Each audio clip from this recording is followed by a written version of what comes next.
We are gonna switch to Reddit though. Turn my PlayStation off.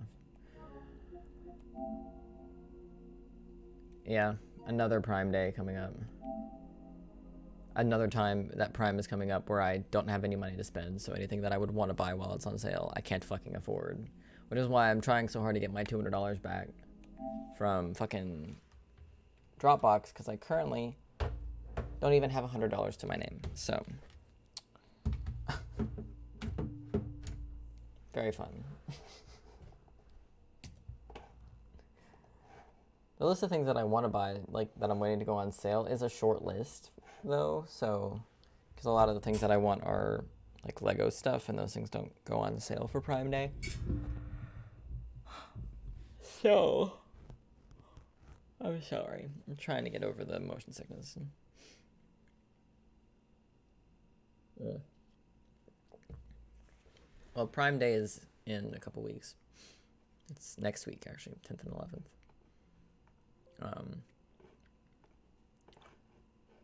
But none of the stuff that I want that I've got like saved in my cart have really gone down.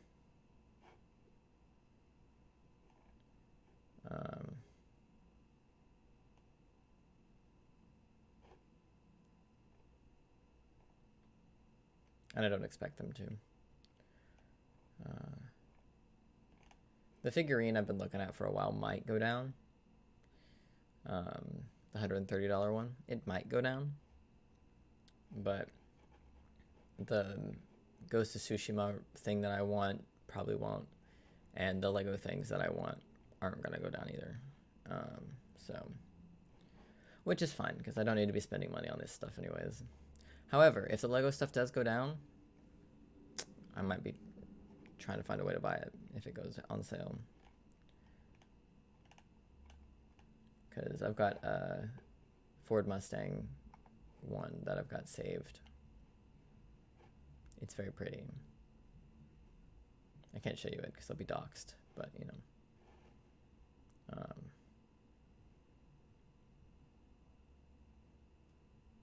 A 1967 Ford Mustang.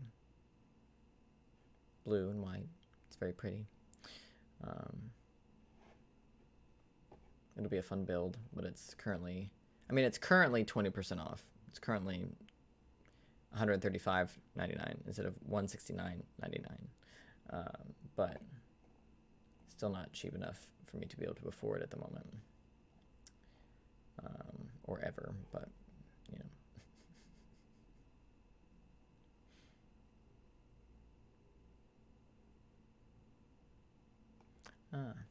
Love that for you.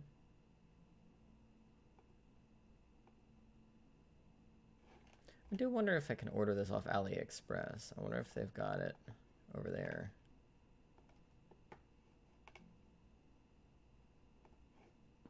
Let me see.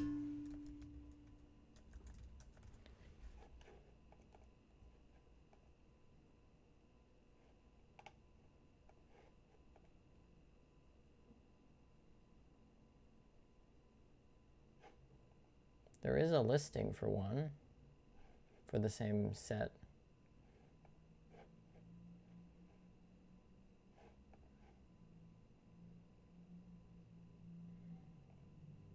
Well, sometimes people resell their sets on AliExpress. So it is the official Lego set.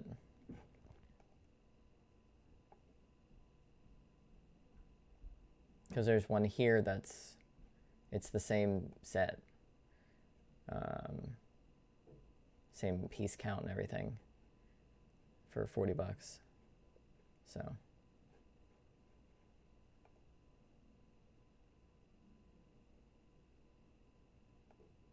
Always got to check the reviews though.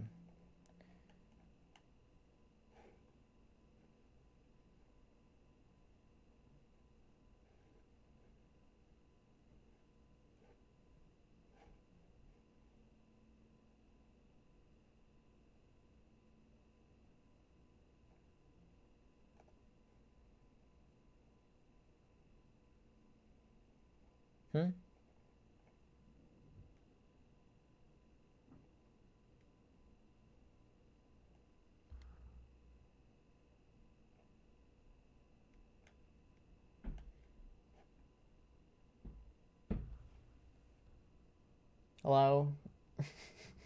Can I help you? God damn.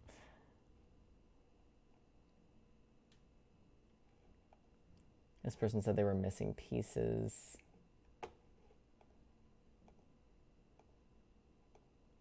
Which happens. I mean, you're getting it for $30 instead of $160, so, you know.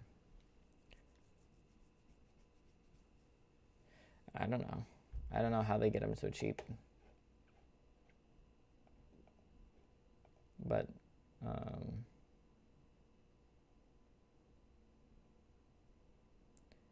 probably just end up buying it, if the official one for this. I tend to prefer AliExpress for like mock ones, so not official Lego sets.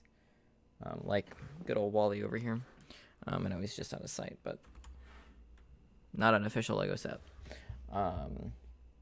Nor an official Lego design, which is what I tend to go to AliExpress for.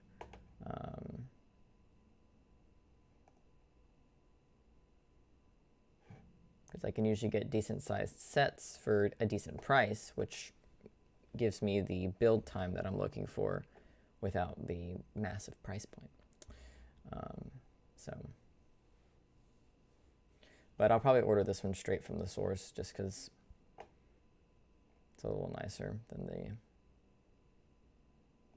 Like, really the only official Lego sets that I'm really looking to eventually just get off AliExpress are the gigantic ones, the ones that are like $600. So that if, at the end of the day, if I'm missing pieces, it'll be cheaper just to order replacement pieces from Lego directly for whatever the AliExpress one doesn't provide, and save myself several $100s. And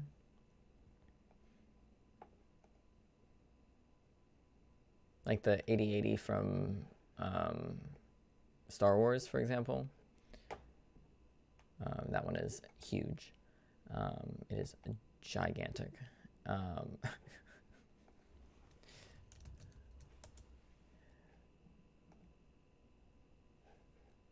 This thing. No, it's not usually cheaper. It's usually around the same price. Double check before I... Yep. This thing. You can get the Lego version of this thing. It's very expensive. It's $800 or $900. It's one of the most expensive ones that there is, but it's also huge. But because I'm not really a huge Star Wars person, I don't have any issue ordering a cheaper version of it. Like, even if the one I order off AliExpress aren't official Lego, it's actually closer to like cheap plastic. I'm in it for the build time, not necessarily the final product in the case of this specific thing. So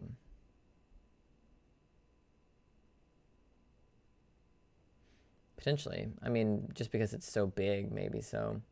I mean, it's huge. I know you can't see it because it's behind me, but it is fucking massive. The set is.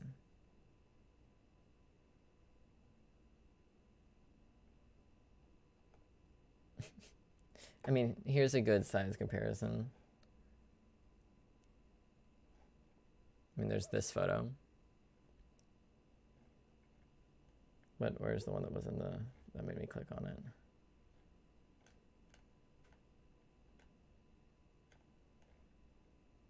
There's it next to a banana. Good skill. Next to a child. Next to... Ooh, I have that bonsai tree. It's up there. Jesus. Next to a Pokemon card. Nice. There we go. Next to a tire. It's a big boy.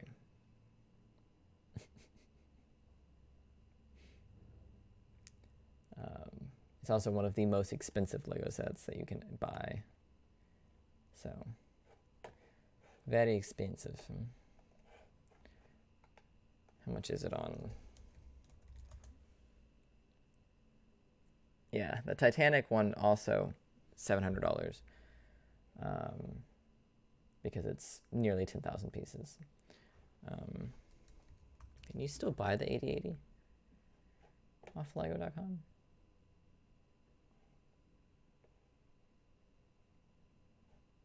How are there two? Oh, there's an 8080 that's 1,200 pieces. That's just under $200. It must just be a smaller version. Because the 8080 that's 6,785 pieces is $849.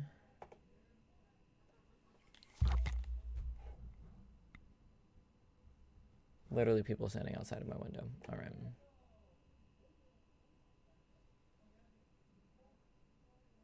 There's no way my mic isn't picking them up.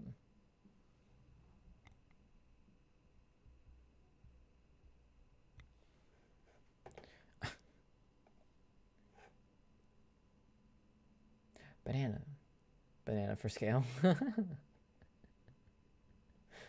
What is this? Yes, everything is locked. They don't they don't unlock. To my knowledge, the windows don't open.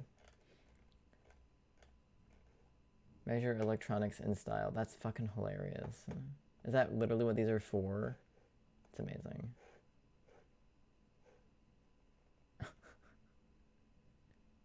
It is what it is. You get a banana for scale.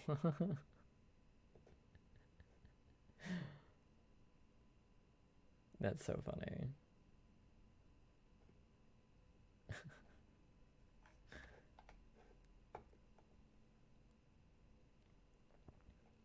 The dimensions of the 8080 is 62 centimeters tall, 25 inches, 24 centimeters wide, 10 inches, and 69 centimeters deep, 28 inches.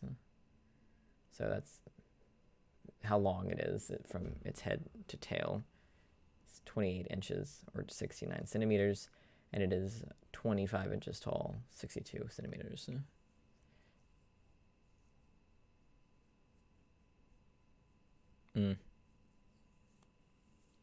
Interesting. But it's huge, and it's $900. But I can get it off AliExpress.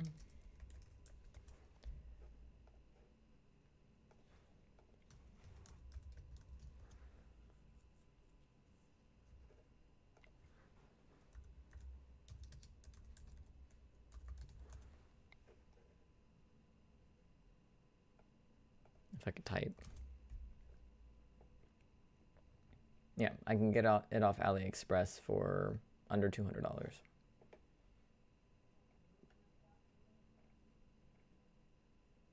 So.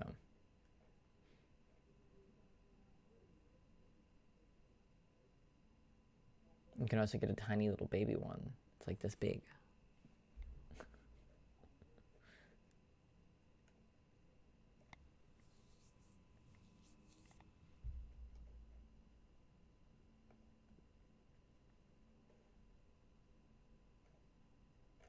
Yeah, the one thing you never want to do when you're buying off something like AliExpress is buy one that doesn't have any sales. That's something I like about AliExpress, is it shows how many sales that specific seller has for that product.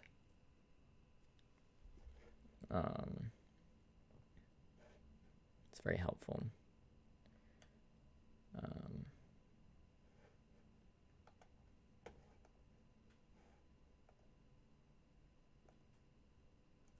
Yeah, the fact that I don't have any money definitely didn't save me from spending money that I didn't have this past weekend.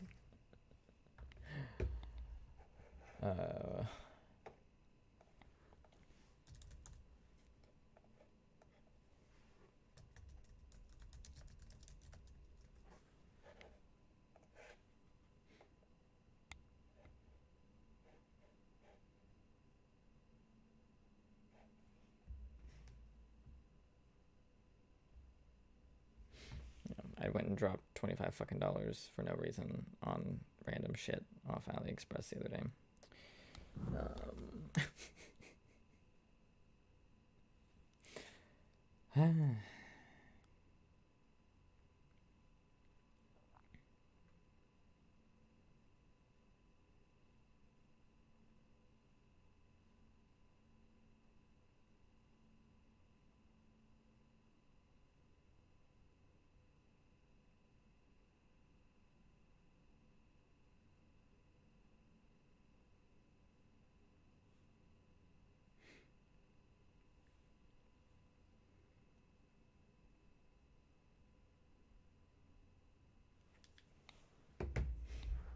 It's definitely a problem that I have.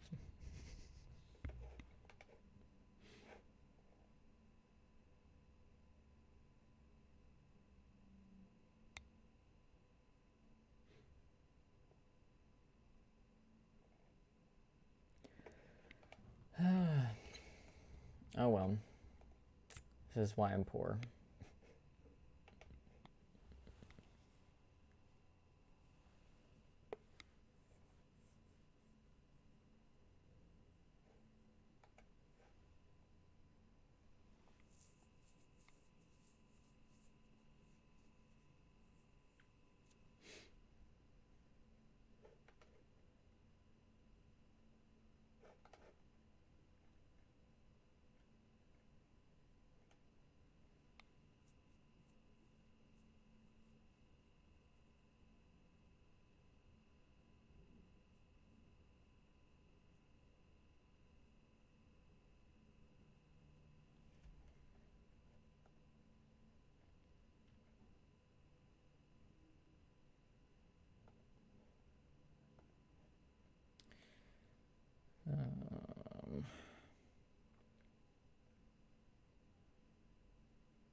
All right, I got a few things pulled up.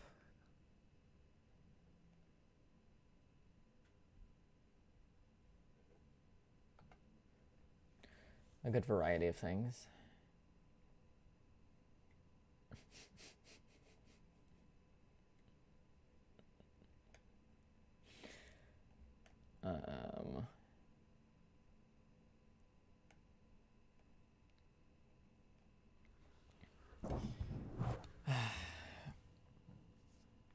It's only 2:30. I feel like I was in that game a lot longer than I was. Maybe it's because of the motion sickness. That's probably what it is.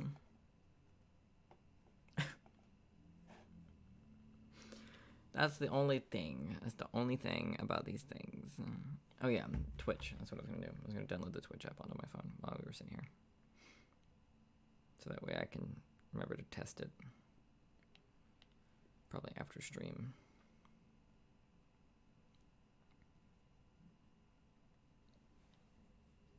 I don't even know what my login is for Twitch. I have no idea.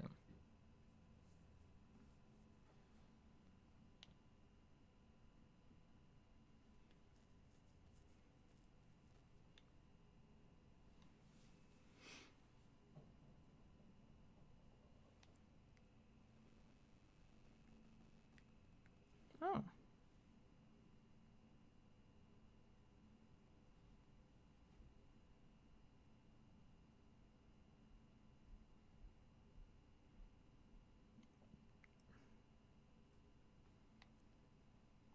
Oh, it remembered my login.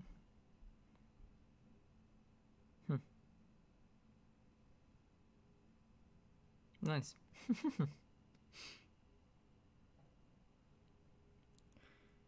That worked out. My phone just knew my login. Works for me.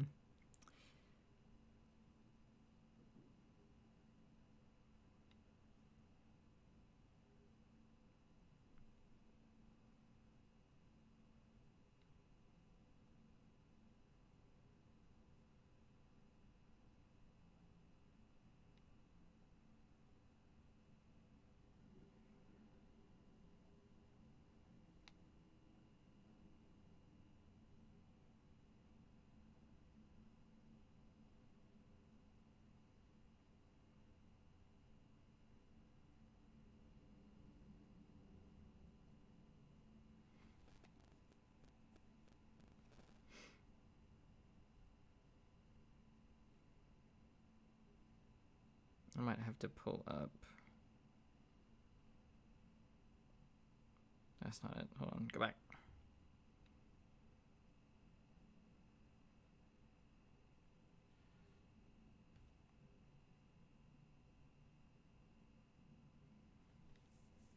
I mean, I'm able to open the chat on my phone. Like, I have Stream Manager open.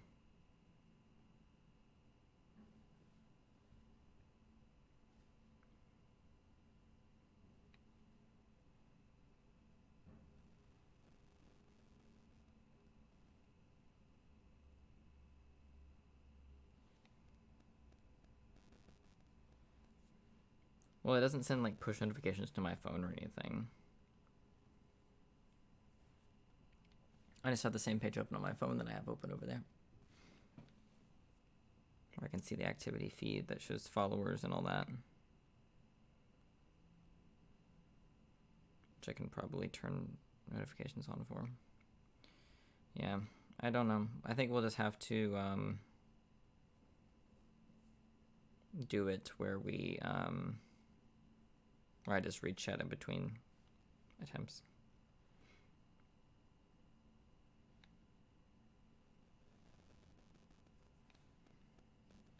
No, I just went through all the notification settings. It doesn't show anything for, like, during stream.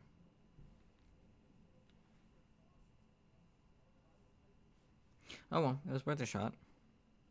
Didn't take very long to look at either. Why is there so much conversation outside of my windows?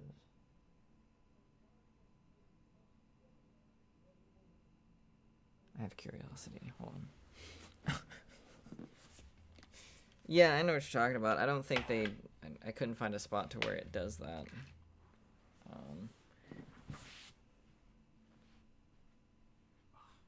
Thanks. It's probably just the construction guys across the street, but... quite loud compared to normal. I hear construction noises.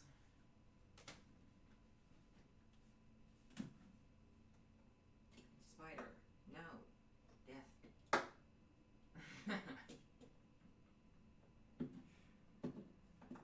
is why I get up here and move all this shit around every once in a while.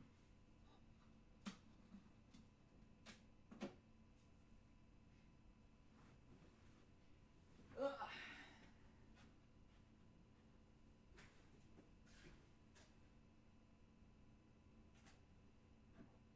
Yeah, it's construction guys.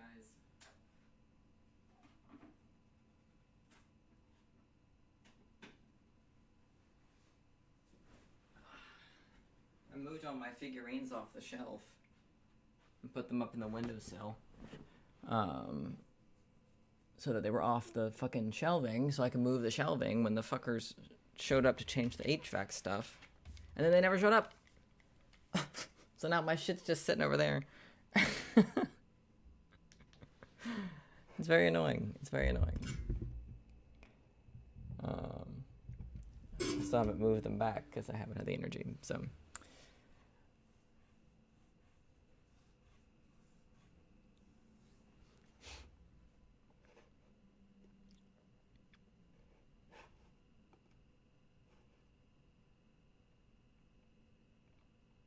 Okay.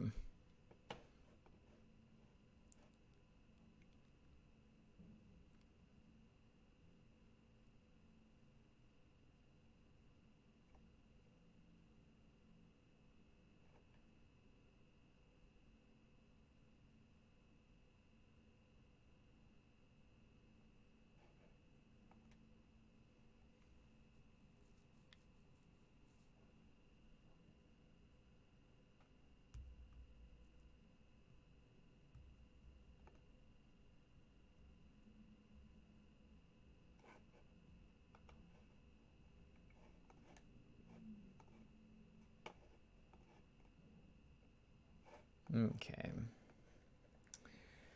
I've got 1, 2, 3, 4, 5 things pulled up. I mean, we're not very far into stream, so this could go for another couple hours or so, depending on The motion sickness. No, it shouldn't be added on to since we're just going to be reading, but you never know. It still bothers me that the game Control made me so motion sick. Still upsets me.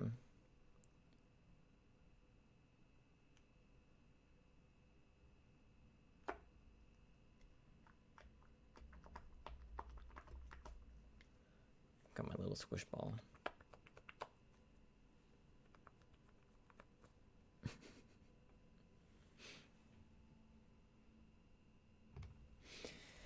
Okay. We've got a variety of things here. It's not all am I the asshole stuff. We could just use Discord. In a way, it still wouldn't show up in the headset, would it? I mean, I guess if you're saying through the phone, then yeah.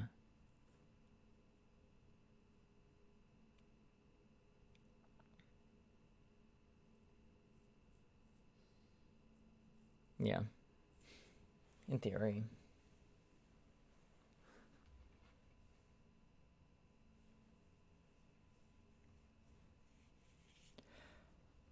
I wish I'd known.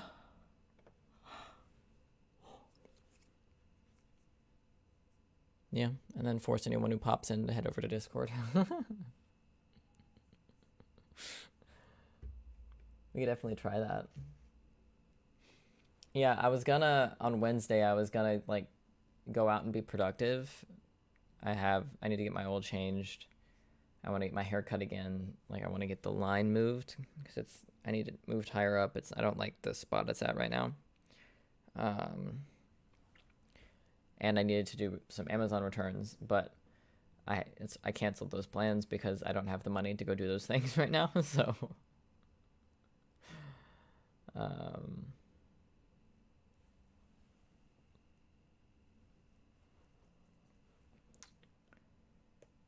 which is frustrating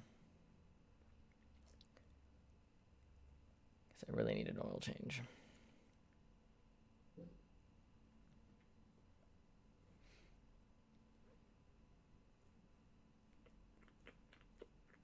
But I'm too poor because I knew I still needed to pay my internet bill, which is $80 something, and then I think there's another couple, like, smaller bills that are come in at the first week of this month, like the water bill and stuff like that. Usually gets paid at the beginning of each month for the prior month because I have it on auto pay, so it usually charges that in the first week. So can't be spending anything because Dropbox won't give me my fucking money back. Well, Dropbox has sent me the money. It's my bank that won't let the money through, allegedly, for some reason.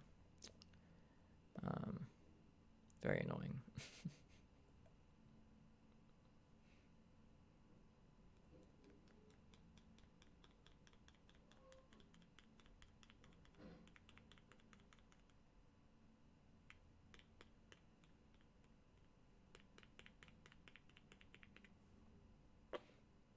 I got to drive Pit this weekend at work. It's the first time I've gotten to drive since I moved. So that was nice. I mean, it wasn't nice. It hurt. It was uncomfortable. But it was nice to get to do something different for the first time in months. So that was nice.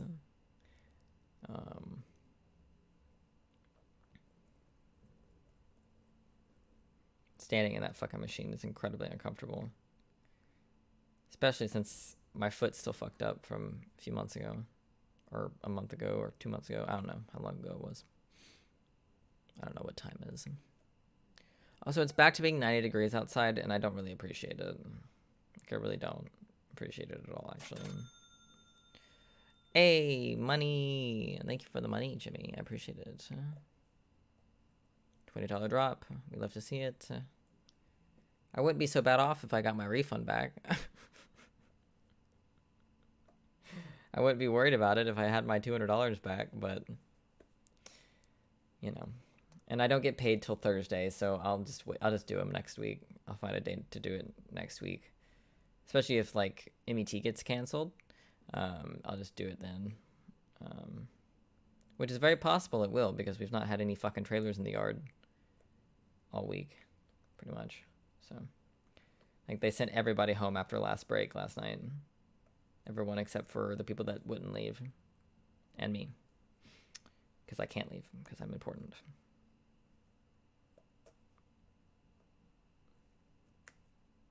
Literally, though. He told me. It was Vince who was running the floor last night. And he said...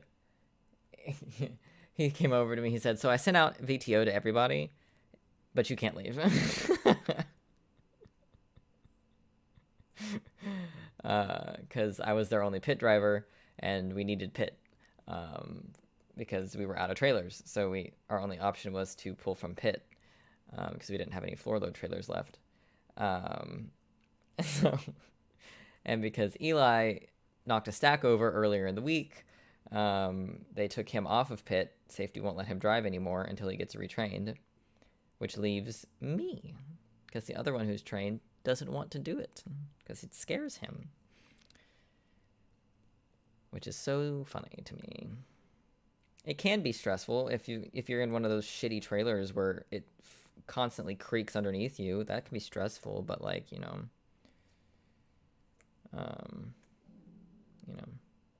yeah, one stack.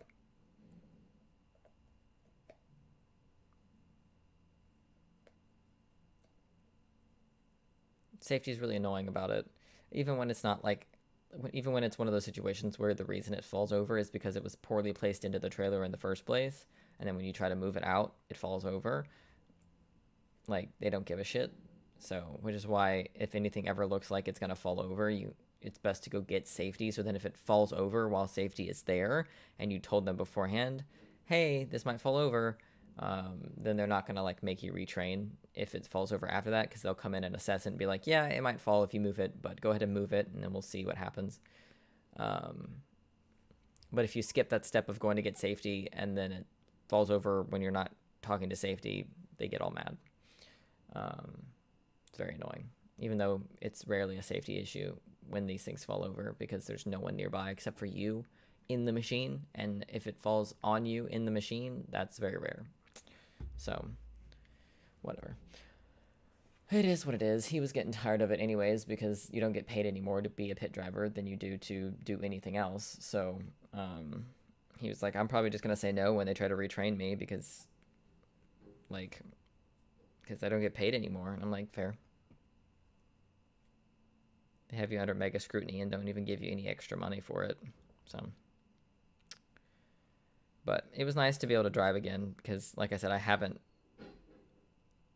since before I moved up here, with the exception of training day, but I don't really count that because the driving was just driving in circles. You weren't actually really driving, like you weren't doing the job really. So I don't really count that because I'm always in problem solve. So we need to get more people trained in problem solve, so in that way I can move around more often, because that was the whole point of getting trained in everything, is that I can move around and not do the same thing all day, every week, because that shit gets really boring after a while. 3 stacks and you're out. Basically, I mean, I do think there is actually a limit, actually, on how many times they let you retrain. Like, I do believe there is actually a limit on that, so I'm not sure if it's 3 or not, but I know you were making a joke, but I think you're actually correct. I do think it gets to the point where they just don't let you train for it anymore. Especially like if you commit an offense of a certain severity while driving, then they won't let you retrain if they don't fire you, that is.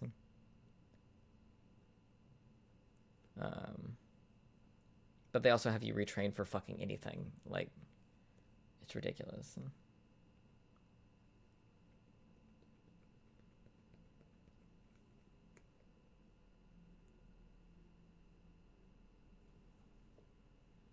Yeah, so I got to drive some on the Friday shift, and then I drove all day on the Saturday shift. So, because partway through the day on Friday was when Eli knocked the stack over, and then they had to pull me because I was the only other option for that. So I drove for part of the day that day, and then the whole day yesterday. Or the day before yesterday, I guess, because yesterday was Sunday.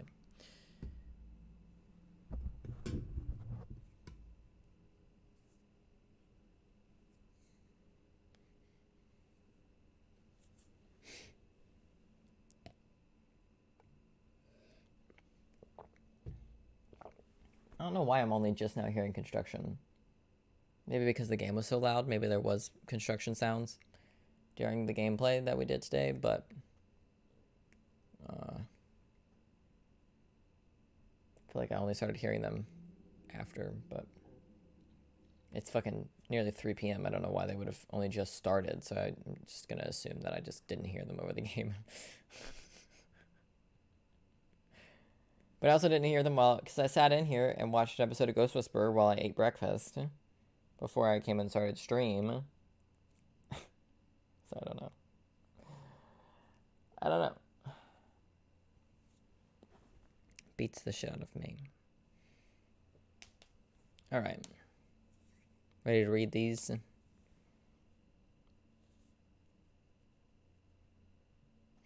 All right. My husband wants to explore his sexual options now that he's successful. Am I the asshole for not wanting him to?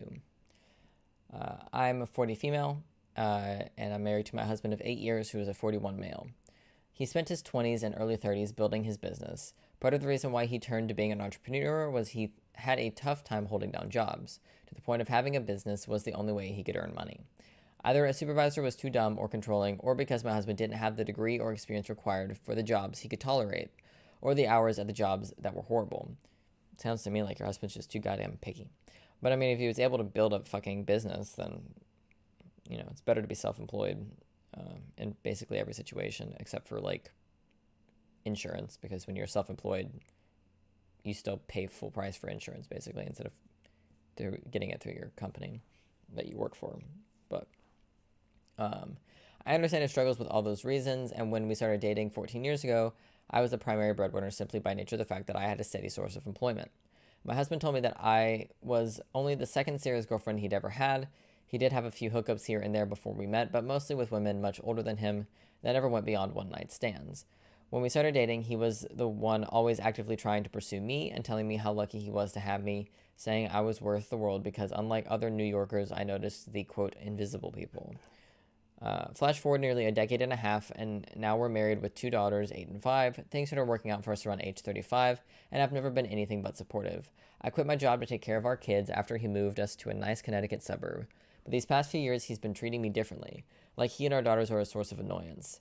He's a part of a bunch of professional organizations, and his own company loves a good party, but I am increasingly not his date to any of them. When I am alone with him, he at least talks to me, but if a beautiful girl joins the group, it's game over for me. I'm excluded from his social interactions from that point forward. He talks to people within earshot about how beautiful this or that woman is. He tells me he's allowed to find other girls pretty, which is true, but I have a feeling there's more to it than that. The final straw was during a company family thing where my daughters and I arrived and my husband ignored us until somebody said hi to us. Then he waved his hand at us like he was bashful of our presence and dismissing us. In addition, the way his younger employees acted towards me made me suspect that he was lying when he said he was going to these things without a date. Now we are in therapy, and my husband is saying that he wanted 2 years of a test open marriage where he could explore sexually in a way he was never able to in his 20s. He says, while I had the chance to play around when I was young and attractive, the other guys that weren't him could. He never could. I told him this is not what we signed up for and that I didn't think it was that it was the charitable thing for a wife to do. He accused me of liking the lifestyle he provides and said to go carve my own life out instead of complaining. I told him if he has sex, it has to be with me or I'm leaving. Am I the asshole and not understanding his struggle? Right. No, I don't think you're the asshole. I think if your husband wanted to explore an open marriage, he should have come and discussed that with you before doing all this other stuff. Like once he started feeling like not necessarily that he was trapped, that's not the right word, but once he started feeling like he wasn't getting everything out of the marriage that he felt like he should be getting, he should have brought that to you first instead of potentially taking dates to events instead of you, and things like that. And you also don't have to be open to an open marriage. That's not a requirement. It was his decision to get to build a business in his younger years. That was his decision. He's an adult and was an adult when he made those decisions. And if he wants to go fuck around and find out, then he has to do that with or without your permission. And you gave him the, no, I don't want an open marriage. If you want to have sex with other people, then then I'll be leaving. And that you have every right to do that. It's your life. I don't think you're the asshole. The fact that there are 300 people reading this post right now is wild. And I love that you can see it. No, definitely not the asshole.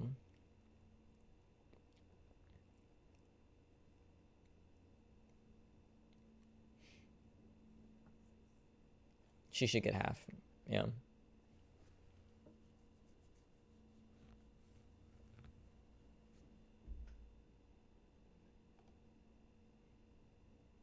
He's probably already testing the open marriage route and just hasn't told you.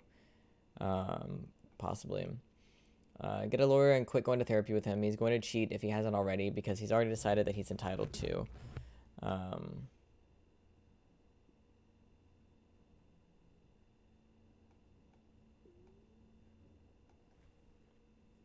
Consult a lawyer ASAP. You supported him for 14 years, and now he thinks that since he has money, he can go buy women that will have him. He would be nobody without all the support, emotional and financial, that you gave him. You need to talk to a lawyer. You own 50% of his business because you are married and financially supported him. Did you put money into the business? Don't let him treat you like a doormat, and think very carefully about what example you're setting for your daughters. I definitely agree with the getting a lawyer because if you're going to divorce this guy, I'm assuming there was no prenup because he wasn't financially stable when you got married. So you would be entitled to 50% of his stuff. So if he wants to explore an open marriage, he can do that after you all go through divorce proceedings and you take half of his shit.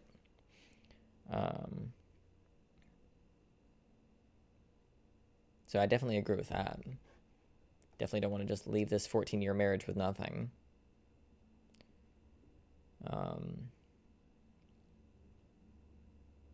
Yeah, I bet he's separated at the office. Yeah.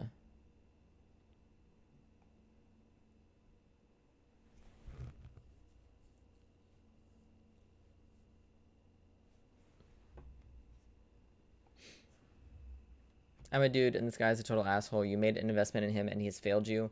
Get what you can from him in the divorce and move on. It's over. Yeah. That seems to be the consensus here. Take your half and make sure the girls get theirs too. Don't waste your time even thinking about it. Yeah.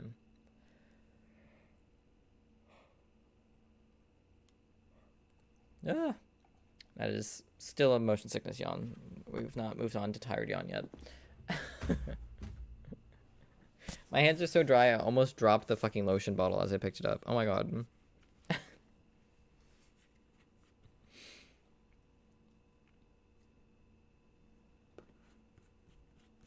That was funny.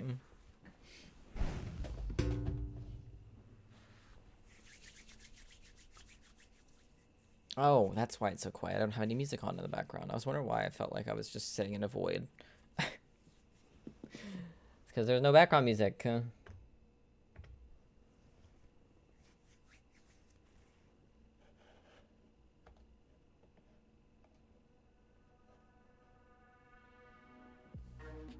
There we go.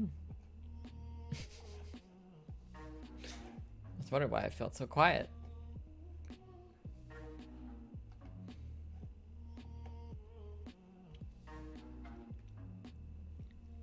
Alrighty, next post. Am I the asshole for telling my wife I'm not going to sacrifice my hobbies just so that I can babysit? Alright. Interesting title. My wife Jane, 34, and I, 38, have been together for 5 years. She also brought my stepdaughter Emily, 9, into our marriage. We We have her for 4 days a week, Monday through Thursday, while she's at her dad's Friday through Sunday.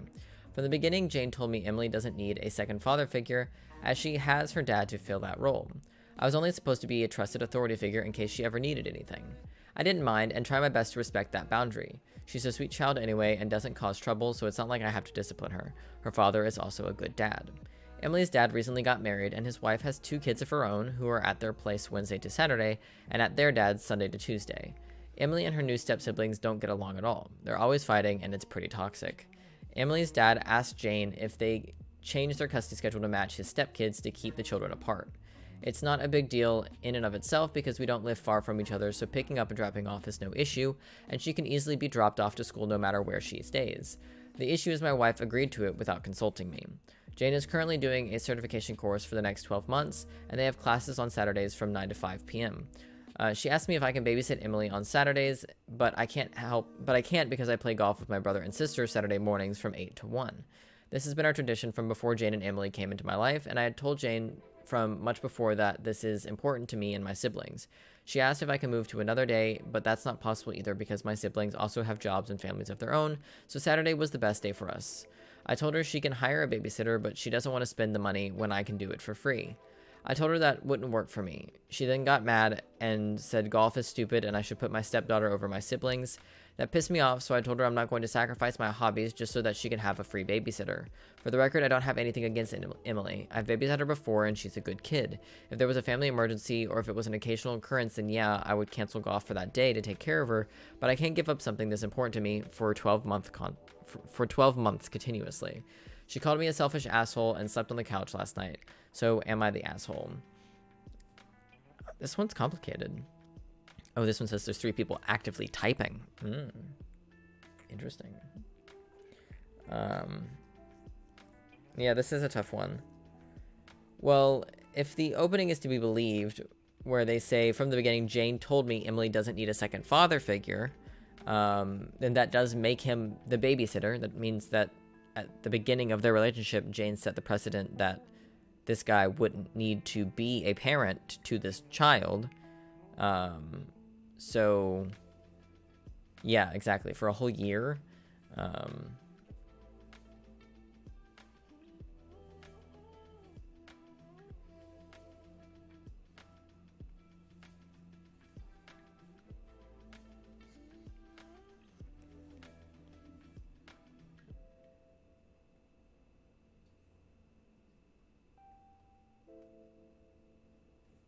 What was the overlap of the hours?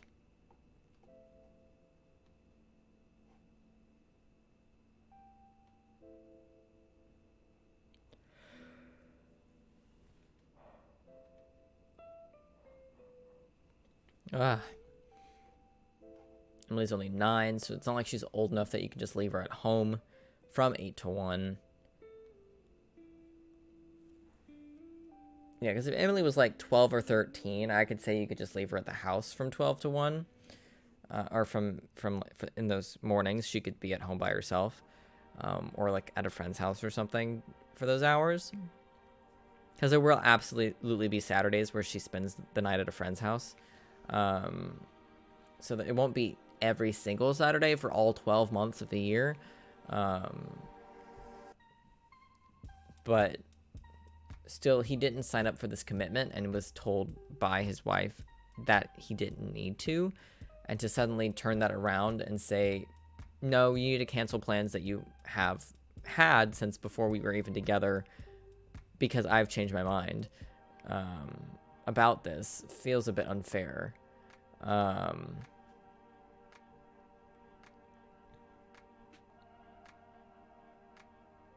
I don't know why she can't take care of Jane, or why Jane can't take care of Emily on Saturday mornings. And then you take care of her while she's in class. I don't understand how that's an issue. Because class is from 9... I'm assuming 9... Oh, no, it's from 9 a.m. to 5 p.m.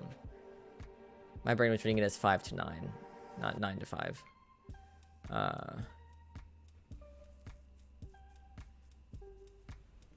Well, fuck.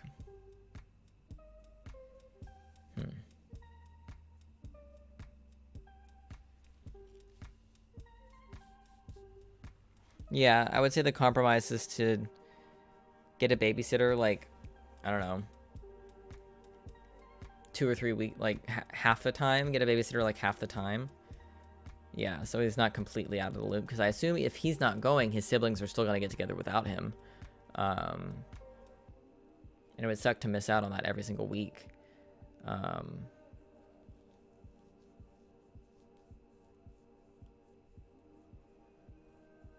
Damn, Saturday classes for the whole fucking day is wild.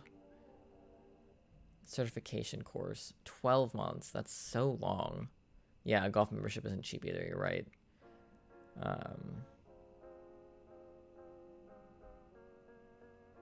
And also, you're only getting a babysitter from 8 to 1 while he's gone for golf. And then after that, he can be home. So it's not even like you're paying the babysitter for the 9 to 5. You're just paying the babysitter for the morning. For like 5 or 6 hours. Instead of 8 or 9 hours.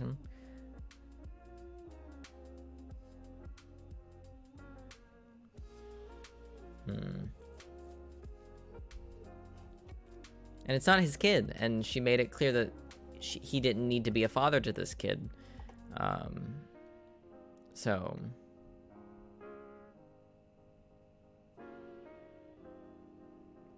yeah, and her switching it without consulting him was really not appropriate either.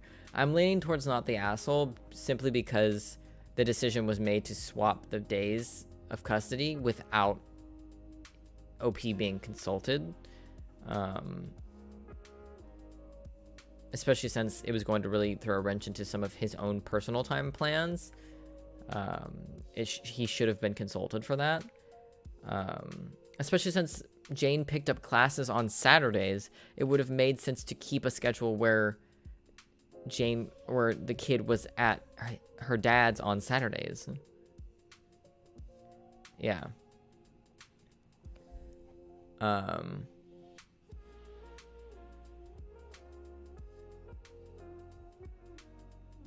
Why not just have them both be there on Saturdays?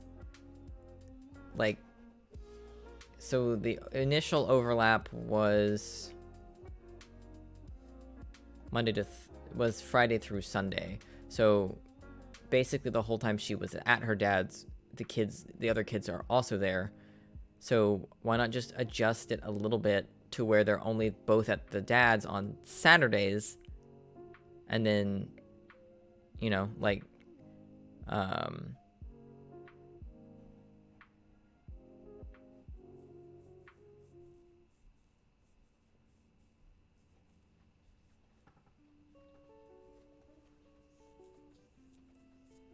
but they wanted it to switch to where OP has them Sunday to Tuesday, or OP has Emily from Sunday to Tuesday.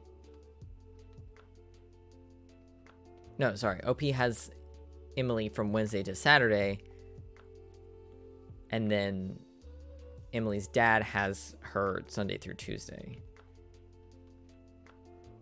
Yeah.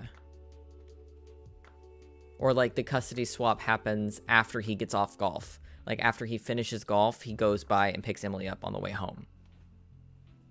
Since he said they don't really live very far from each other.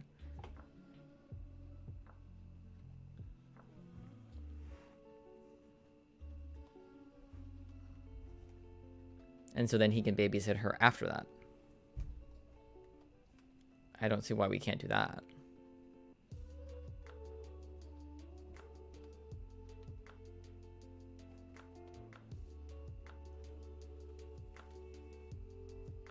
Or, well, no, I guess Saturday would be the end. Right? Sorry, my brain is really struggling with this, with picturing this in my head.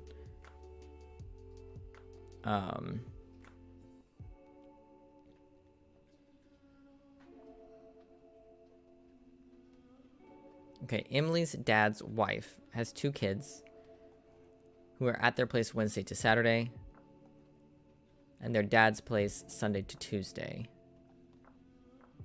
Emily's dad asked Jane if they could change the custody schedule to match his stepkids to keep the kids apart. Meaning Yeah, probably. Let's just go down there. Not the asshole. It sounds like this is something that should have been worked out more carefully as a family before agreeing to. Is it possible that the dad / step mom changed their kid's schedule as well? That way they have her when Jane is busy with certification courses. Is there a kids class or something like that where you go golfing? Could help integrate the two if a schedule change is not possible.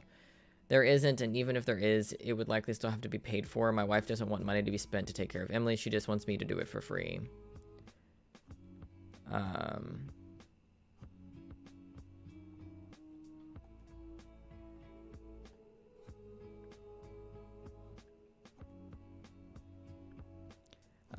Not the asshole. I was ready to read this and read you for filth, but this is truly an asshole move from your wife. I think it's totally fair that she asks you to help out, but agreeing to it without talking to you and assuming you'd constantly do it is wild. Why did she agree and then work to loop you in after? It's interesting that now your wife needs your help. Emily is your stepdaughter, where it seems like there was a clear boundary that you aren't a father figure. If your wife wants to revisit what your role is to Emily, totally cool, but it shouldn't be because she needs a babysitter. Yeah. Yeah, that's how I was in the beginning too, right? I read the title and all I could think was, I swear to God, if this is his child and he's having to babysit, I will lose my mind. Yeah, that was my first thought initially, because we're on Am I the Asshole, and that's a fairly common thing we see from them on here.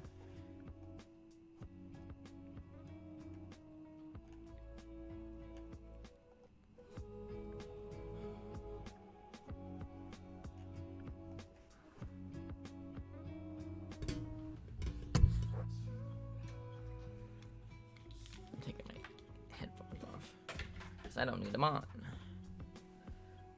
Okay.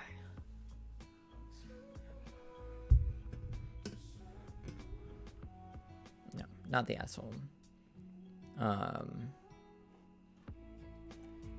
Keeping them apart doesn't solve anything. It makes everything worse. 10 years from now, they're still gonna hate each other.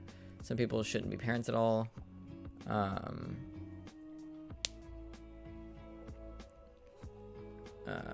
Not the asshole. Your wife can't say her daughter doesn't need you as a stepfather, but then expect you to step up as a stepfather every single Saturday when she needs you.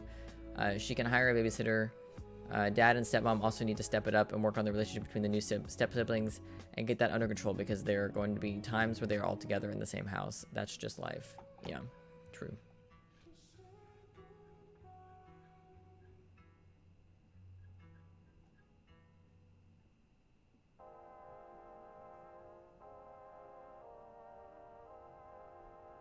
Yeah.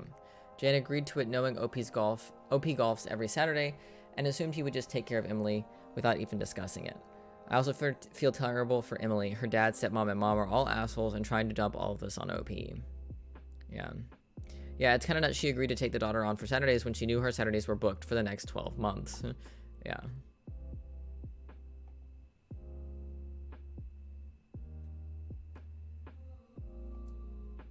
Yeah.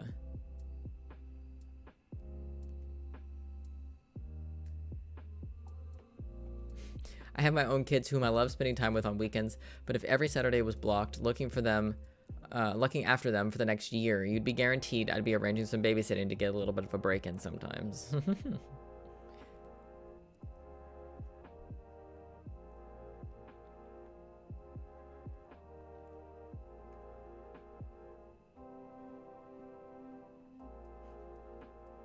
Yeah. He's not really a stepdad either. Just his wife. It's his wife's kid. Yeah.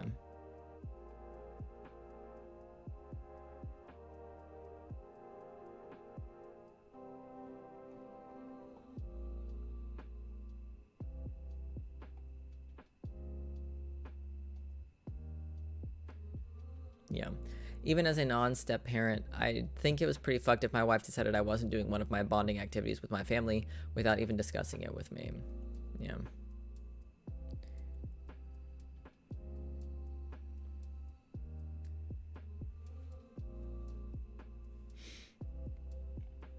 Yeah, definitely not the asshole. I mean, that's pretty obvious, I think.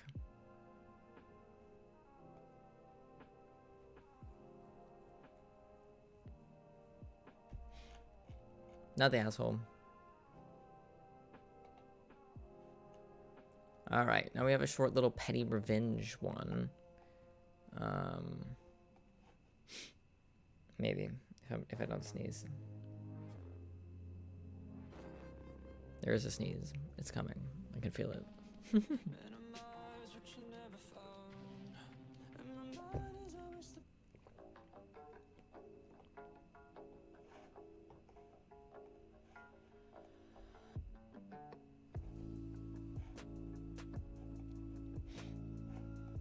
All right.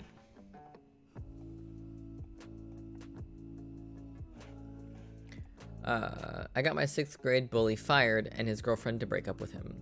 When I was in 6th grade, I was being bullied by this boy in my grade. We'll call him Tom. He bullied me every day, especially during PE class. I remember thinking about how I was going to enact my revenge on him one day. Well, fast forward to 10 years later, I'm working at a popular lunch spot and my manager asked me about hiring this new guy named Tom. I knew it was him and I gave him a bad recommendation, but that wasn't the end of it because he still got hired. I found out that Tom had and a girlfriend who he was trying to keep a secret. I found out that Tom had a girlfriend who he was trying to keep a secret. Anyways, one of my coworkers who happened to be the niece of the owner tells me she has a big crush on Tom and that they had sex the other night. I say to her, "That's crazy, did you know about his girlfriend?" To say she was shocked was an understatement. My coworker immediately asked me for the girlfriend's Facebook information, which I eagerly gave to her. She writes up a beautiful Facebook message to Tom's girlfriend, telling her everything that had happened between them the night before, and then after that, she goes home and tells the owner about what slimeball Tom truly was. Tom got fired a week later, and his girlfriend broke up with him. Haha. And it doesn't really sound like revenge, it just sounds like consequences to his actions. Fuck you, Tom. Moral of the story, don't be Tom. Yeah. Even if it wasn't a childhood bully, nailing a cheater, not like that, is pretty cathartic. The fact that you two had history is just icing on the cake. Yeah.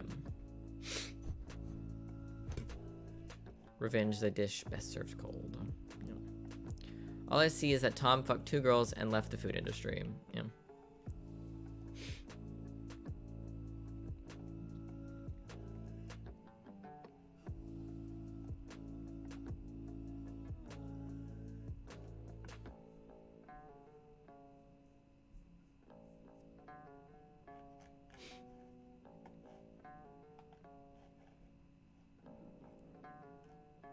We got a long one.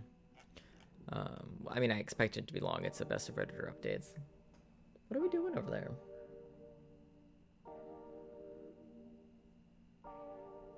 Curious. I do think I want a big dog, which is bad. Big dogs cost more because they eat more.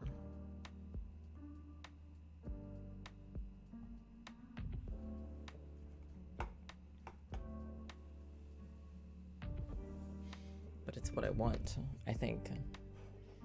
We'll see. I think since I'm more open to a big dog, but it has to be like the big dog. Because like your average just large dog, like not the extra large dogs, but just the average big dog,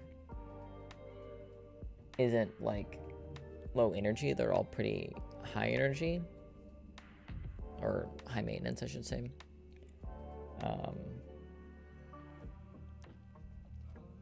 But it's also not all breed based. Like I'm not shopping. I'm more narrowing my options because I'm gonna adopt. So, you know, but we'll see. Because it'd be really nice to just have a big old fluff just sitting here on the floor, who's big enough that I can just pets while sitting in my desk chair. Instead of, like, they're not in my lap, obviously, because the dog would be too big for that. If I had a little dog, the dog would just sit in my lap. But, you know. And I've got 2 couches, right? I've got my 3-seater and I've got my 2-seater. And I don't use the 2-seater because it's not positioned in a way where I can use it. But my giant fucking dog could absolutely use the 2-seater. That could be his spot, you know?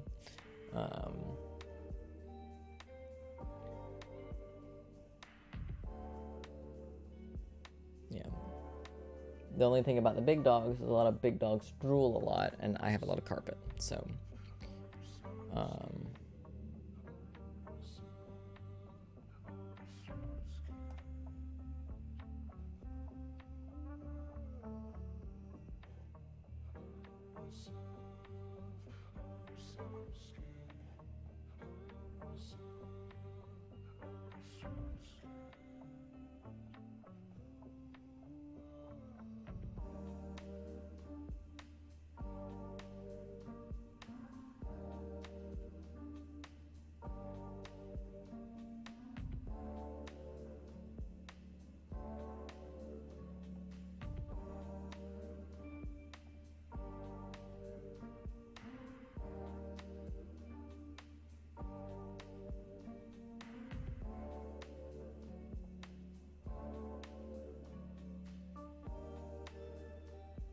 it says they don't tend to bark a lot either, which would be good.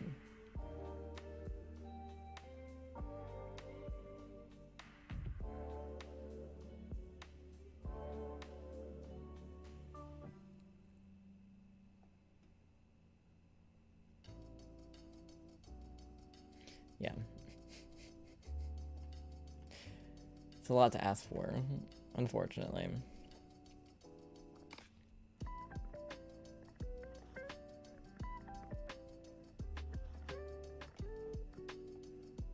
So you're thinking you want... No. Loud.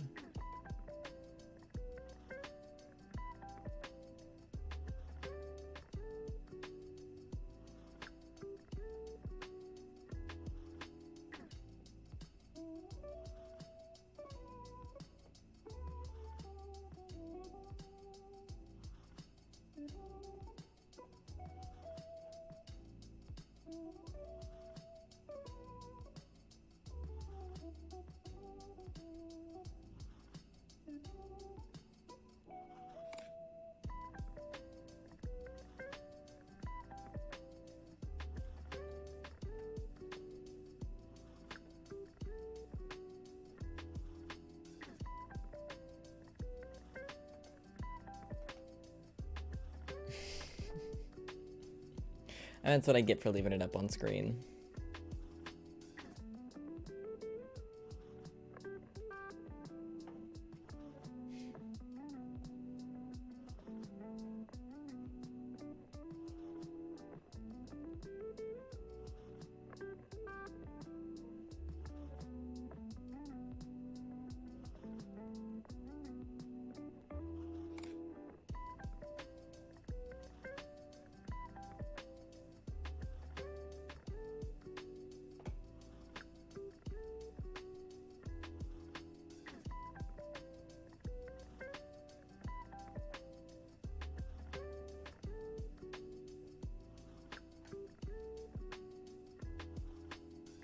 All right.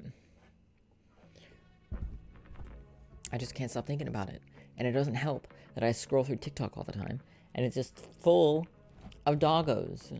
It's just full of them, full of dogs. And I want one so bad. But obviously right now, I don't even have the money to go out and get an oil change, let alone go buy a dog. So it's not even something that can happen soon, unfortunately. Because I am poor. All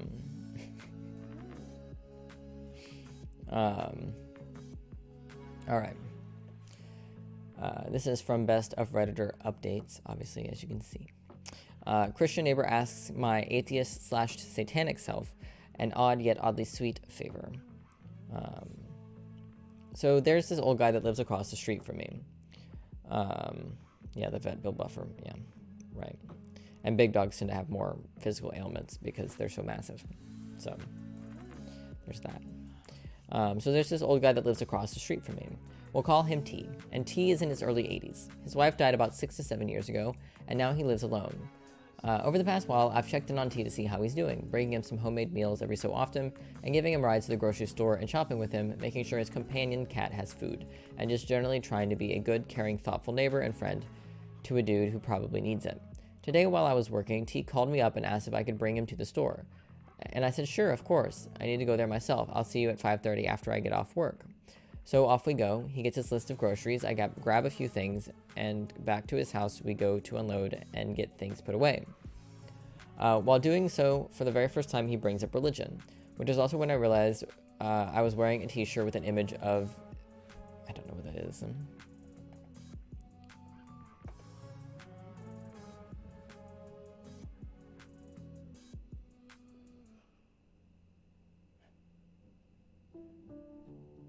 Interesting. Oh, it's satanic looking. Okay.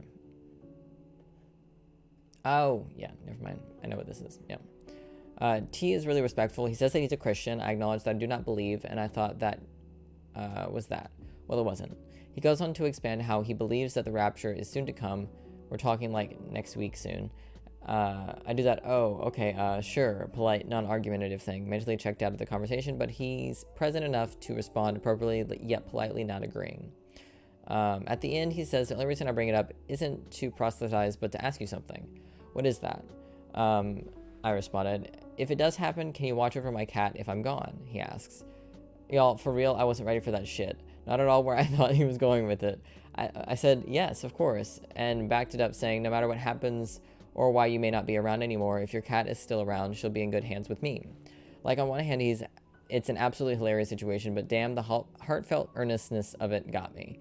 Sweet but silly all at once. Anyone else had an experience even remotely similar?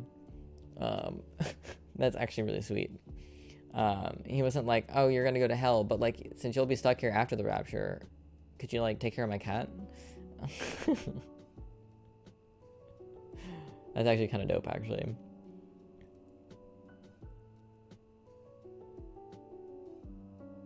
Oh. Edit 1. Thank you for all the wonderful comments and sorts of both support and of concern for T. I can't reply to everyone, but I just wanted to say this. We all have a choice in how we approach the world. We can do so in a positive, impactful way, or we can do so in a way that isn't. It's completely your choice, and who am I to say which is more valid or responsible? I choose to conduct myself in a way that I perform acts of service for my community without and free of the thoughts or beliefs that doing so will return in some sort of eternal reward. I urge everyone to do the same. None of us get out of this alive, so we may as well support and uplift each other when and where we can. For those asking for updates, I will absolutely post an update to this over the next week or so, and let everyone know how T is doing and all that. For those wondering, the cat's name is Lily. She's super sweet, orange, and a white fluff ball. Ooh, a tabby cat. You know how them orange cats be.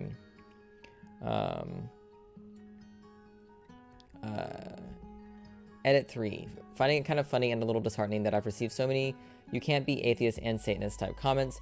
Folks, read up on the difference between theistic Satanism, a vanishingly small segment of those who identify as Satanists, and modern TST in some aspects of Church of Satan aligned Satanism. If I use Satan and Satanism first and foremost as a way to utilize the social connotation of the imagery to set oneself apart visibly, and for its othering aspects mentally, I can get down with the 7 tenets, but I do not consider myself a TST, Satanist, or member. At my core, I guess you could say I'm fundamentally a humanist with Baphomet wallpaper.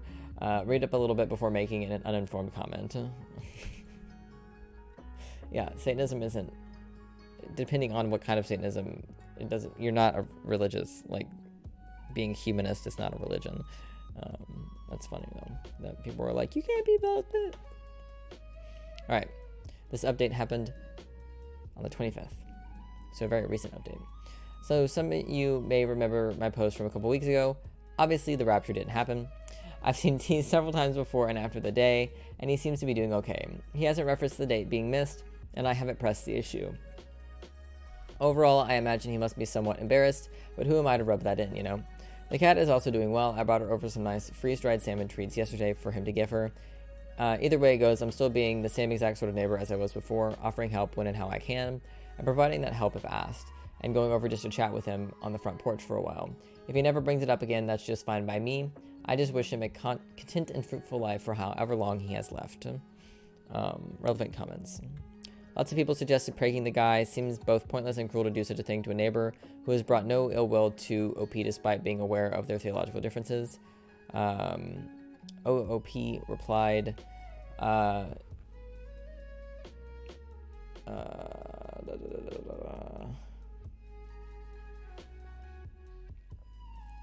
That's not really as relevant as the person seems to think it is.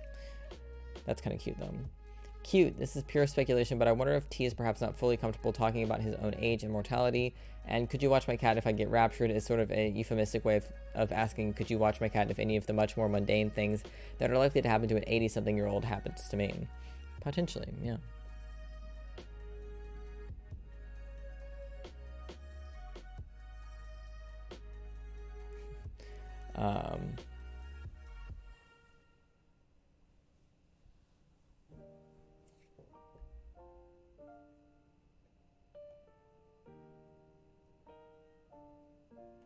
That's cute. It's rare that we read stuff on this fucking shithole of a website that are nice.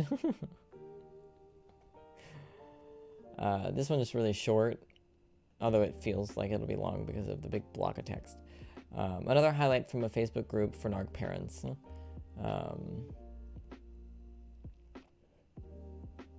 Oh, this is from r/insane parents. I was wondering where the fucking subreddit was. Christian parents of LGBTQ children.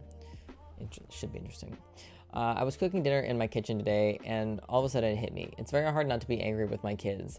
I feel like they have plunged us into a life we don't want to have anything to do with. Please hear me say I love my kids. I love all people. I just never imagined in 1,000 years that 4 out of my 5 kids would be living in an LGBTQ lifestyle.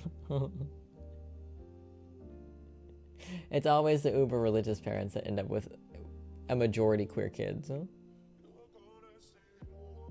hearing more weird noises from outside. I was saved at 18, and I've tried really hard to live a godly life. I grew up in the world, so I'm not a stranger to it. I just didn't want it to be part of my life anymore. However, my children are embracing it. I know good and well the types of heartache that they're headed for, and I would do anything to stop it, except I can't. What does that mean? What types of heartache? Also, is she saying that she lived the life of the queers and doesn't anymore? Is that what she just said? I grew up in the world, like the LGBTQ world, so I'm not a stranger to it. I just didn't want it to be part of my life anymore. Is that what she's talking about? The queer life? That'd be funny. And sometimes it makes me angry that they've chosen a life for me that I don't want. That is to see if I want them in my life, I have to be part of life I don't choose. I will never not choose them, so here I am with a life I chose to live, but don't want it this way. I was never in the LGBTQ community, but I have left the world to walk in the spirit. My children have just chosen... Oh, God, I can't read. My children have just not chosen that, and it breaks my heart, and honestly, sometimes it makes me mad at them. Like, bro, you choose to love your ideology more than your kids, right? For someone that talks about choices a lot, it doesn't seem she understands how they work. Yeah. It feels like it's the kids finding another way to rebel, so over time their ideas of relationships change subtly to go against Christian hero couple. Potentially. Not even realizing it. It's definitely possible. I like to think that, like, if God is real, then God sends all the queer kids to all the uber religious people just because God's a dick. And because that's a dick move to do both to the kids and to the religious parents, because both are going to be in turmoil because of the ways that they exist. So I think if God is real, then that would be a good explanation for it.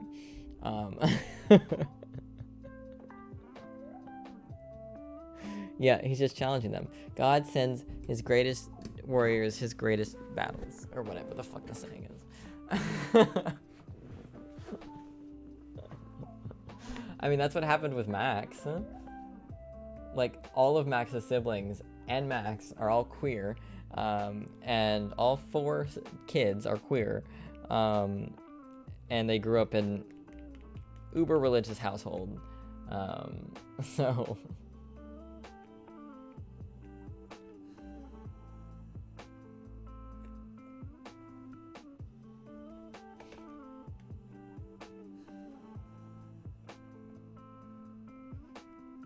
we don't ever go through insane parents, but I think it would be fun to do that, just to mix things up a little bit.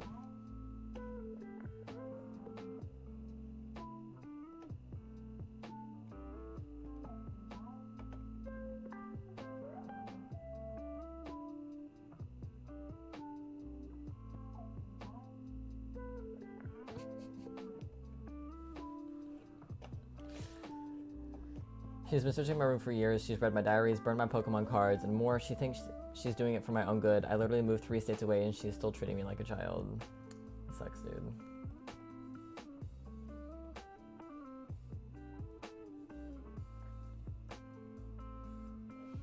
Maternal grandfather who only speaks to me once a year on my birthday. Have not received a thank you for the $50, but I'm assuming you got it. Yeah, I got it. Venmo never gives me notifications on my phone, but thanks. FYI, Venmo does notify you when you receive funds, so don't bullshit me anymore. It doesn't always. He sent me some birthday money a couple of days late. I don't care about that at all. I only mentioned this is why I wasn't just checking my Venmo randomly, and he decided this was an appropriate response to me not immediately thanking him. Apparently he has no concept of turning notifications off for all apps besides text and phone calls. Yeah.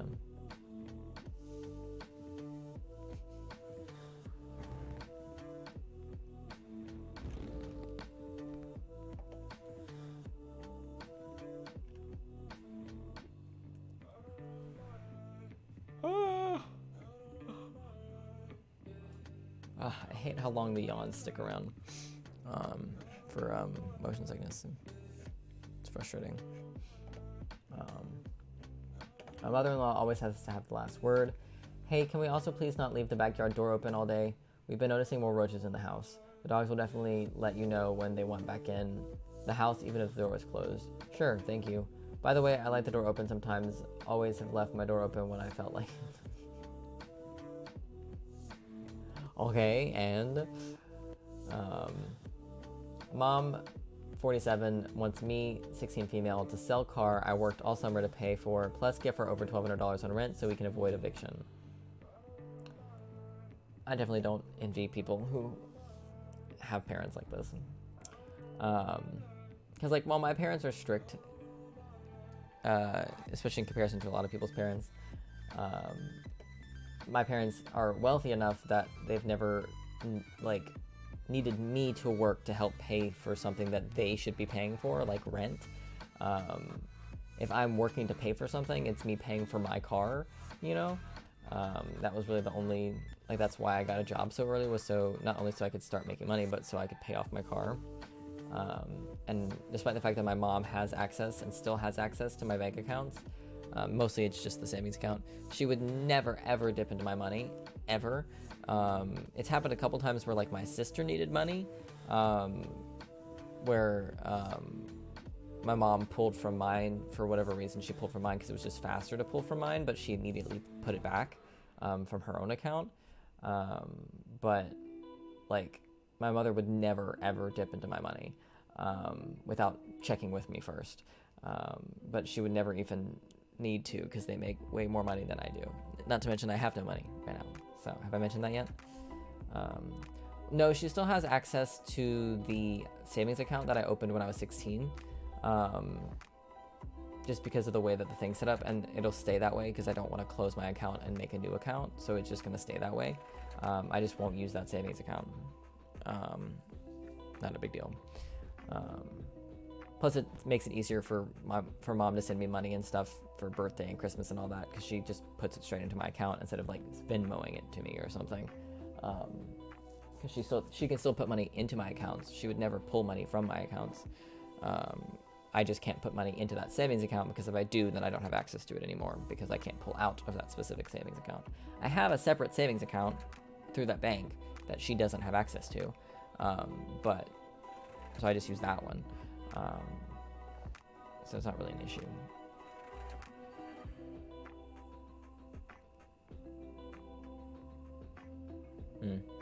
Mine doesn't, for whatever reason.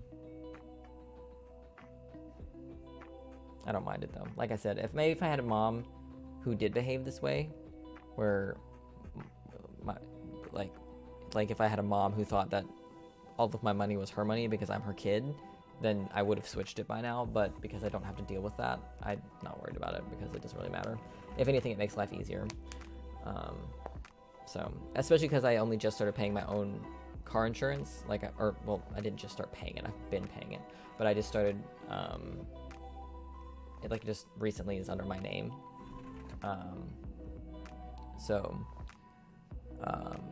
Before that, the money in that savings account that I didn't have access to was the money that was paying for my car insurance. It just came out of that. So in a sense, I've since blown through all of that money though, so. Because living alone is expensive. It's very expensive. And I really just ran wild through all of September, so. Not only did I work less during the month of September because they were sending out less shifts and I went home early more than I usually do, but I was also spending more money than I usually do during the month. So I did it to myself, but still, still frustrating.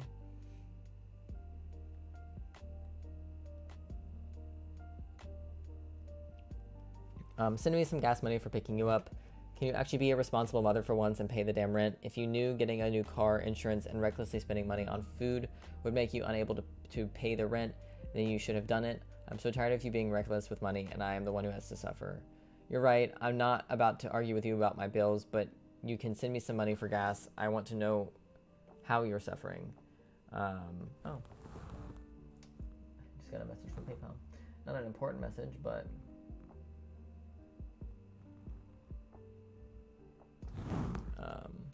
You casually spoke about not paying the rent like it was some game. You sound very stupid because you don't know what the fuck might happen when you in blank in your future life. I don't care for your millions of excuses. Again, send me money for picking you up, and I don't give a fuck about your excuses. Send me my money. You didn't pay rent in blank and instead decided to go on a trip to Jamaica. You think I don't remember that? Jesus Christ.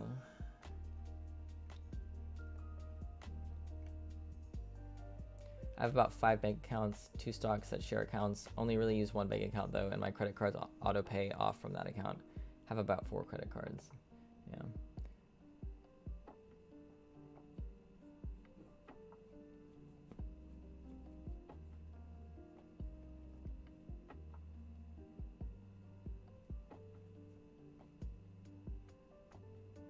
Yeah, absolutely do not sign a lease with her.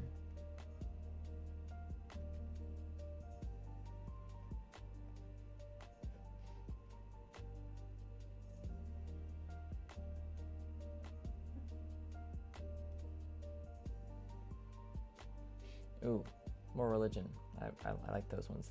They make me laugh. Christian parents of LGBTQ children. What about the parents' dreams for their children? Do we just go, oh well, on the dreams we had of walking our sons or daughters down the aisle and giving them to someone who got approved of? Yeah. Of having grandkids and Sunday dinners with everyone there. I mean, that doesn't go away just because your kid's queer. That's not... They can still have kids and dinner. Like, do we just invite the partner over and put on a happy face for them and make it seem like we are so happy for them? Yeah, you should be happy for them. Everyone thinks about the harm it does to children if we don't accept them as they are. Well, what about the parents? Why are they not being accountable for the pain they cause or the dreams we have to give up to? Because you're the parents. You're the one who chose to have kids. The kids didn't choose to exist. That was your decision that you made, which is why the pain falls onto you.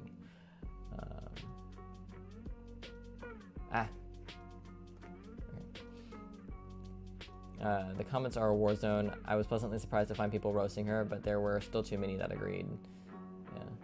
Yeah. Is this person aware of the fact that children are autonomous human beings that grow up into being autonomous adults? Your dreams for your kids mean jack diddly shit. Yeah. Would she be whining the same way if her straight child decided not to marry? Also, I don't think she realizes that children are people. Yeah. The same people say I'm selfish for not having kids are the same people who say this kind of crap. Yeah. Like the aisle doesn't exist for gay couples, yeah. Or that they can't have family or eat dinner on Sundays, right? Everyone knows that the homosexuals are only allowed to have drag brunch on Sundays, right? This is true. I did forget about that.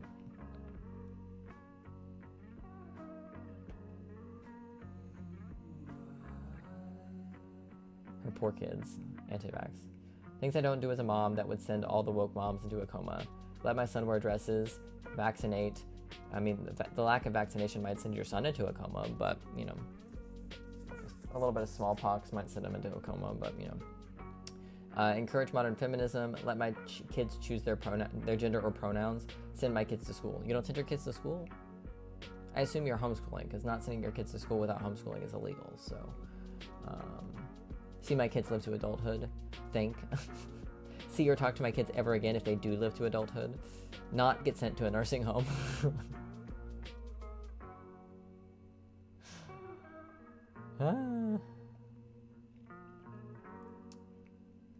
I'm not like other moms. I'm neglectful. Yeah. Have their mom used an over-the-top makeup filter?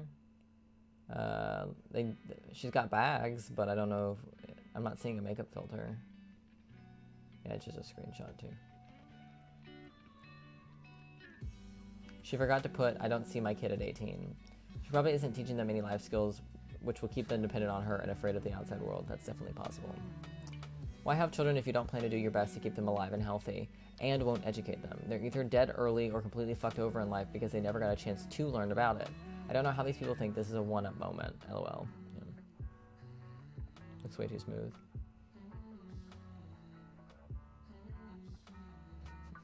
No, it's a lie. My kids are adult now. Never been vaccinated. You're being lied to. I did do my best to keep them healthy, and they are. Why can't we accept and respect how people want to live their life? Just because your kids got lucky and they made their way to adulthood unvaccinated, I'm sure they got vaxxed after they became adults, because you can do that as an adult.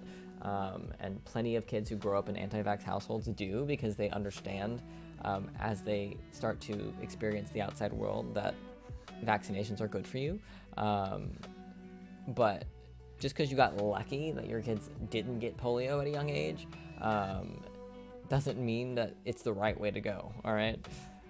Want to guess what happened to polio? But my kids turned out fine. Cool, good for you. Doesn't change the fact that, firstly, vaccines are good and necessary, and secondly, that in case of something like, I don't know, a fucking pandemic, it's down to more than individual choice when it's literally necessary to prevent more deaths. Yeah. Vaccines are extremely helpful, and it's the reason why our fucking life expectancy has gone up in the past several hundred years, is because of vaccines and their effectiveness and their ability to be made.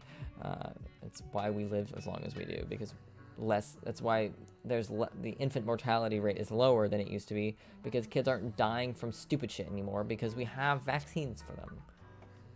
Question is, can she define woke? Probably not, no. Just what America needs more of, stupid unvaccinated adults. Explains why America's life expectancy is going down. Yeah.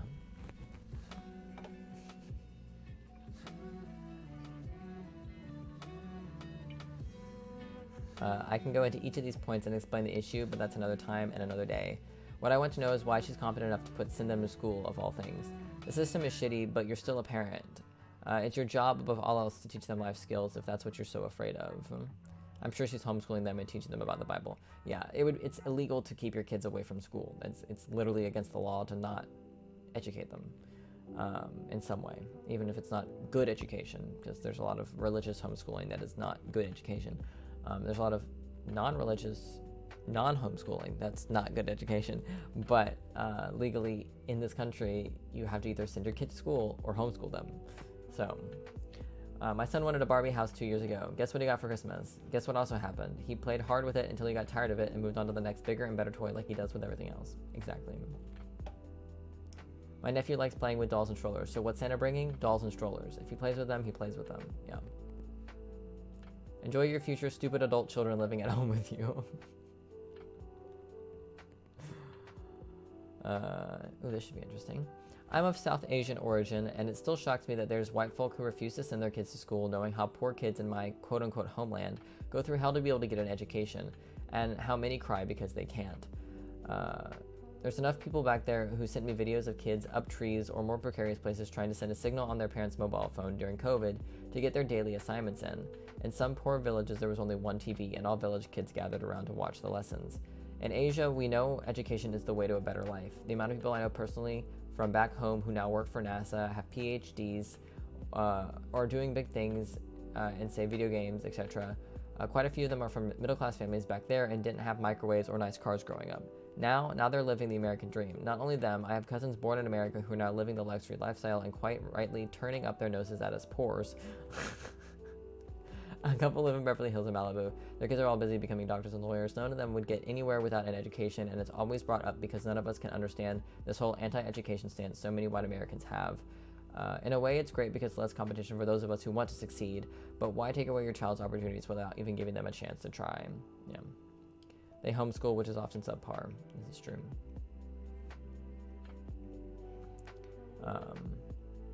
Because so often homeschooling is... The reason, in my opinion, that homeschooling is so often subpar is because not only is the person that's doing the teaching, the parent, not often educated to the degree that a teacher is going to be, but oftentimes homeschooling is motivated by religious reasons, and that tends to mean that the homeschooling itself is religion-based. So kids don't get taught actual biology or actual history or actual evolution because they're being taught about Jesus stuff instead, which is not helpful. Like, you can teach them about Jesus, but you also need to teach them about like biology and like actual like real life things. If you want to also teach them about the Bible, that's fine, but that can't be the only thing that you're teaching them, because it can stunt their growth and can put them down the path to be culture shocked as fuck when they enter college in the real world. If you don't believe me, you can ask Max.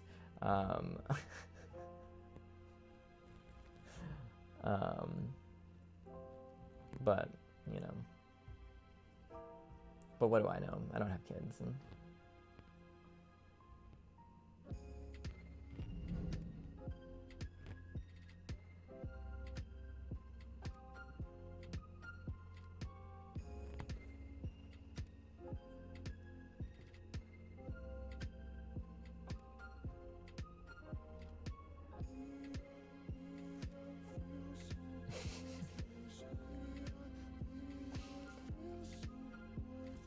what was I about to pull up? Something I was about to pull up. What was it? It wasn't this, but I'm going to pull this up too.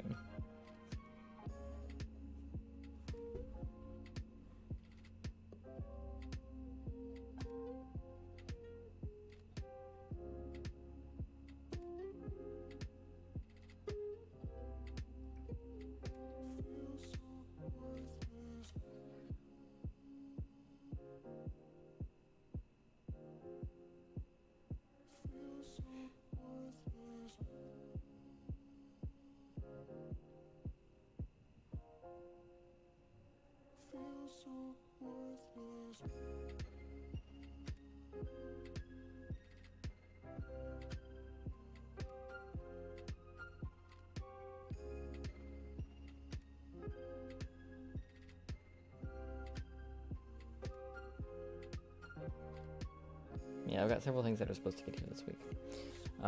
Did Max go to any school before college? Max did some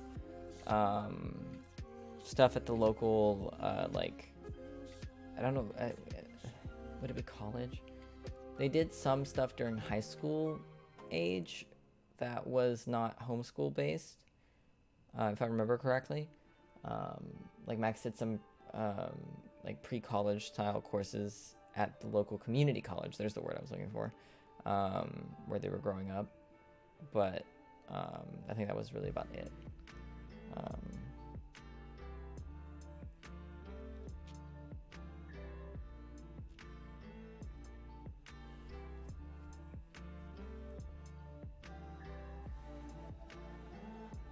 can't remember what I was going to pull up. God damn it. Oh well. Essentially, but in high school, a lot of times you can do classes through the community college that are technically college level courses,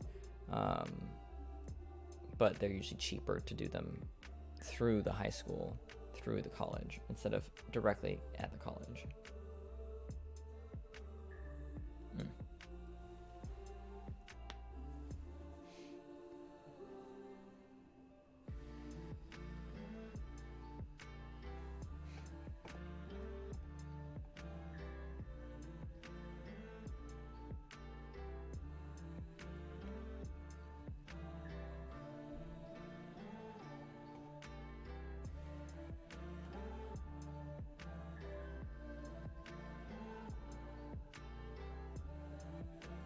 There was no room in the sink. OP, I'm bullshit mad. Where are you? At work, so stop texting me. You know where to find the dishes. If I get another text from you while I'm at work, I'm blocking you. If I go home and there are dishes in my bed, I'm leaving and staying at my boyfriend's indefinitely. It's funny how you think you're in charge. Block me. Your phone won't work by the weekend anyway. And go ahead. My brother can have, or your brother can have your whole room. You might want to ask the owners of that house whether you can stay there indefinitely. Someday When you're a big girl, you'll understand. OP said, I'm 21 years old.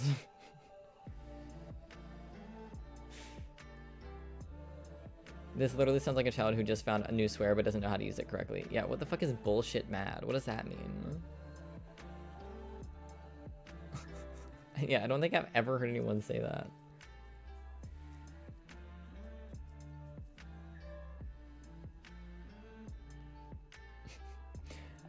I had a really rough relationship with my mother in my early 20s. The only way that works out is you find your own place and set your own rules. I've been doing that for 3 years and she's still the same narcissistic cunt. Tell her when she's a big girl, she'll understand why nobody cares to visit her. Yeah. Or why she's been put in the worst home when she's old. Yeah.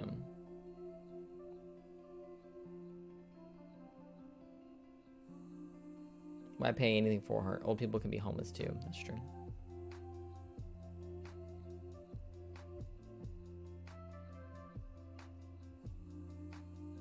The only people who say you'll understand when you're a big boy or girl are so much more immature. I'm 28 years old. One of the last times I had a casual conversation with my father a bit over a year ago, he said, when you get older and learn how the world works. I was 27 at the time. I have 2 degrees. I have a steady job, an apartment, and a partner. We were also talking about the field in which I literally work and have my master's degree in. My dad was 100% flat out wrong. Adults who say this to their children, no matter how old their children are assholes, because you will never be old enough to them. See, they're older, so that means no matter what you know, what your experience is, they're always right and wiser and smarter. Anyway, I hope OP's parents enjoy what my parents are currently enjoying, as little contact as fucking possible. Yeah. I do be like them.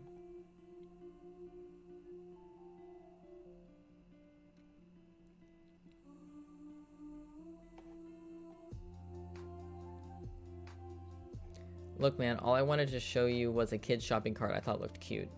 This popped up on my Target app. Blank, blank, or blank would have fun with that. I'm not shopping Target all month of June. It's freaking Gay Pride month, and Target is a big supporter of that. So I'm boycotting with my dollars, not to support them. I mean, geez, they give veterans who die for our country and serve for our safety one lousy day. There's a whole month for veterans, but okay. And then they give weirdos like gay people and, ooh, fags, the whole month. Yes, I know you can't say those words anymore. Don't care. The Bible says man and woman, and I'm sticking with that. Okay. ... You know, there's a lot of fags who have died and supported this country, right? Like, there were whole battalions of people during the World Wars that were made up of queer people. You're aware of that, right? Like, April is the month of the military child, and November is Military Family Month. Yeah. May is National Military Appreciation Month. There's 3 months right there for you.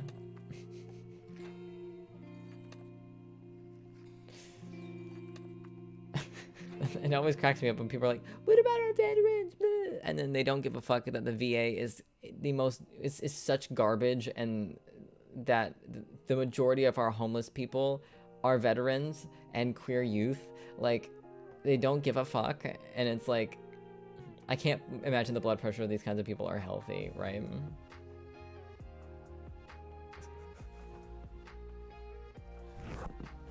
I really am enjoying the toaster strudels that I've been eating for breakfast in the morning, but they do not last very long in terms of keeping me full, because I am hungry again, and I just ate 4 hours ago.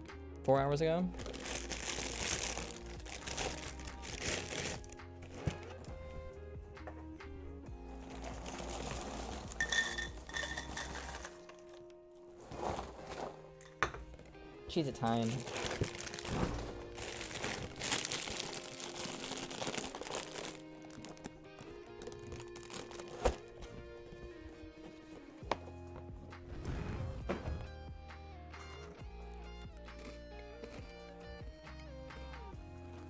Oh, I remember what I was gonna pull up now.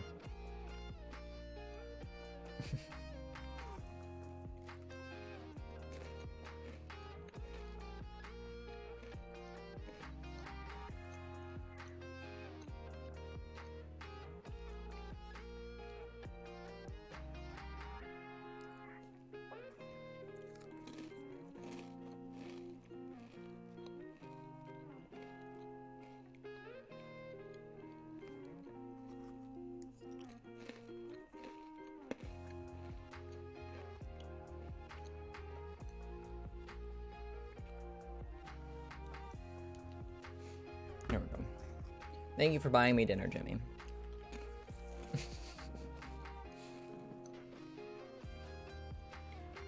I'm gonna have to eat SpaghettiOs tonight.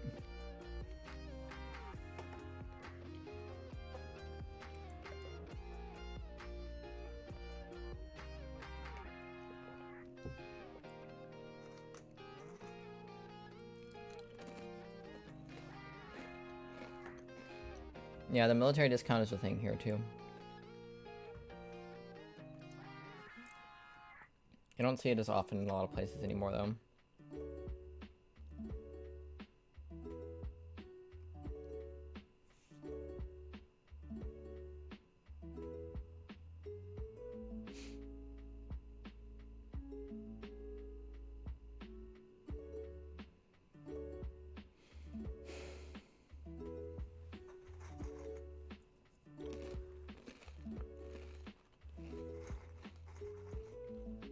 Thank you for your money, Jimmy. I am now back over $100.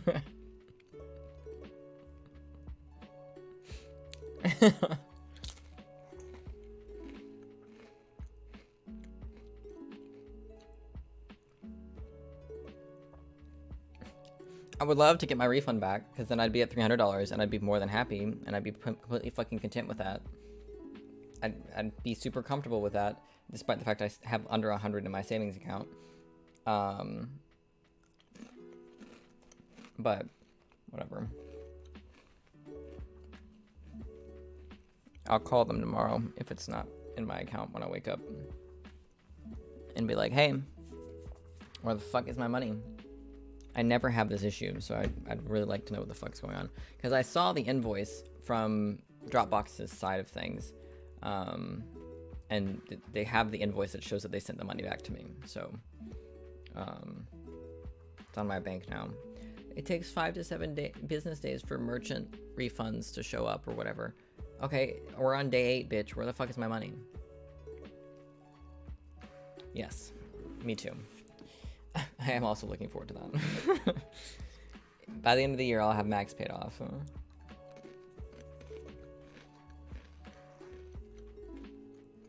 Max was like, I'm gonna miss having your money every month.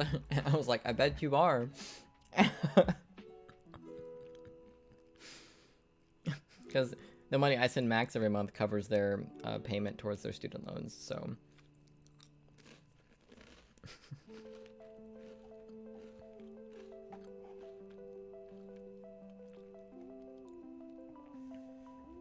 Yeah. My dad screamed at me because the neighbors put tiny red flags about 10 feet out from the side of his house so that the neighbors' contractors don't go over the line into my dad's property, since they were tearing down and rebuilding the house.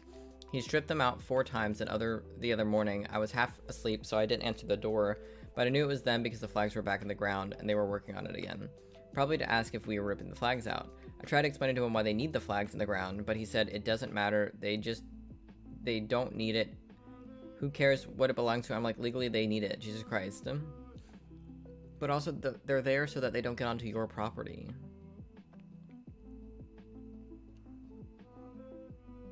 Weird. What, does he think it's the tiniest communist parade ever? Goddamn chipmunks are seizing the means of production.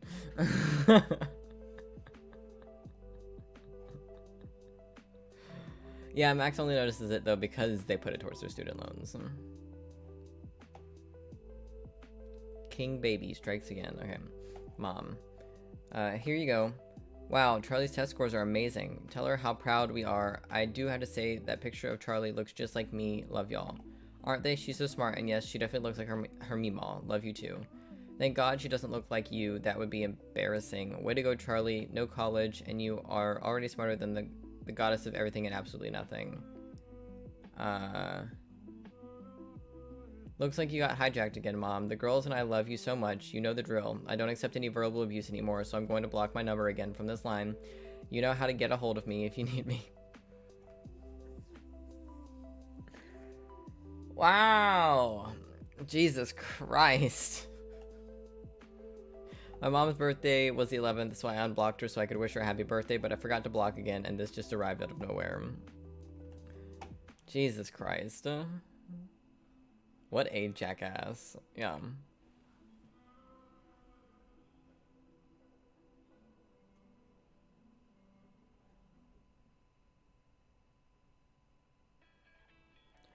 Oh, okay. It's dad. Dad used mom's number to say things like this. Okay.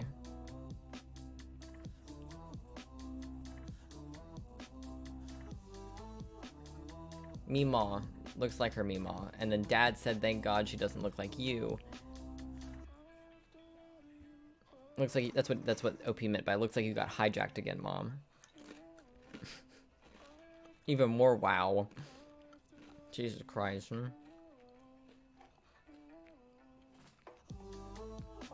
I think my mom is turning into an insane parent. Spawn point. Please, when you go back to school, if they want to stick you with a needle, don't let them. I don't know what's in the shot, and it could be something bad. Promise me you won't let them give you a shot at school without my knowledge. Promise me. No promises. They won't just let me up and leave in the middle of a school day. You leave however you can. Sneak away, just no shots. I can't do that. I'd get in trouble. I don't need that on my record along with my truancy. I guess this also counts as conspiracy since my grandpa said she was getting into a, quote, the world is ending because of the government conspiracy. I mean, that's not a conspiracy. That's just true, but, you know. I'll take care of it. Just leave. If it happens, trouble is the last thing I'm worried about. It's the first thing I'm worried about. Just keep it in mind, okay? I'm not fucking up my chances of getting into impact because you're paranoid about vaccines and want me to go to scorched earth just to leave the school. I can't do that. Yes, you can. I'll need to come right home. I'm not leaving school early. Leave as fast as you can and go right home. Especially not before 4th period because it'll count as an absence. Listen to me, you need to leave and come home. Why are you so worried about this? They're not going to drag me by my hair and stab me with the needles. Because it's not fair for anyone to put anything inside your body without my knowledge. I don't have to leave school, I can just say no, and then it'll be up to them to send me home or not. And you don't even know if this is going to happen at all. If you're worried about them putting things inside my body without your knowledge, you should see the lunches. I want you to be ready and have a plan to get away, lol. I'm not going to, quote, get away. It's not that serious. They can't inject me with anything if I don't go along willingly, so if I just say no, they'll be fine. You need to come home if this happens. Please just listen to me. How many people in front of you are there at the doctor's office? I love you. Hope you're feeling better. I'm in the room right now. Okay. I'll text you about it, but I'm not going to just up and leave. That's something I'm not willing to do. If I don't have to, I don't need leaving school early without permission on my record too. I've already got truancy and bad grades. If this happens to your records aren't going to matter. I love you. See you after work. Oh, please don't tell me you're going down the anti-vax rabbit hole.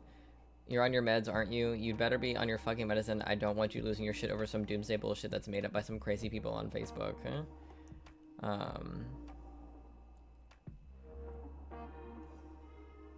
Oh, it closed. Hold on. Wait, was that the end? Oh, that was the end. Okay. I ended up looking up a conspiracy. I couldn't find it. I guess it wasn't crazy enough, but I found it's super crazy.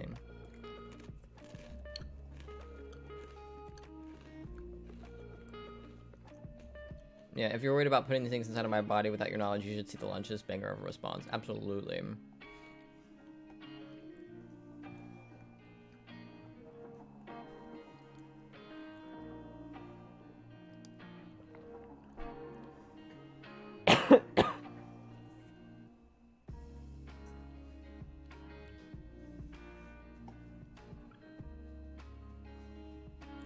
Some unprompted messages about my hair I got from my mom. OP is a 24 male.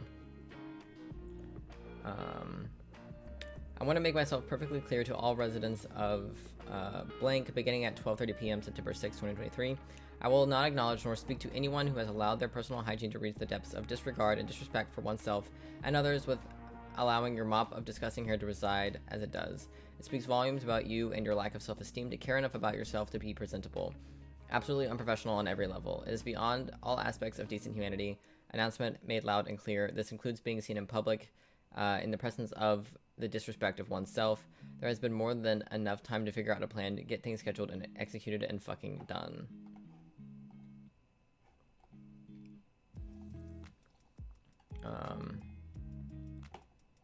Pretty obvious. Absolutely no excuse for an unkempt look that says to someone they don't give a shit about their appearance. Why give someone the chance to check that box with appearance, both in clothing and grooming? Jesus, it keeps going. Unhealthy, nasty hair is going to have a perm. Going into having a perm will be a shock to you to learn That much split in garbage needs to be cut off first. You have done zero maintenance to manage it. It shows, and without a stylist and any knowledge of experience with you many times leads to a very, very bad outcome. You'll pay the price, you'll see, and you'll hate it. It's still going. Oh my god, there's more. The spacecraft bringing back a meteor sample was being filmed on descent. Then suddenly the camera lost signal for a second. Then you can see it descending with the parachute deployed. Another NASA fake, lol. This was the only thing that even referenced the mission.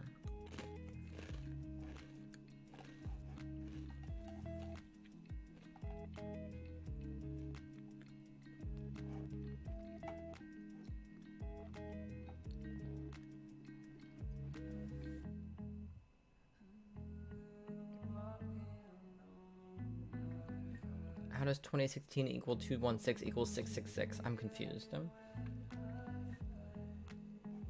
6 times 6 times 6 is not 666. What? What? What? What? What? At least 24 times 9 is 216. That's correct. Huh? What? How is...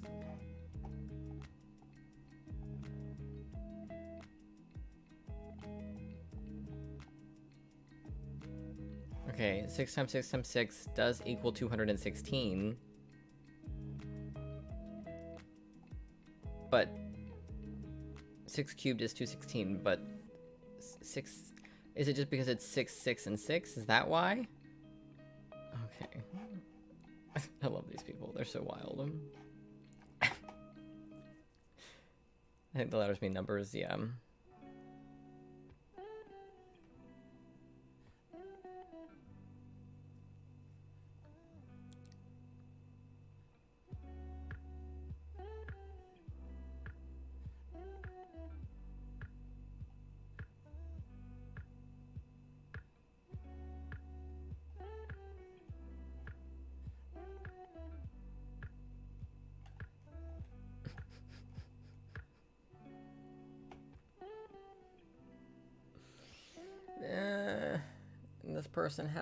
This person's vote counts just as much as mine.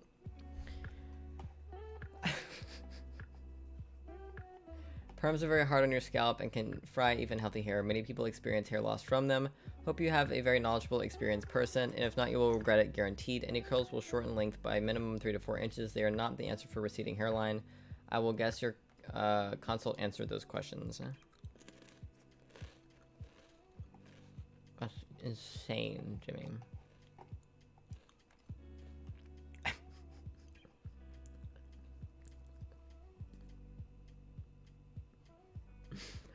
Over this? Normal fucking hair? I'm so confused.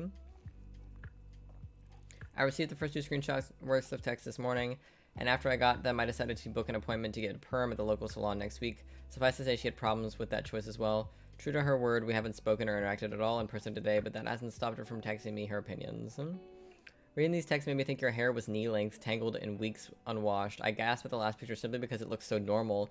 And good on you, OP, your mom is laughably wrong. He should get a poodle perm with a rainbow dye job just to annoy the crazy one, honestly. Yeah. As a hairstylist, a perm would suit you well if you chose. It's all about personal preference. No one can tell you it won't suit you if it's what you like. Secondly, your hair is by no means disgusting. It's clean and in style, and I like it. Your mother is a very mean woman. Yeah. You look fine. What does she want done with your hair? I see her bitching and griping and throwing a fit over your hair, but not offering any real solutions. I burst out laughing when I saw it. It's just hair. Yeah, it's not even like in dreads or something. Like maybe if he was, you know, had white people dreads, maybe then I could understand because white people dreads are gross. But it's just normal fucking hair. This is just hair. There's nothing. It even looks washed. Like it's not even unwashed hair. I'm so confused. I mean, we are an insane parent, so I'm not 100% surprised, but I'm surprised at how normal it looks.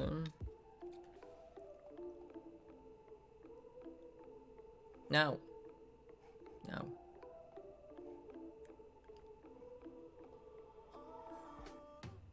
Oh fuck, I fucked up.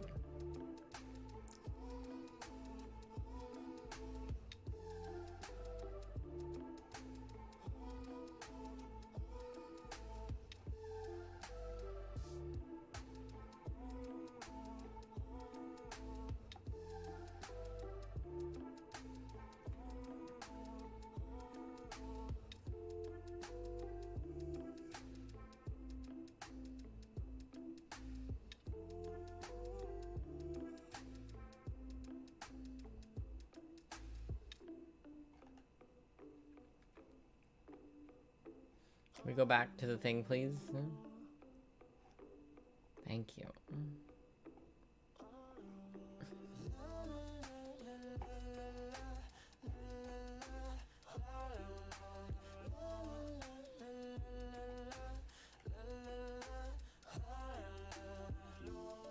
Yeah, I just wanted to upvote this one because I read it already.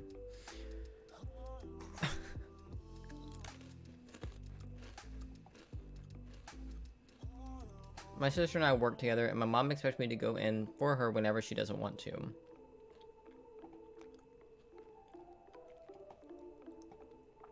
I'm leaving. Be careful.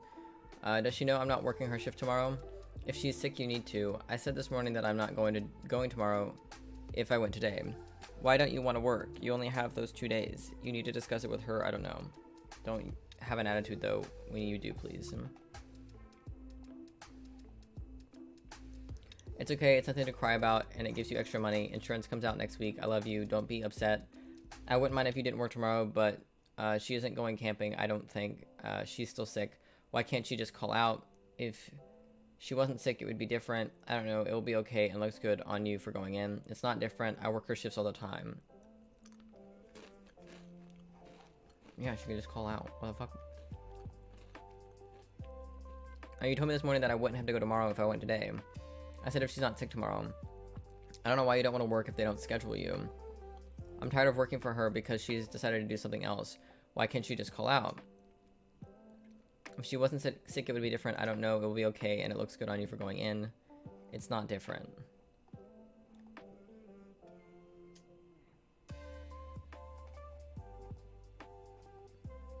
Okay, I just repeated. You literally told me that if I went in today, I wouldn't need to tomorrow. Calm down. It's not going to kill you to work a few hours tomorrow. You can play your games when you get off. And you were not scheduled at all this past week. You need the hours. I love you. Just don't go in. Seriously, stand your ground. Your sister needs to deal with her own job and the consequences to calling out all the time, or this will become her work ethic into adulthood. Your mom is lazy parenting by not only allowing this, but encouraging it. It's just easier for her to smooth things over with you than it is for her to argue with your sister for reasons not shown in this post, but I bet I could guess why. And then she's going to avoid your justified upsetness by love bombing you. Don't fall for it. Don't go in tomorrow. Don't go in for her for a while, if ever again.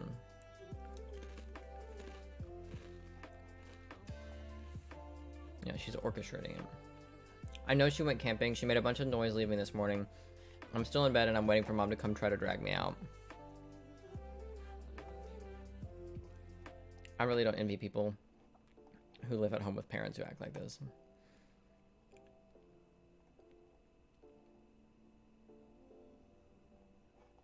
Ooh. Relevant post. Okay. The title was, when I asked my mom to stop telling my kids being trans was bad. Honestly, I've racked my brain out trying to figure out why you dislike me and always treat me like shit. You assume too much and you didn't tell, and, can't read. If you didn't hate me so much, I could tell you so much I've done for you. If you can't talk to me like an Italian mother, then don't bother trying. What? I will say this, you honestly think dad is able or capable of doing most of the stuff he does for you or the kids. That's it. I won't degrade your father by telling you, as if you care, you never call me or get the kids to call. I'm done. Asking you not to spew hate-filled rhetoric to my children is not treating you like shit. As to not calling, well, this conversation perfectly sums up why I don't, because anything you disagree with is instantly turned into a pity party about you. The idea that you would be opposed to me simply asking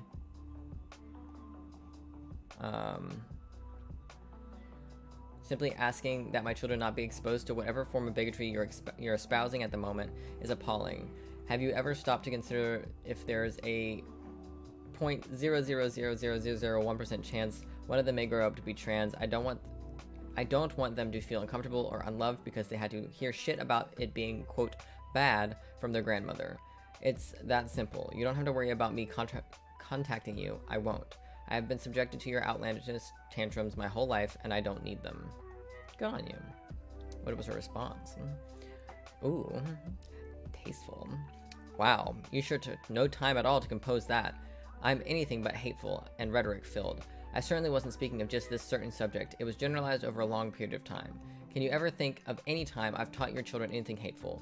Please tell me when I've, quote, spewed hateful words. Are you crazy enough to think I'm homophobic? Homophonic?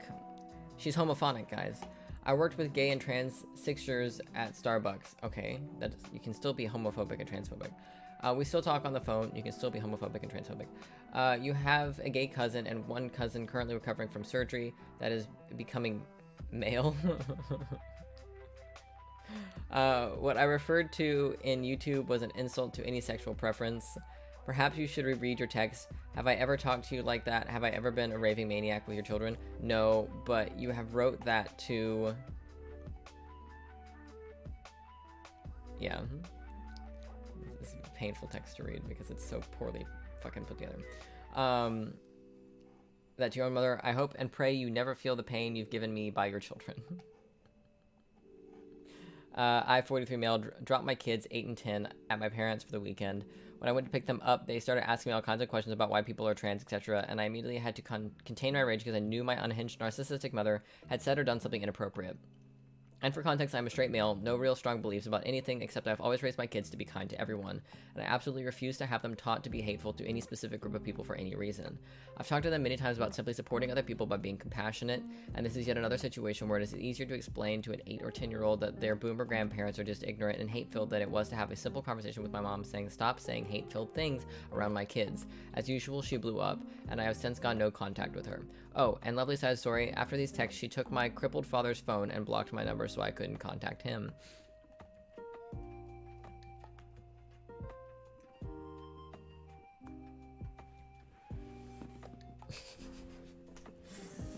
Yeah, it does, in my experience.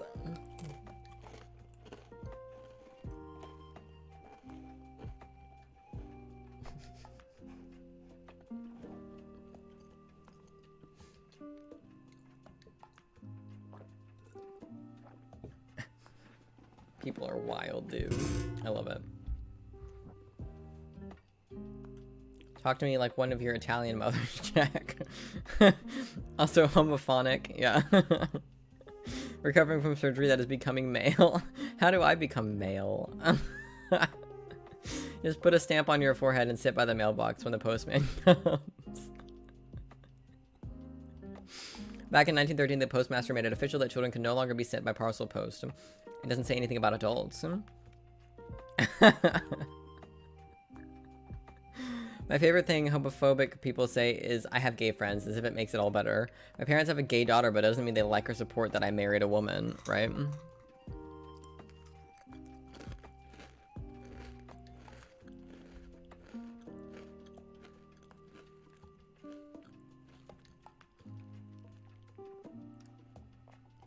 That'd be like my parents saying they're not transphobic because I exist.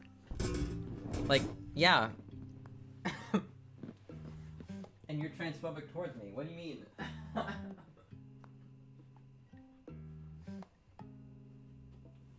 my legs don't want to work. Ah.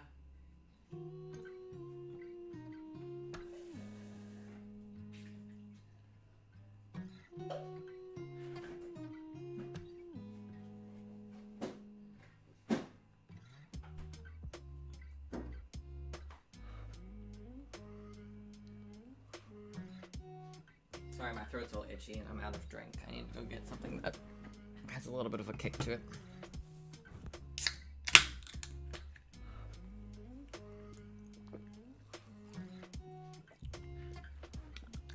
Tasty.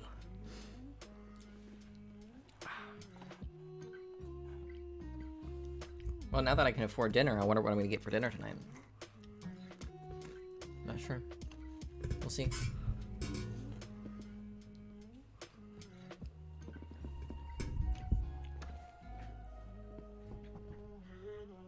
They help pay for your shipping. Was that not them not helping you becoming male?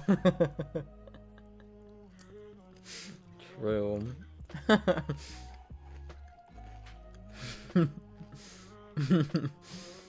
Keep your bibbity bobbity boobity bigotry away from my kids.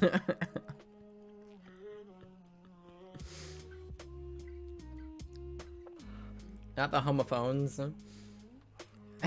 Are you crazy enough to think I'm a homophobic? I worked with gay and trans kids 6 years at Starbucks, so their mere existence and employment at the same company somehow makes you not homophobic? She never said she wasn't homophobic. She said she wasn't homophonic. I've never been a raving maniac, she says whilst talking like a raving maniac. Yum.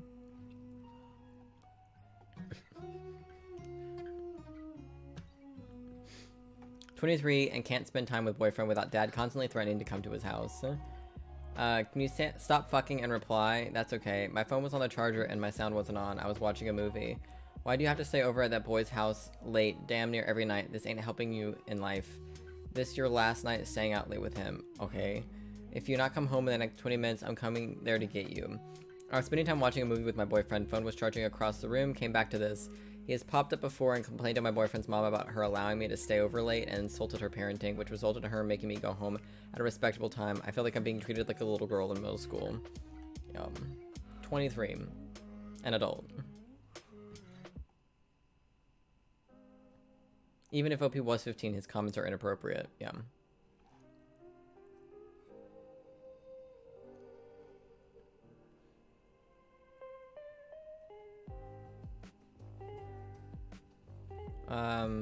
Okay.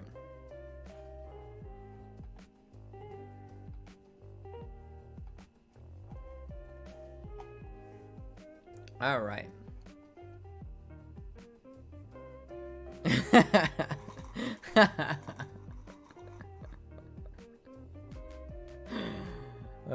That's funny.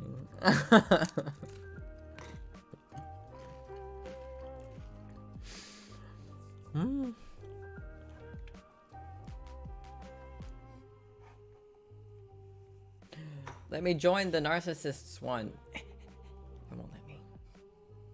Rude. Oh, there we go. Oh.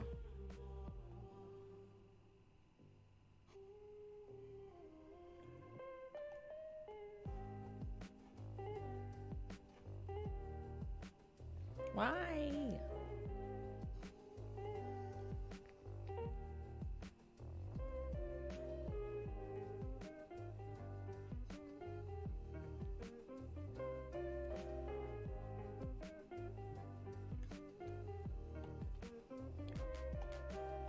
Let me join the narcissistic abusive parents one.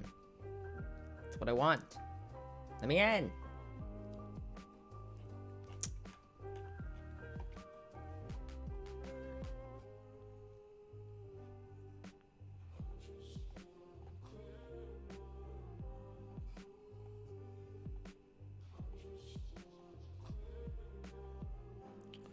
I think we're going to have to volunteer to have any hope of meeting someone. I just can't think of any hobbies I like that allow me to meet people, right? I mean, for me, I don't care, so it doesn't bother me at all, but, you know.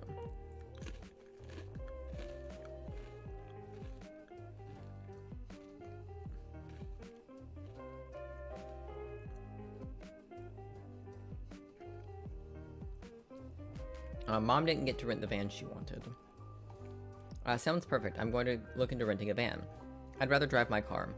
Y'all may need to go on without me then. That's a lot of driving and a small amount of time for me. Okay, think on it and let me know. I'm good. Y'all go on without me. Bummer, but I understand. Although I don't see why you were opposed to me renting a van so we can all go. I don't want to hear about your trip, so let's not mention it again. Okay. Doesn't bother me either, but it would be nice to have some people to speak with out of work. Yeah, that's really the only thing. Love you. Back at ya. By the way, I'm planning a camping trip over Thanksgiving. Will be a nice long weekend to get away. You can make your plans around the in-laws' schedule. I don't really care about that. Yeah, it only bothers me sometimes, and I think if I had a pet, it would bother me even less.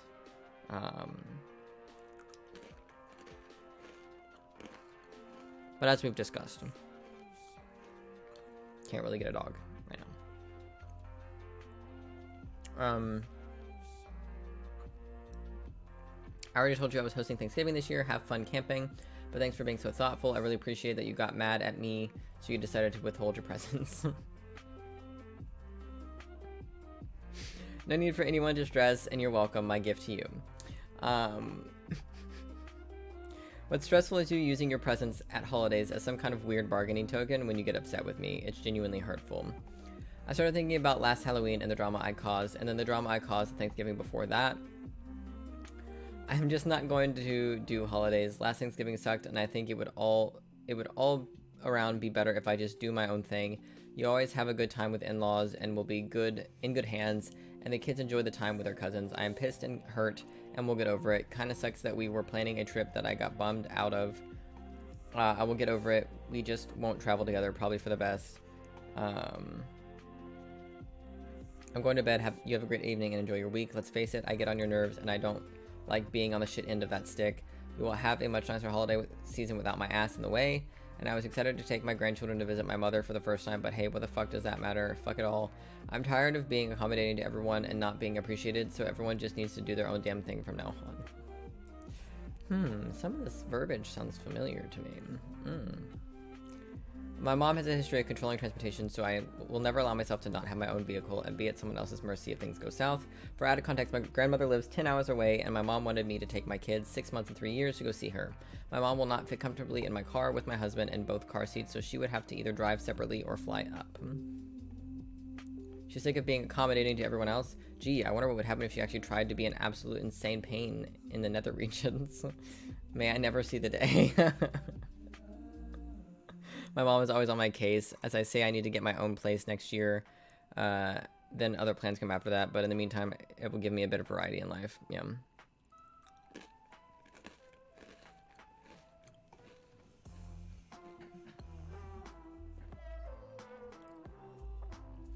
At least she has the decency to free everyone of her lovely presents instead of going and bitching the entire time. Just wanted to say to everyone who made comments, like, is this my mom? Help me feel not alone in the weird fucking relationship dynamic that feels isolating most of the time. Seriously, thank you. I was able to find a therapist to start working through my issues starting on Thursday. Cheers to breaking the cycle of generational trauma. Yeah.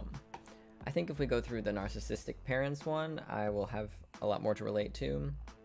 Because every time I see a post that is actually from this subreddit, I feel like I'm relating a little bit too much. So, and a lot of these are like stories too, so that's fun. My therapist pulled the "but she's your mother" line. Today we were talking about my relationship with my mother. My therapist suggested that I might be jealous of my mother. I might be having a secret desire to have her social status and reputation. I replied that I'm not jealous of the kind of person my mother is, and I hope I'm not like her. He even said that if I wasn't short on money now, I would go no contact. She was surprised and went on about how a mother-child relationship can't be broken. I felt very invalidated. I had suggested about narcissism earlier in the session, and she brushed me off. Please tell me you would continue seeing this therapist. You prefer these ones, the stories? Update. Thank you all for your helpful comments. You helped me make the decision to stop having sessions with this therapist. Told her through text and explained the reasons. She was understanding of my feelings, but told me that it's not good for me to quit therapy via text, and it might be good for us to see each other at least once more. Well, she just wants your money again. She also told me that her comments were nothing more than assumptions. She was trying to tell me how I feel or impose something on me. She wasn't trying to tell me how I feel or impose something on me. I don't see the point of a last session. Most probably she didn't have malicious intentions because there wasn't an outbreak after she received the news, but she was not informed enough about NPD and was treating my case as normal friction within the family unit despite the alarming examples I had given her.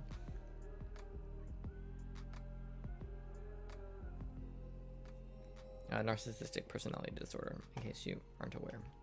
NPD.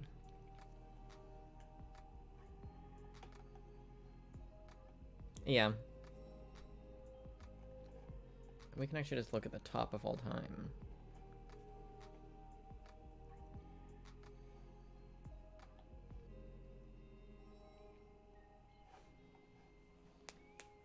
These ones are just straight facts, yeah. I just gave birth to my son. Unexpected visitor. Just gave birth to my son yesterday. Me and my husband have been through a lot. My water broke and they weren't sure how long it had been, so risk of infection was high. We definitely didn't want any visits, so we didn't say anything to anyone. I had a C-section and spent most of my day recovering from that and trying to breastfeed. This afternoon, I was in my room, my husband was sleeping. I had the baby in my hands breastfeeding, and unannounced, no knock, my mom and her pervert boyfriend barged in through my door. I tried to cover myself up quick, but I know that he'd seen me exposed. First words are, "Hi everyone, we didn't come to disturb. Oh my god, look at the baby." Proceeds to pull out phone and take picture. I'm left speechless. I didn't say a word, and I turned to look behind me to see if my husband awoke. I could physically see him getting red and shaking. At this point, I turned my head and pulled the baby tighter into my chest, and she hugged me and was like, "Okay, bye-bye everyone," and then just burst into tears. And I just burst into tears. I called my nurse into my room and told her what happened, and I asked her why that was allowed to happen. She told me that anyone can call and ask if I'm here, but that they would need the room number to visit. I said that's impossible. I didn't give that to anyone. Just me and my husband know that. Someone had to have told them at the front desk, is what I'm telling her. She apologized repeatedly and said she was sorry. That should never have happened. I just feel violated at this point and sick to my stomach. She never cared about my pregnancy, never showed any care for my other children when they were born. Yikes. That hospital really violated your privacy. Unacceptable. Like, legally. HIP has been violated. Seriously. Yeah, room number is not a PHI, but they did violate her privacy. I'm a physician. This is unacceptable. Asked to speak to an ombuds person immediately and make a formal complaint. I don't know what that is. Please file a complaint. There was a breakdown in their system and it needs to be repaired immediately. You aren't whining. You aren't being a difficult patient. Your rights as a patient were violated and the hospital administration needs to know. Yeah.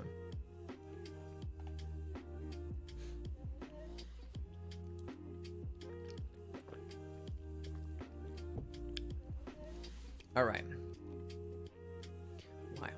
Wild things. Let me message Max, see if Max can come join us.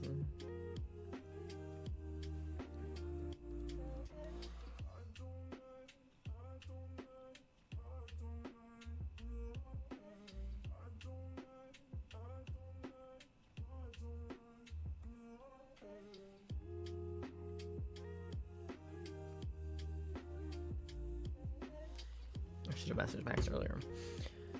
That time my sister took me camping.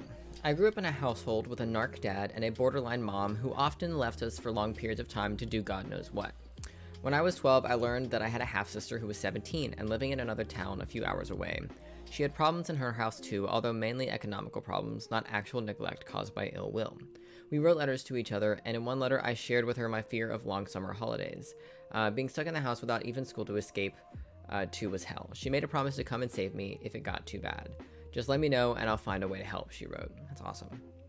A few days after I had posted my letter, where I told her about how my mother had stopped providing meals and my dad was emotionally and sometimes physically abusive, she showed up on our doorstep. She told my dad that I was going to spend the summer holiday with her family since my dad hated kids, myself included. He happily agreed, no questions asked. Thanks. We took the night train north. I was so excited. She didn't take me home with her. She took me camping. We spent the entire summer hiking amazingly beautiful trails, usually tenting but sometimes renting a small cabin for the night. It was the happiest summer of my life. I suddenly had a sister who cared and enjoyed spending time with me. She could fish and trap birds and cook and showed me how to read maps and the names of the constellations in the night sky. When the summer ended, I was transformed. I wasn't shy or confidence deprived anymore. I was a strong, resilient kid with an entirely new outlook on things. I reported my parents for lacking parenting skills and I was placed with a foster family. Neither of them made a fuss to keep me, so it was easily done. I often think about that summer that changed my life so profoundly. I don't know if it was that I gained a sister or that she showed me that I can survive and thrive, even on the roughest unmarked trails. It wasn't until years later that I learned the real story behind that summer. At the time, when she made me that promise, my sister lived with her family in a tiny apartment with no place for yet another person or another mouth to feed. In fact, she had been told to get out herself as soon as possible to make room for her siblings, and she was now awaiting the day she could move into her student apartment. I was amazed to hear that not only was her wonderful summer an emergency solution, her way to keep her promise and also give me an unforgettable summer, but she did it so well that I never once realized that we were there because we had nowhere else to go. Today I turned 30, my sister is still my best friend, and this summer we plan to hit the trails again. That's awesome. A positive a positive story being the top post in Raised by Narcissist is wild.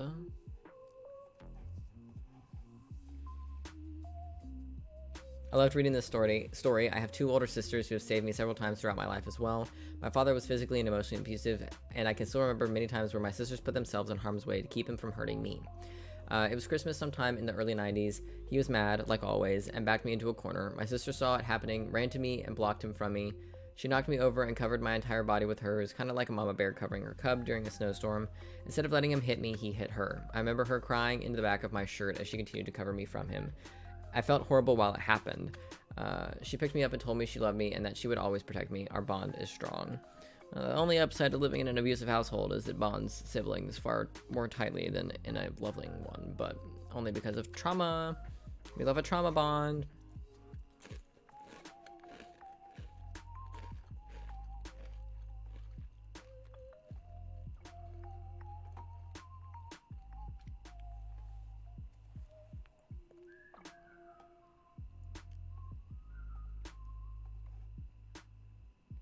I don't want to sound inappropriate, but I would watch the shit out of that movie.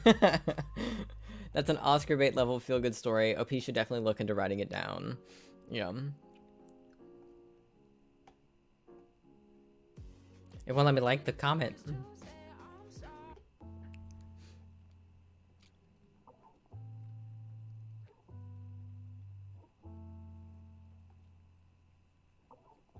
It was, and since she had been brought up with this kind of outdoors adventures, she was really good at it. They never had the money to go abroad on the school holidays, but they went on amazing hikes instead, and she learned early to be comfortable in the wild. If I ever have kids, I think that's the way to go. It creates more memories, and I think it makes you a stronger person too. Maybe.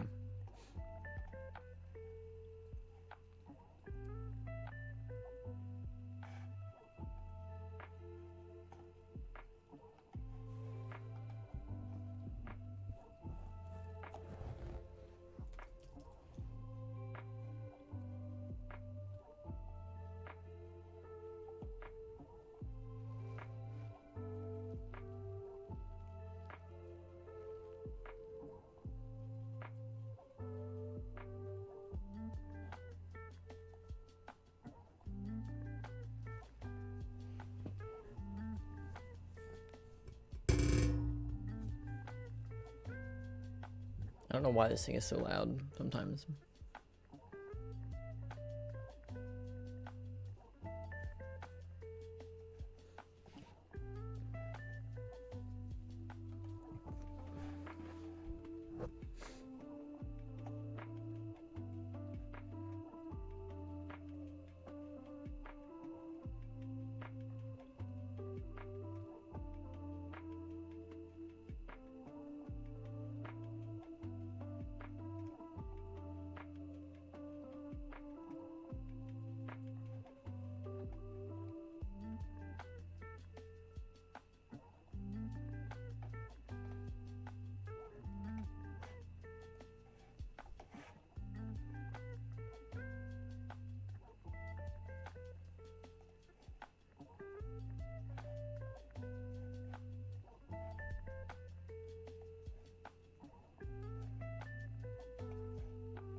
Weird.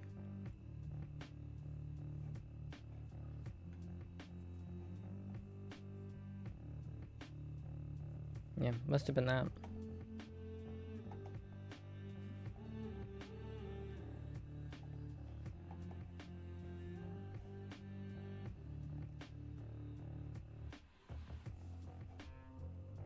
definitely fixed it because it let me fucking join the thing now. I don't know why it was so full, why the cache was so full, but...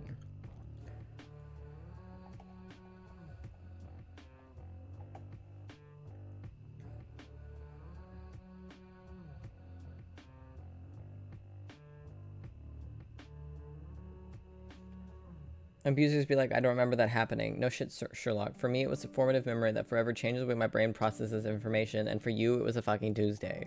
Yeah. I've had my parents do that.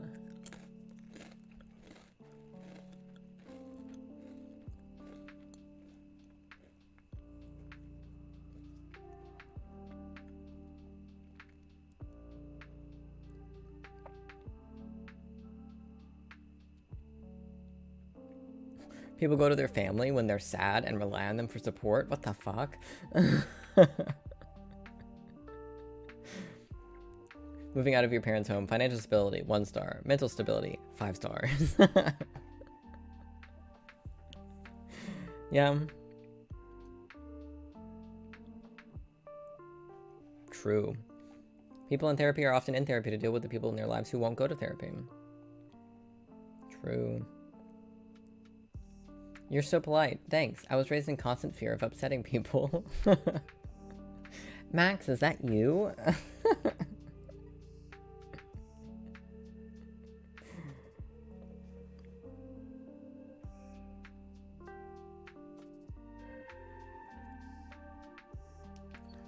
Send that to Max.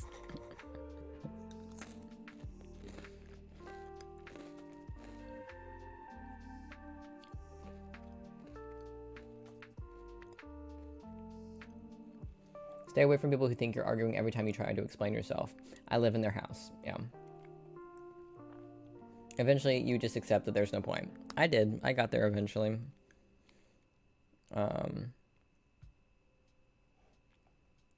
Oh yeah, this. People with good parents get so offended when abused children speak negatively of their parents. Like, really offended. They sing things like, your mom would do anything for you, and your parents sacrifice a lot for you, and I don't respect anyone who talks down on their parents. Just because your parents would do anything for you and sacrifice a lot for you doesn't mean it applies to all parents. We don't all have the same experience, boo. You can't tell me shit about what my mama would do for me. All moms and dads are not created equal. Right? I've had people do that before when I talk about how I don't speak with my parents anymore. At least not really. I mean, more so in the past month. But generally speaking, not very much. And my parents are better than a lot of people's parents. So...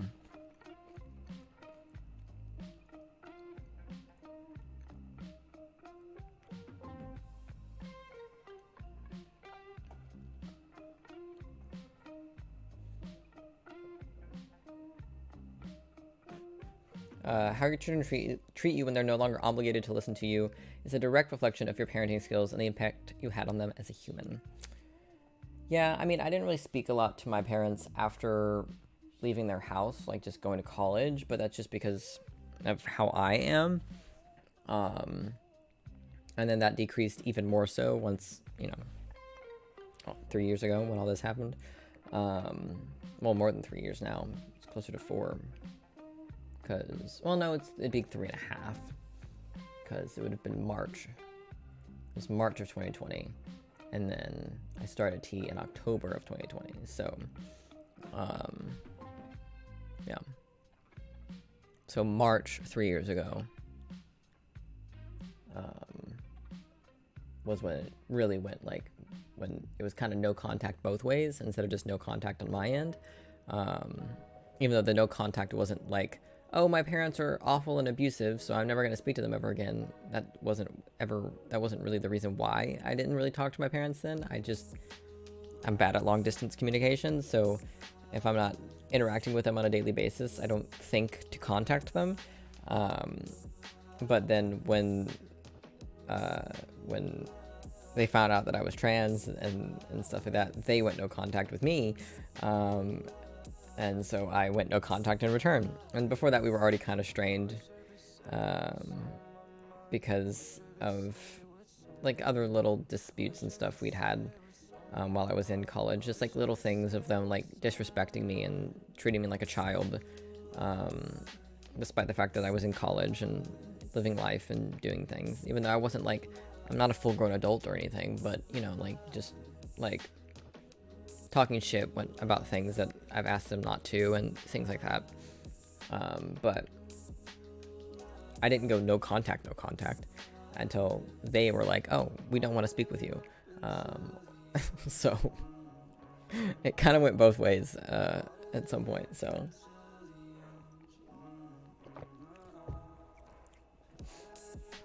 because I never considered myself, like, I don't consider myself having grown up in an abusive household personally. Was it emotionally manipulative at times? Absolutely it was. Absolutely it was. Were my parents the best parents that you could ask for? No.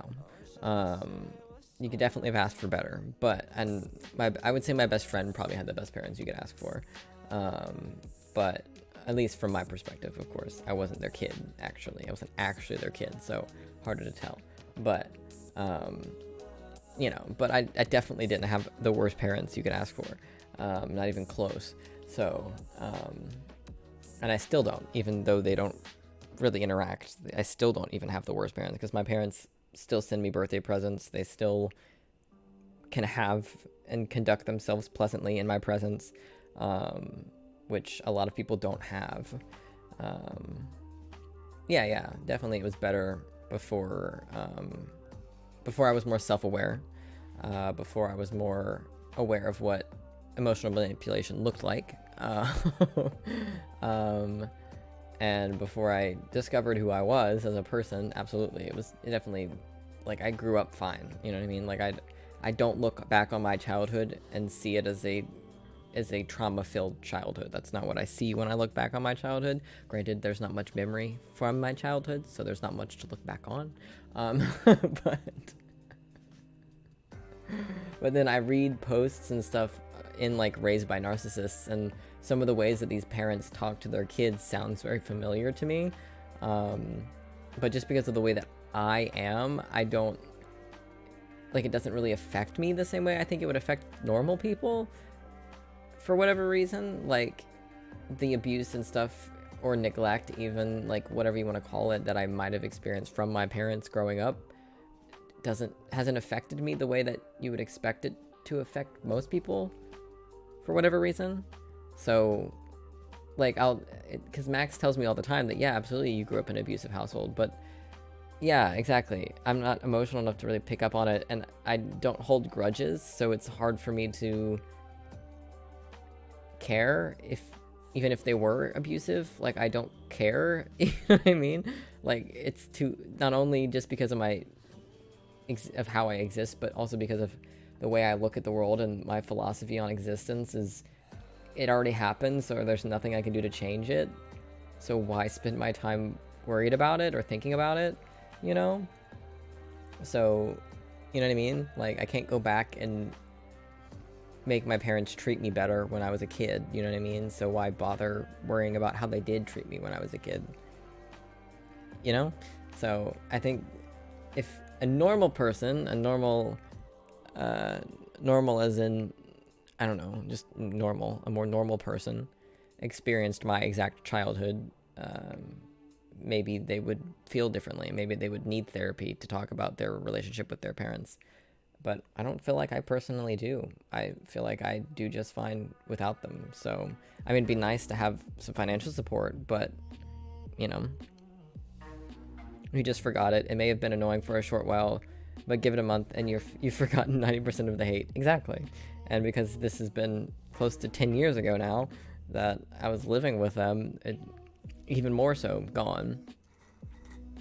Like, I don't even really care that they don't like who I am as a person. You know what I mean? Like, it doesn't really even bother me all that much that they don't support me in my transition. Like, that doesn't really even bother me anymore. So,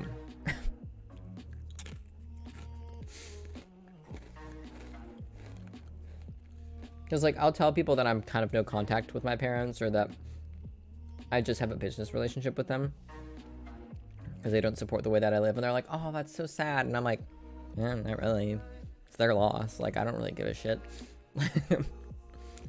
They're gonna really hate it whenever I end up with kids, and then they're not allowed to come see my kids because they won't call me their son.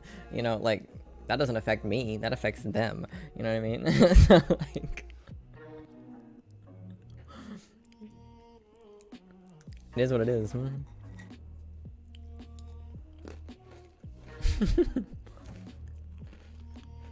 I feel like that's hard to explain to a lot of people.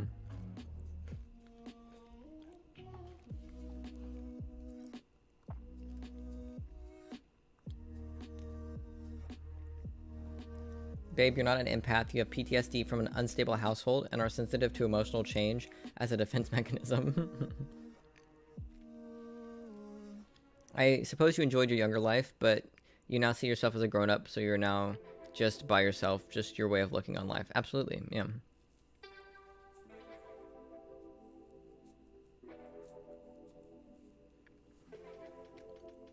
Absolutely. I was a happy kid. I mean, I was still a kid, like I was still a teenager, and all teenagers are very angsty and very sad all the time just because they're teenagers. Because being a teenager sucks, regardless of any situation. Being a teenager is just the worst. So, but yeah, no, I don't look back on my childhood and see all the bad shit, you know what I mean? Like, I don't see much at all, as we've discussed. But, no, I agree. I absolutely enjoyed my younger life.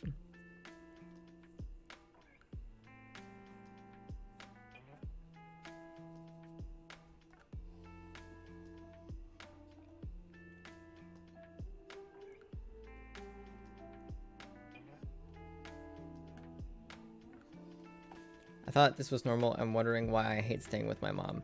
Your kid shouldn't be relieved to know you're not home. Your kid shouldn't have to double lock all their stuff up because they're scared you might go through it. Your kid shouldn't have to think, here comes the screaming, or brace themselves for the worst because you're angry. See, like this, I don't really relate to this all that much. Like, my parents never really went through my stuff.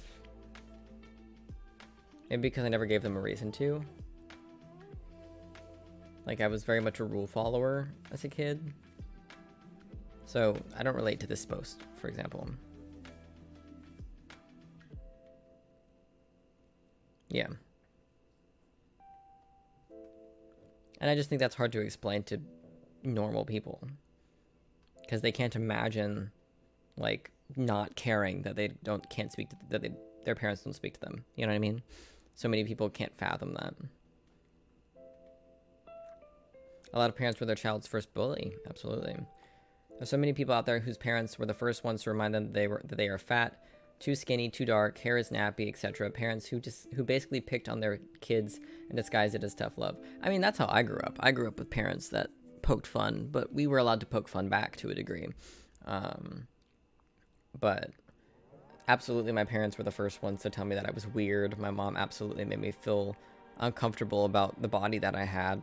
On top of already feeling uncomfortable with the body that I had because I had the wrong body. At the time, I wasn't aware of the second part, but I was already uncomfortable with my body. I just didn't know why. And then my mom absolutely made it worse by making me exercise with her and stuff because I had too much of a belly, despite the fact I've always been a stick figure. And, you know, little things like that, but it is what it is. I definitely didn't have to the degree that some people absolutely have it. Parent, I could have literally let you starve to death when you were incapable of feeding yourself as a baby, but I didn't. Therefore, you owe me every ounce of your respect for the rest of your life. Yeah.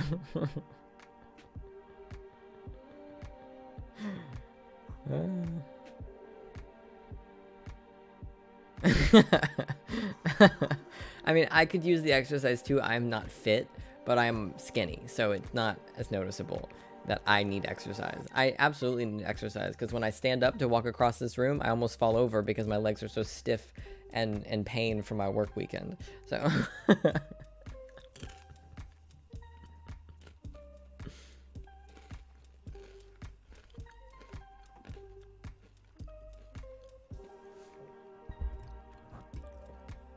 this right here, this is what I was gonna say.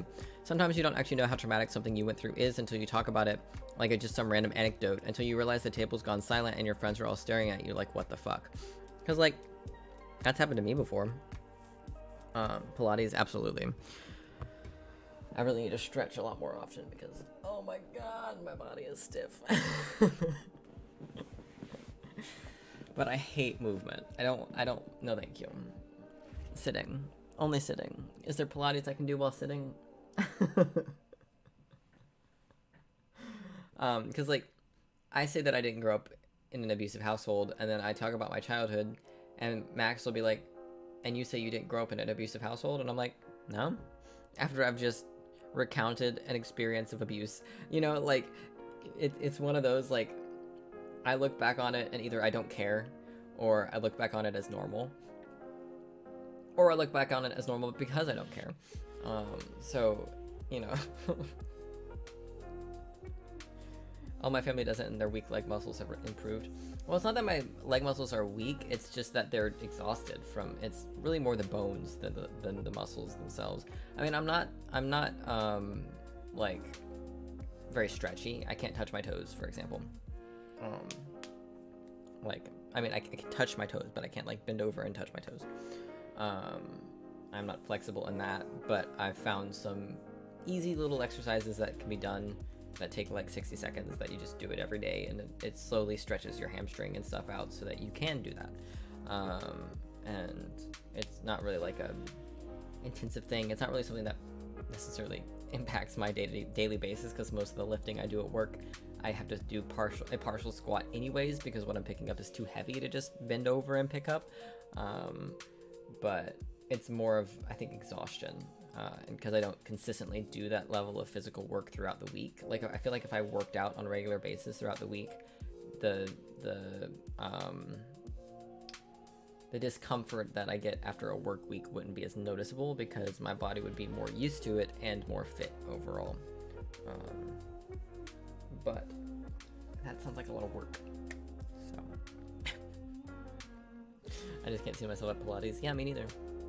Me neither.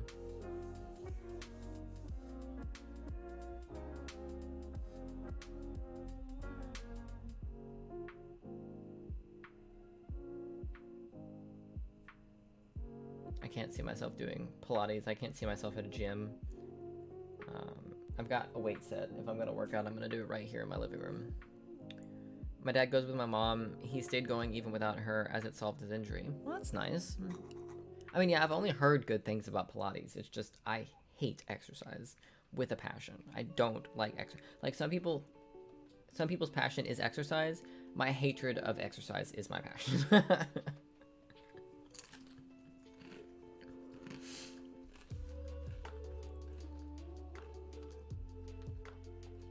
Yeah, this is an experience Max has had as well.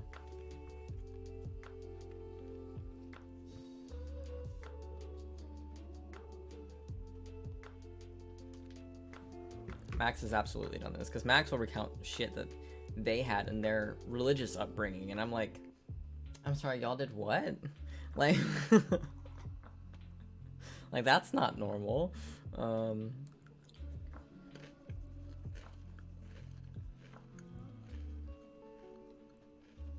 Yeah, no running for me. Nope.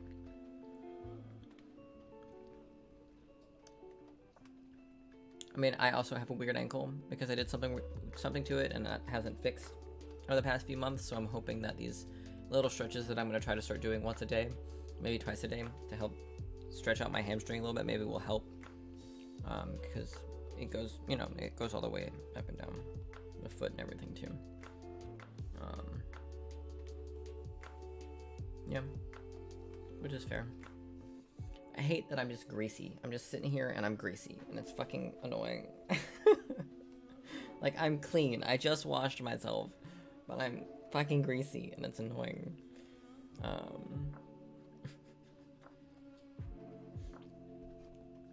I found new hairs on my face. I've got a couple down here now, and I was like, I didn't see them the other day, and then I saw them in the mirror at work yesterday or the day before, and I went, oh my god. It's the first time they've moved anywhere other than just here. Like, I've got a couple underneath. Progress. And by a couple, I literally mean like four hairs, individual hairs. But it's something. I'm here for the progress.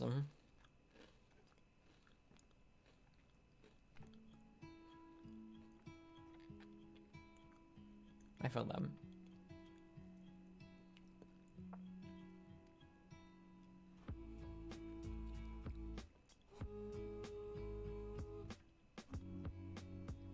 If you got called mature for your age, you're unpacking family trauma in therapy now. I got called mature for my age. All the time. I just don't care enough to go to therapy, so. Which is another thing that's hard to explain to people.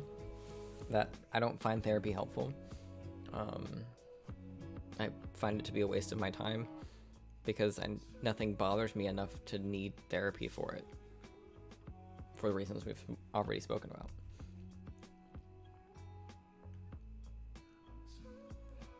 My children will get privacy from me when they can pay their own bills and feed themselves. Until then, you do what I say. Shit ain't negotiable. We're not friends. I haven't spoken to my mother in 10 years. Welcome to your future. Yeah.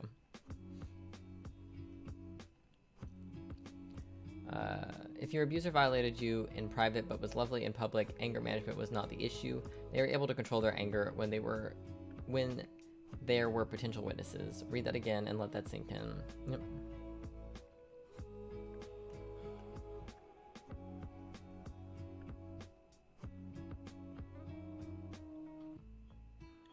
I got called that at school, but that's because a lot of people were insufferable. Yeah.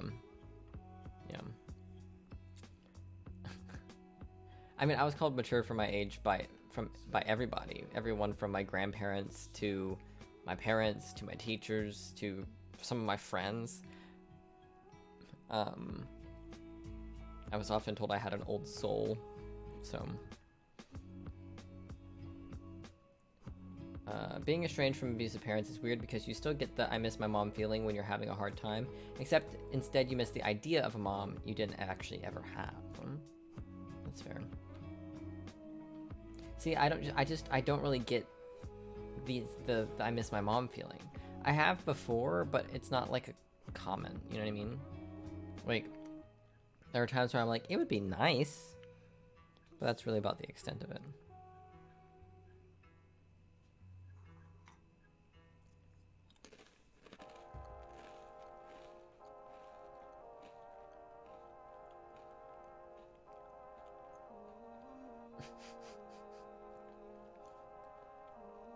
Why do parents ruin your day and then act like they didn't ruin your day and wonder why you're in a bad mood? I'm gonna send this to my sister.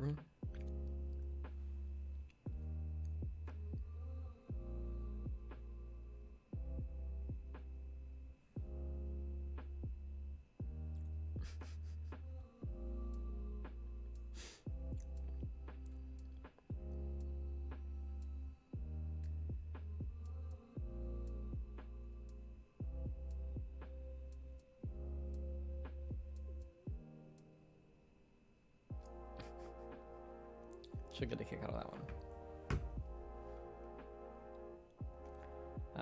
Child complains of mental illness symptoms. Parents with undiagnosed mental illness. Everyone's like that. Yeah.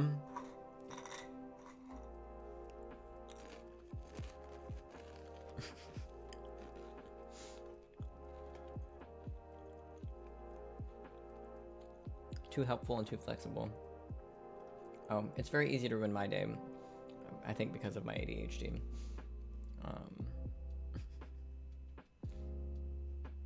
Like, and by ruin my day, I mean just like put me out of the mood to do the things I initially wanted to do. Not necessarily like I'm in a bad mood. I'm just not in the mood I need to be in to do the things that I wanted or needed to do. So.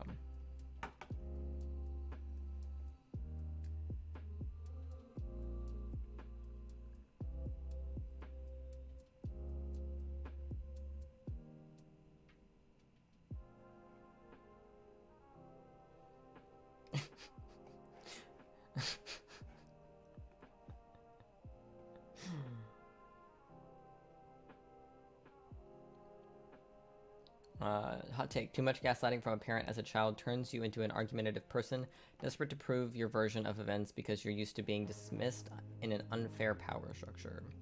Yes. I mean, that's pretty basic stuff right there. If their absence brings you peace, you didn't lose them. Exactly. Exactly. This.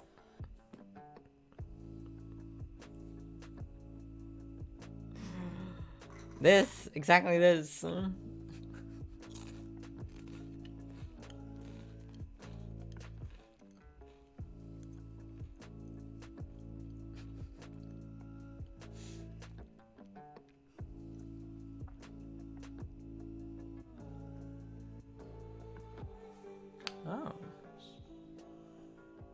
This could be a me thing.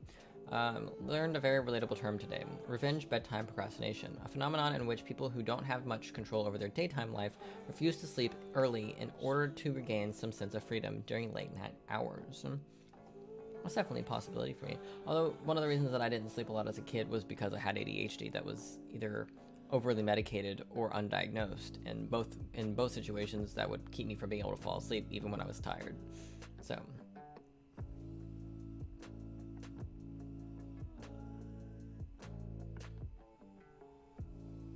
me labeled as an old soul as a result of growing up too fast in order to deal with abuse and trauma. Also me with a childlike confusion to the world around me because I lost large portions of my development to abuse and neglect. Both the characters. Child is passionate about absolutely anything. Parent, gotta insult it. Teen, hides passion because they were insulted for it. Parent, why doesn't my child tell me anything? Must be social media. Adult, cagey, dull, and passionless, gray existence. Parent, you should just try finding something you're passionate about. Oh, how the cycle goes.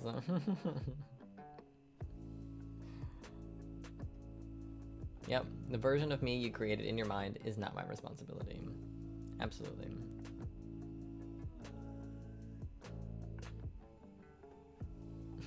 You've only got one family. Yeah, you only got one appendix too, but when it fucks with your health, you cut that bitch out.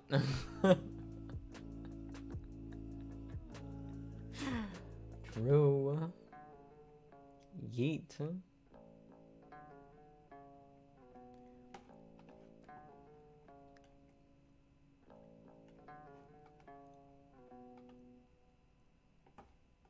Alright, let's read a couple more stories, and then I guess we can call it, because it's probably Jimmy's bedtime. And there's just me. I am just boring. It's so relatable, Jimmy.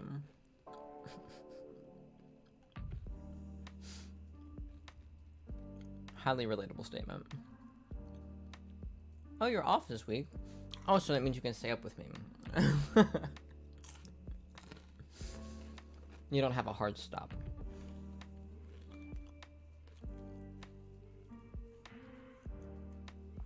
Or at least the hard stop isn't as early. I think you mentioned that already, didn't you? Didn't you already mention that you were off this week? And I forgot.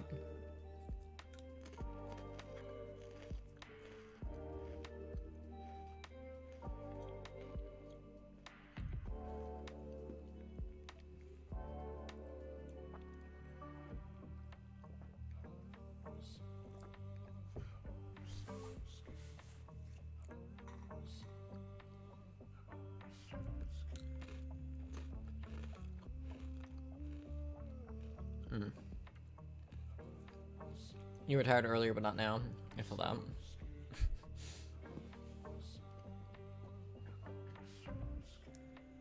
That's why I was up early today, because I was tired at like 2 something last night, or this morning or whatever, 2 a.m.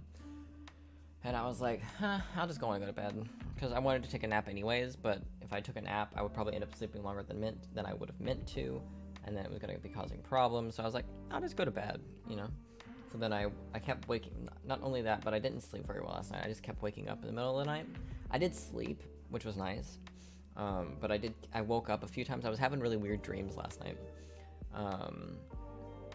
and so I kept waking up because of the weird dreams that I was having, and then I'd roll over and go back to sleep, and another similar dream would start up. Another weird and similar dream would start up. So I kept waking up because of those, which hasn't happened to me in a while, where dreams are waking me up, but eventually I was awake at like 11:04 or some shit, And then I just gave up. I was like, I'm just gonna stay up, and so I started scrolling through TikTok and stuff. But I went to bed early anyways, so it wasn't. I expected to wake up a little bit early because I went to bed early. So, you know, yeah, I usually don't either. I never have dreams really wake me up, and it wasn't like they were like startling me awake or anything. They were just so bizarre that my body was like, we need a reset. Like this, we're not vibing with this. So it would wake me up in the hopes that maybe I would dream about something else. And then that just didn't happen. I just kept resuming the dream I was during because I didn't stay up long enough before rolling over and falling back asleep. I was awake till 1:45 last night, so I'm not running on much sleep. Yeah, I couldn't tell you the last time I had a nightmare either. And I used to have them all the time as a kid. It got to the point where they weren't nightmares anymore. They were just my normal dreams because I got so used to them being nightmares. I had to get up early because one of the dogs, who has a terrible tendency to bolt from the scene of his shit crimes, did exactly that, but the evidence followed him as he leapt on my face while I was half asleep. R.I.P.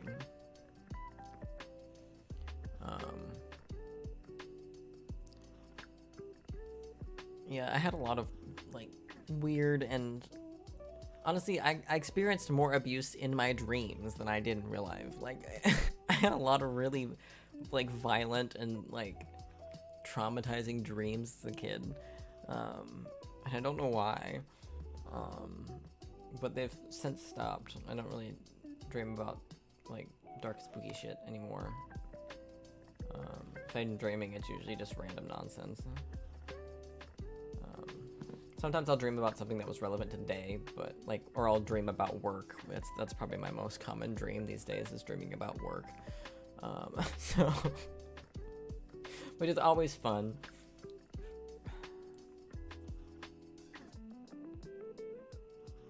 Yeah. It's always fun to do a 12-hour shift, come home, go to bed, dream about being at work, and then wake up and have to go back to do another 12-hour shift. It's very fucking annoying.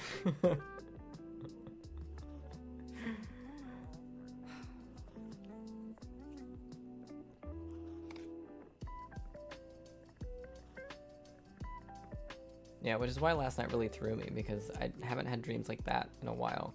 Like, they weren't violent or anything, they were just a bit more spooky than normal. And a bit more weird than normal. I don't really know how to describe it because I can't remember them very... I don't really have any memory of it anymore because it's a dream, so it faded pretty quickly.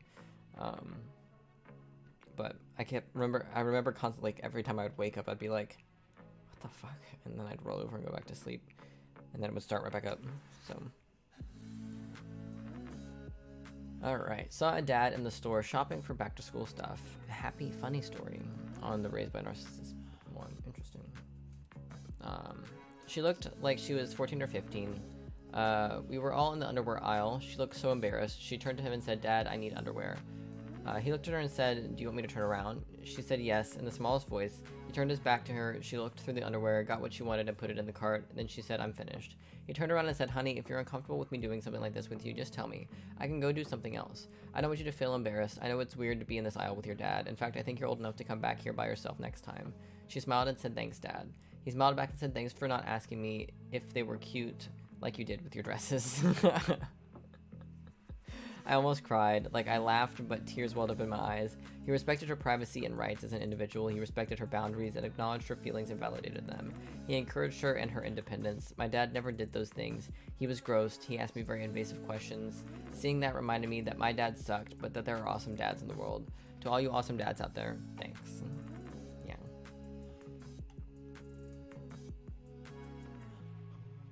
Wait, so parents and children can go shopping together without inducing trauma?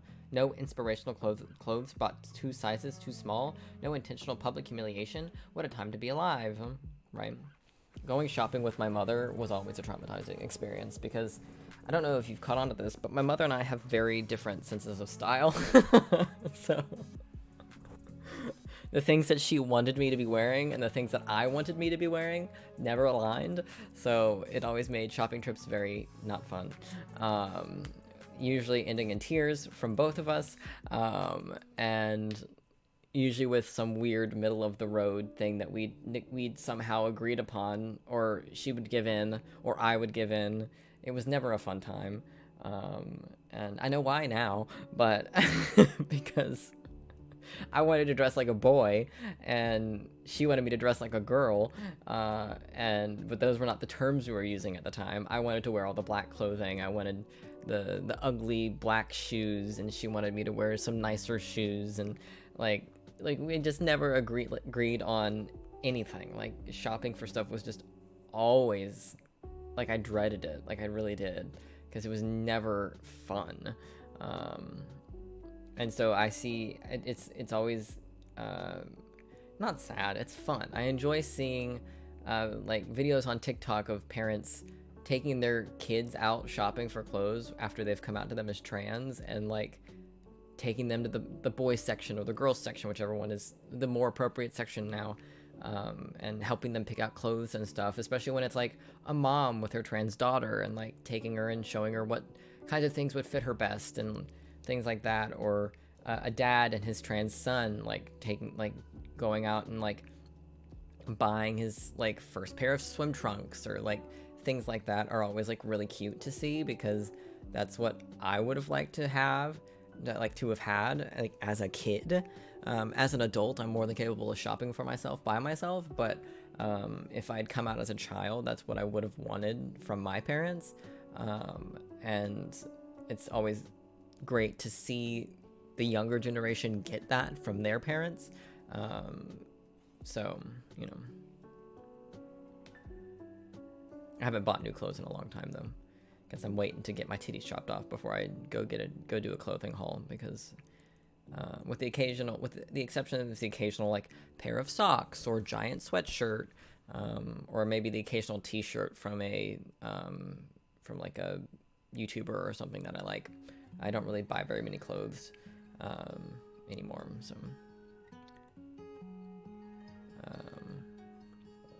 this is a dream I have always remembered that was weird as shit. I don't even know if I should explain it. I think I will have to order clothes online now. The men's section in my area just keeps getting smaller and smaller, and 90% of it is not my style. I feel that. I order most of my stuff online, and anyways, I think the last thing I bought in store was like socks. I think I bought a pack of socks in store.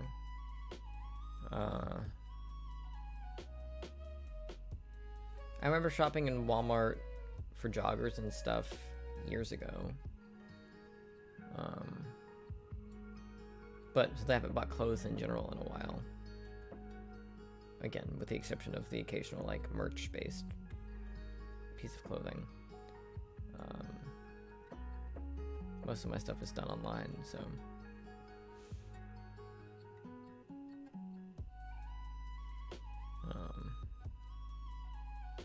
Yeah.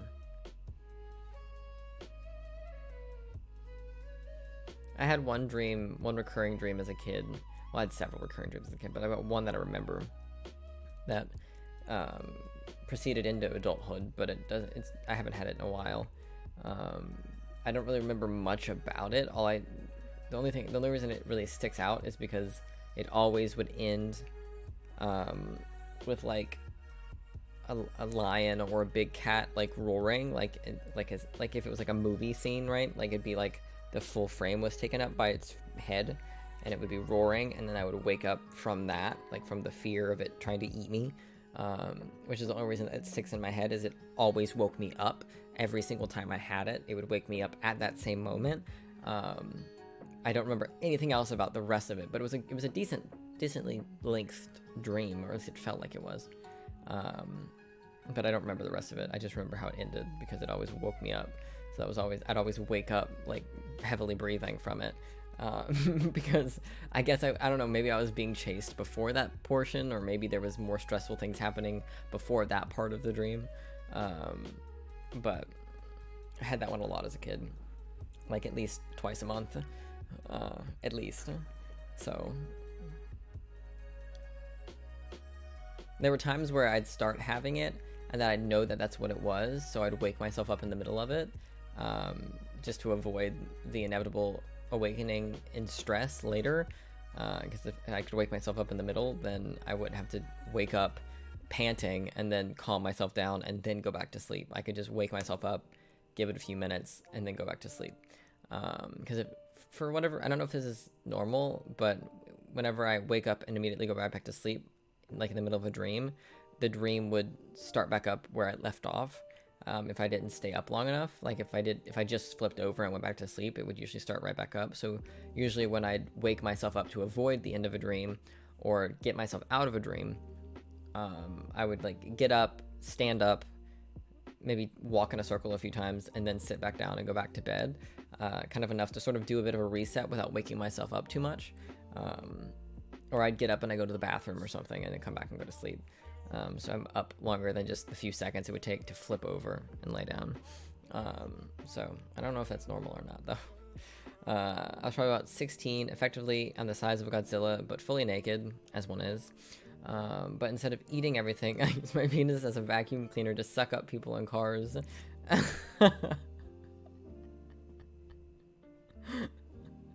That's phenomenal. Dreams are so bizarre, and I don't know why.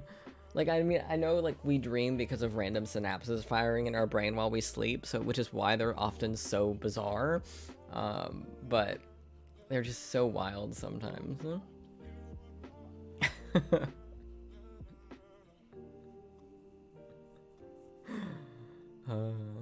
We've all had naked dreams, though, and there are some things that are universal, I think, which I've always found strange.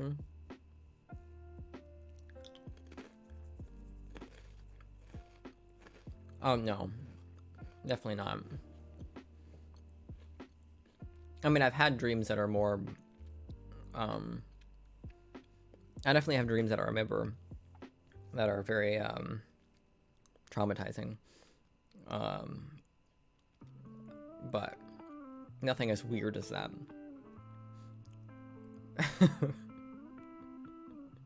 None that I remember anyways. I'm sure I've had dreams about that level of weird, but I don't remember them.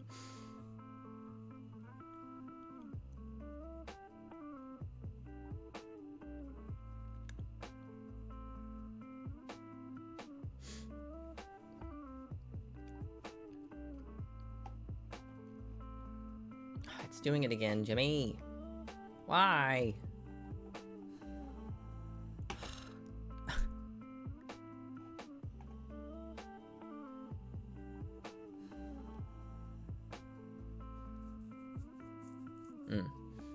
Well, I had an assortment that I would have over and over and over again growing up. Especially in my teen years. I had them a lot. So, like, every night, kind of a lot. So they kind of stuck around in my brain.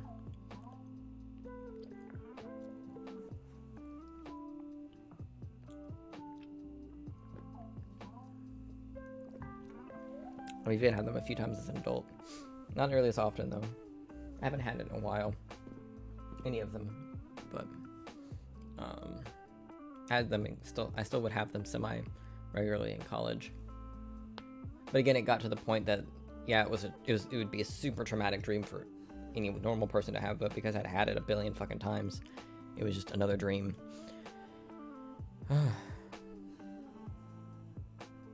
Yeah, I used to write dreams down too. It was always fun because back in my like early like fandom days, I would write stuff down. Yeah, oh yeah, you've mentioned that one before. Yeah.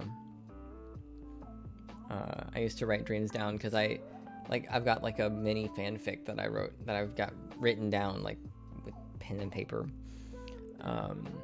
That it was initially started as a dream and then I continued it after I woke up. And like wrote it all down. I miss having fun dreams like that. I miss having like dreams that were fun and interesting because nowadays they're just weird or they just don't make any sense. So like I miss having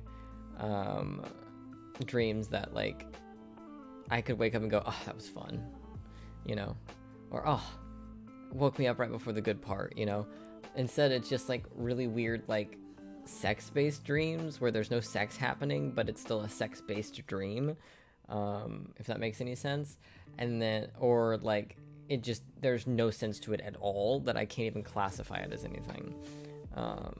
Is usually what ends up happening. Like the one I had last night kind of had a storyline to it, but I obviously don't remember enough of it to give you any detail to it anymore. I think last night was the most cohesive dream I've had in a while.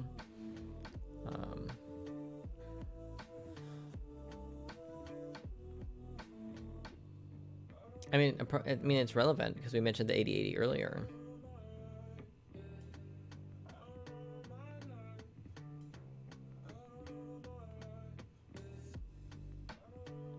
We love copy paste.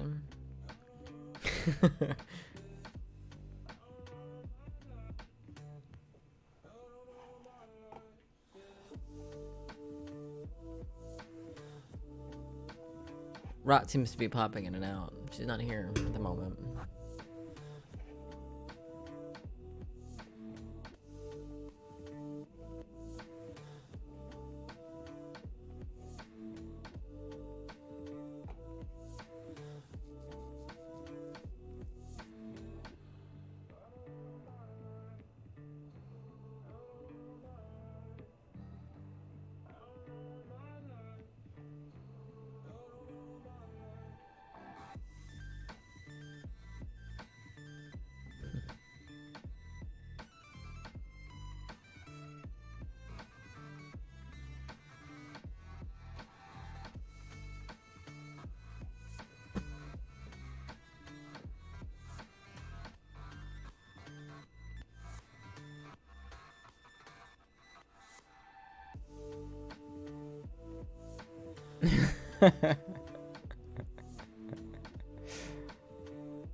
Yeah, that's rare for us that we stay on topic for any longer than half an hour.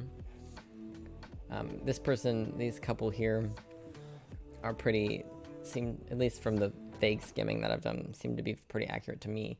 My mom used to make scenes over clothes I liked. I was kind of a tomboy as a teen, and she never really got over the fact that I wasn't into the girly girl stuff that she expected.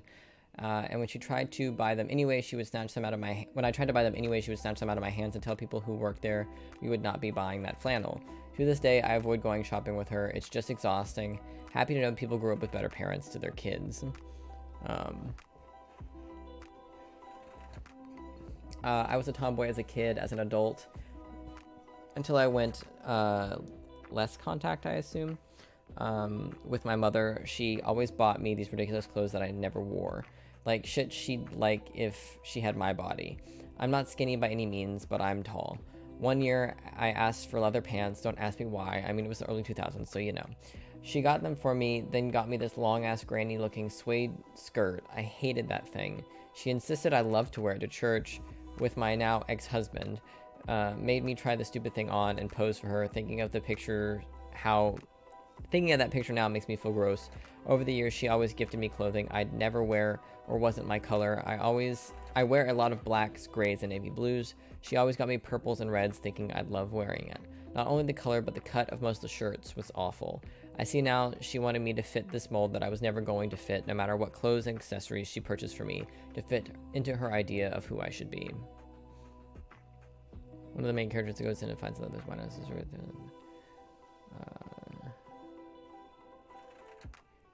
Max's church costume. Yeah.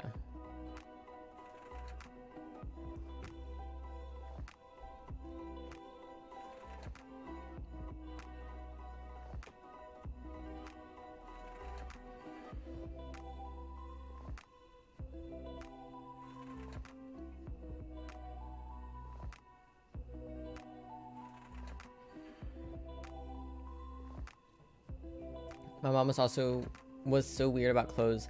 I was fairly tomboy / practical in outfits. Also, dysmorphia and trauma meant I wanted jeans and a big coat always, so I could pretend I didn't have a physical form to deal with.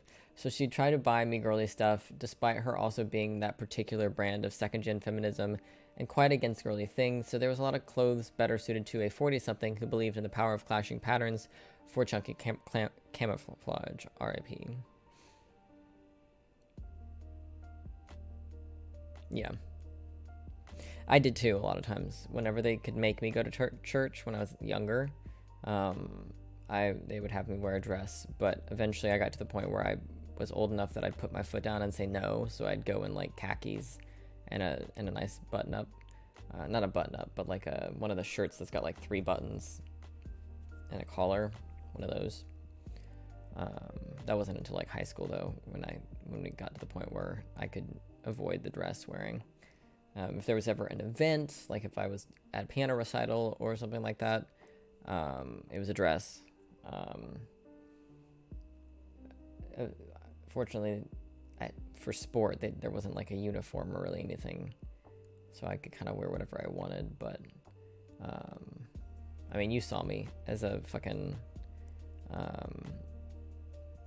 Hawaiian dress because it's formal wear, and a lot of people see church as a place for formal wear, not full on like suit and tie level formal wear, but like basically everything but the suit jacket and the tie would be what you would wear to church. Maybe even the tie, just no suit jacket. I wish that's what my attire for church was. I wish that was my church gown. Obviously, there are people who do more than that. Like the Catholics and stuff usually are a bit even more formal at church, from what I've heard. Anyways, again, this would be something Max would be more suited to speak on, but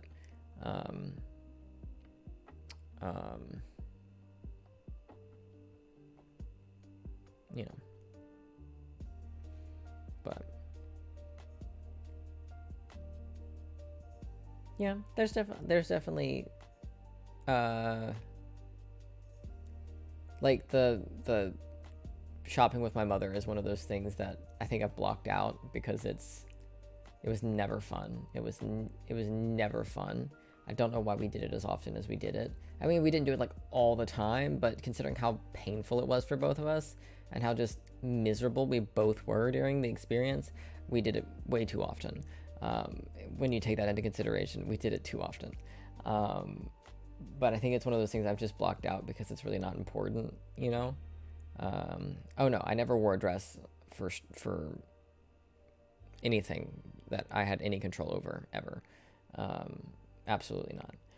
Especially not on stream, or on YouTube even. I've got plenty of photos of me in dresses though. I mean, I went to both proms in a dress, so both proms and senior dinner dance I wore dresses too. So which sucks now, but what I would give to go back and get to wear a suit and tie to prom or something. Well, I mean, you remember what I looked like when I was a teenager, and you know how I choose to dress and chose to dress back then, because my dress sense has changed quite a bit since then. T-shirts and jeans, that's what I always wore, usually dark colored if I could get away with it. But like I've got old photos of me in like 5th grade and stuff wearing clothes that I absolutely adored, and those were usually clothes that I had to fight to get to take home with me, or it was clothing that I bought with my birthday money, or things like that. And then fucking puberty had to happen, and then I outgrew all of it. So, oh god, no. If there's any footage of me in a dress online, it's on my mom's Facebook. It's definitely not on my YouTube channel. Definitely not.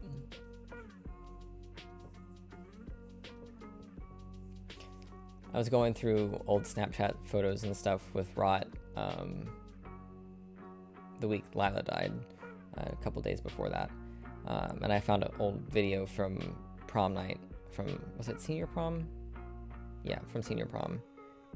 Because I went to junior prom and senior prom. Senior prom I had a date. Junior prom I did not. Junior prom was more fun for a variety of reasons, one of which being I didn't have a date. But also because of the post-prom venue was better. for junior prom.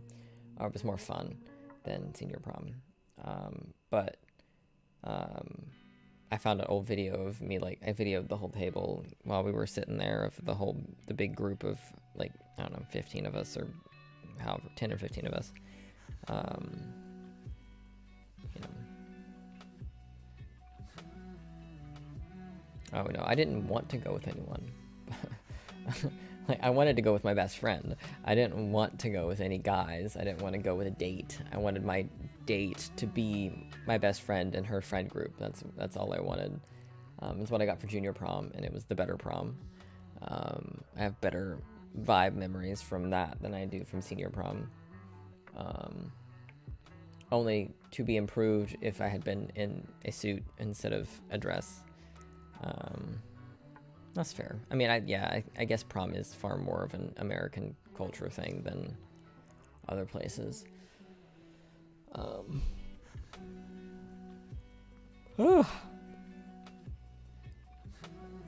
That's just a normal yawn. That wasn't a motion sickness yawn. That was just a normal yawn.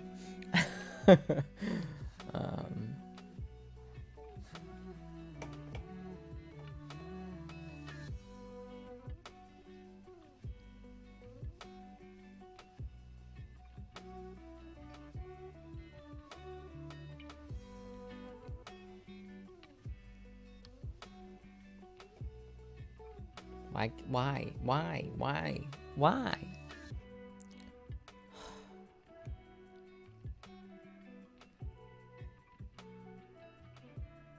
Jimmy, fix it.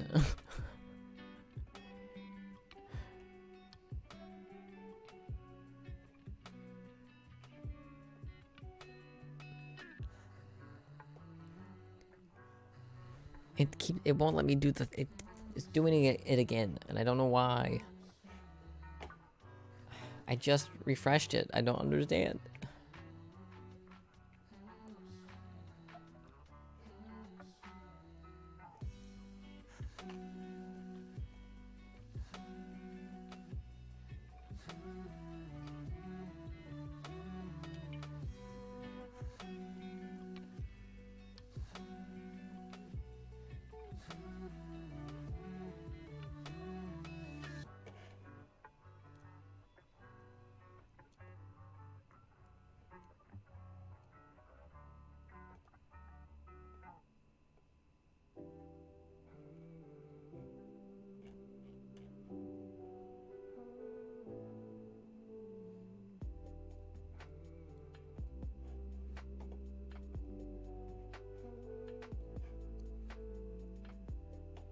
Yeah, and it logged me out. Continue as me.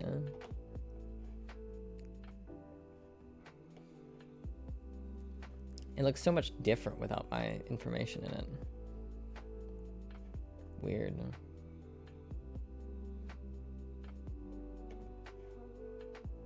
Oh, well, this isn't mine. Okay.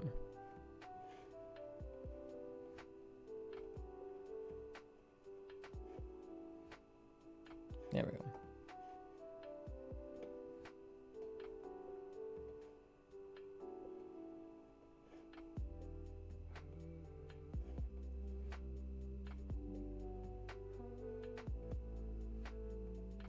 It still won't let me. I wonder if it's a Reddit issue, because I don't usually have this problem.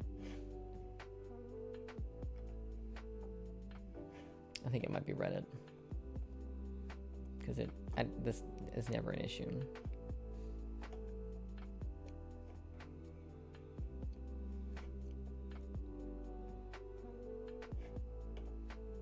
Fucking Reddit, I just want to upvote things. Oh, that could be doing it then. Yeah, if it's karma based too, that'd make even more sense, because me upvoting stuff is going to affect karma. Yeah. Okay, that makes sense. Annoying, but it makes sense. I think this is gonna kind of be the plan for October. Is play games until I'm too motion sick to play games anymore, and then just read Reddit and chit chat until the end of stream. I think that's gonna kind of be the plan for the month. There probably won't be very many Wednesday streams, just because we've got MET for at least 2 weeks this week, or this month. So there's not any MET this week, but there is the 2 weeks after this week. But we can try to get the VR stuff set up probably on Wednesday. See if we can get it to work, and then if it doesn't, inevitably, we can just, I don't know, do something else, find something else to do. Because I don't think I have enough spooky games lined up to cover 3 streams a week, which is why it's kind of good that this is when we're starting with the extra overtime stuff. You know.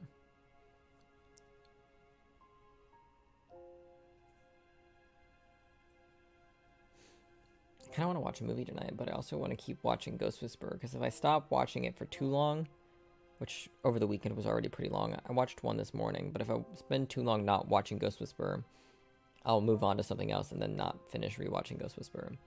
And I really want to finish rewatching Ghost Whisperer, but if I don't continue to work on it, then I will not go back to it, because ADHD. And then my brain will move on, and then I will have done it. I have had another failed rewatch of the show, because I keep doing it. Over the years, I keep starting it up and then getting like 5 episodes in and then not finishing it for some reason. The October Faction. I don't think I've ever heard of them. I do have quite a bit of YouTube stuff saved that I would like to watch as well, though.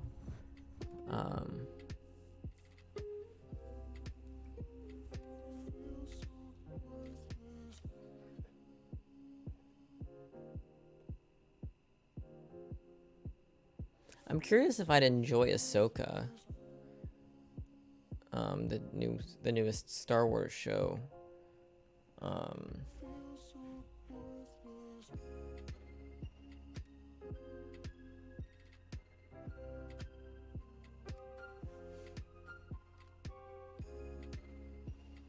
But I do have John Oliver came back today, which is very exciting. It's been so long.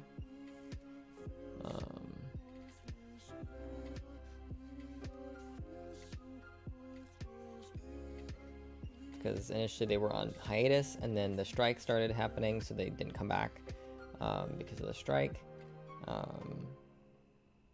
And so the strike's over, and so now the show's back. Very exciting. I'm impressed it's not popped up on my continue watching. It's down on trending TV shows, which I'm not seeing. Rude. Gonna make me search for it. No, there we go. Oh right, the Continental's out too. Are all the episodes out for that? No, just the first 2. I think it's a 3-episode thing, so I'll wait till all 3 are out. And then binge it. How long are they? God, they're long. Hour and a half each. Which makes sense. It's a 3-episode special, so right? Yeah. But it's got Katie in it.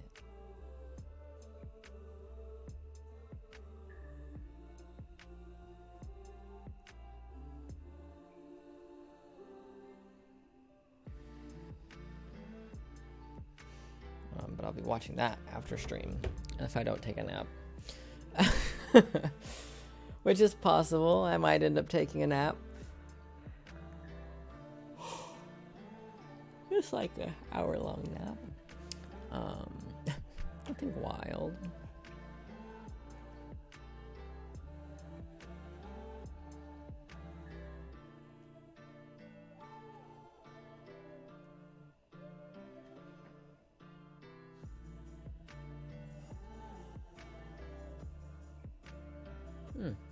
Interesting.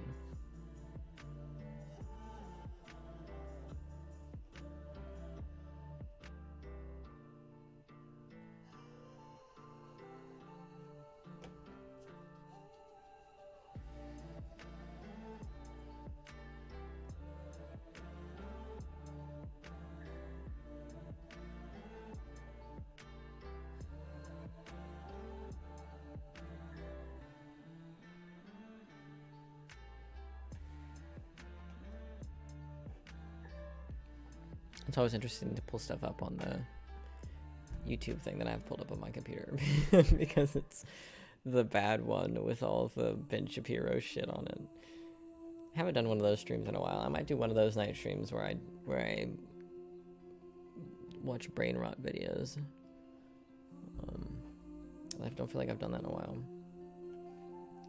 Alright, my mother's friends all shut her down when she told a story about my badness. For context, when I was 3 years old, I was in the washroom and decided to try on my mom's necklace. In all fairness, it was a beautiful thing that she had worn to her wedding, but I dropped it in the toilet. Then, 3-year-old, impulsive, later be diagnosed ADHD me, flushed it. And obviously, it flushed, never to be seen again. RIP. I've always felt terrible about this. I have apologized for many, many years, age 6, age 9, age 13. I'm sorry, Mom, for flushing your necklace in the toilet, and I'm sure we're all familiar with those petty, insulting responses.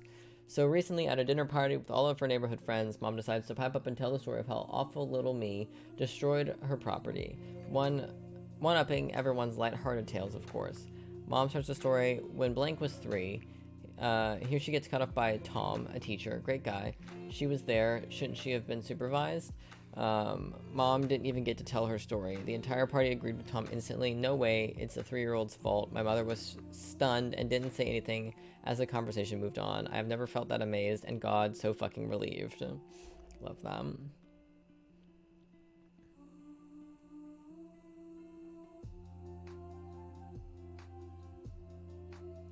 My mother still holds 3-year-old me stuff against me. I might have even been 2, but I got a hold of a knife and stabbed huge holes in the back of a brand new couch.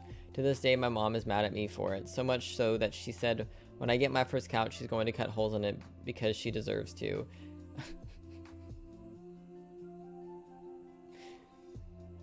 You were 2 and able to access and wield a knife long enough to do that without getting caught. Yeah. How is that your fault? You were a literal fetus. Like...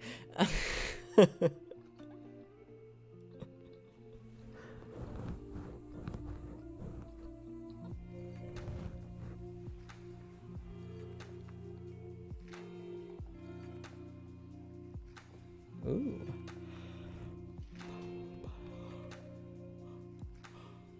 Are my yawns helping you get tired, Jimmy?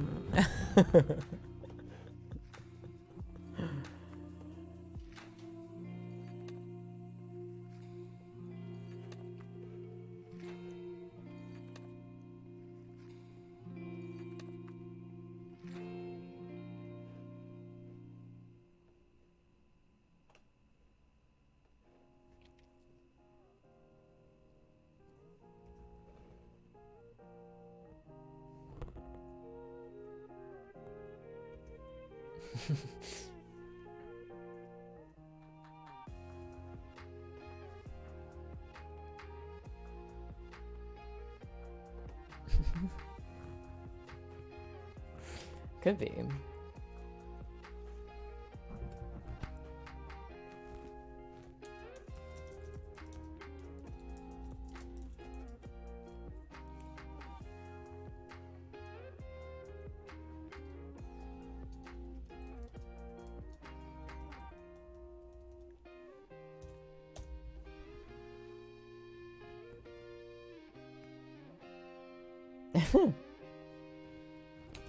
Not if you're not ready to go. I paid up front, this is true.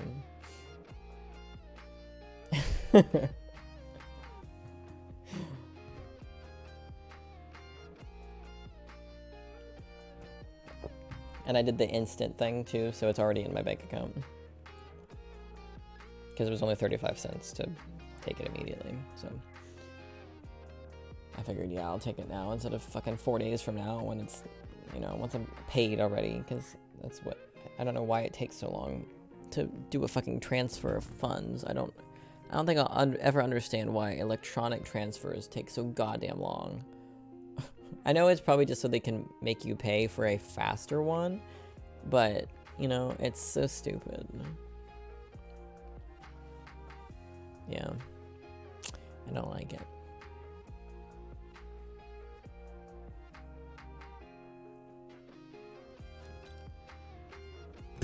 I also don't like how quickly my hair's been getting greasy lately. It's very frustrating. I just washed it yesterday, and already is greasy again. Why? I literally haven't done anything. Like, literally. I haven't even left my apartment.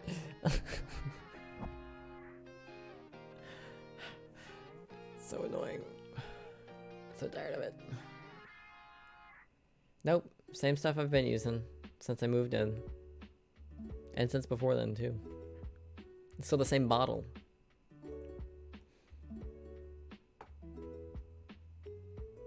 Maybe I choose to blame my weird sleep schedule over these past couple weeks, past week. I choose to blame that, not sleeping appropriately. I don't know if that's how that works, but it's what I choose to blame.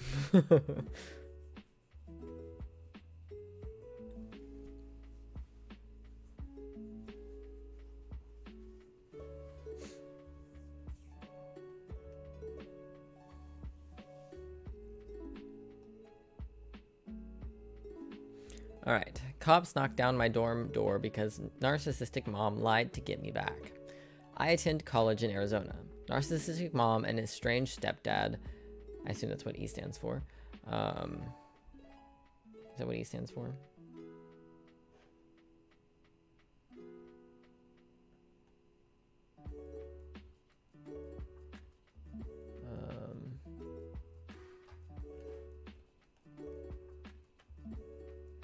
I assume that's what E. I don't know what E. That's. I don't know what E stands for.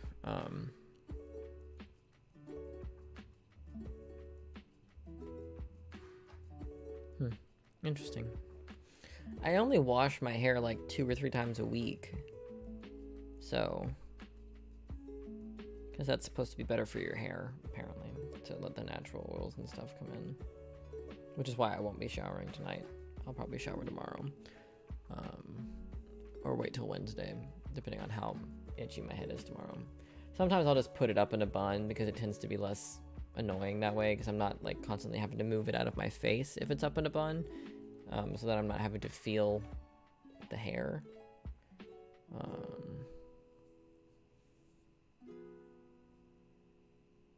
Like if you just wash it with water.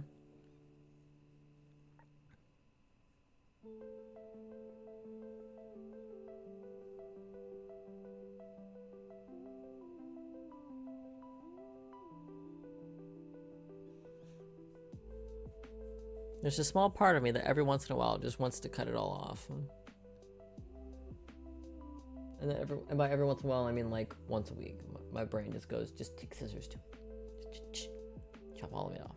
Just I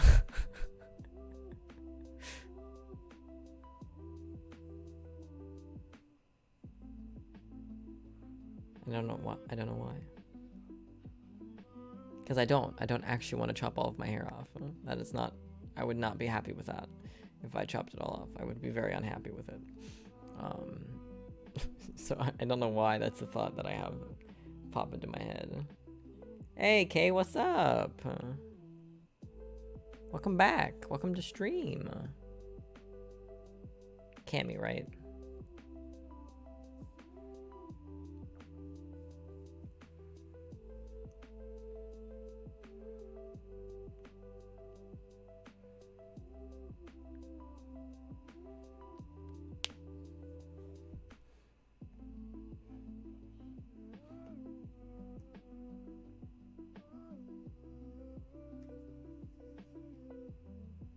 He should have titled it this, why I haven't washed my hair in 5 years. That would have gotten more views.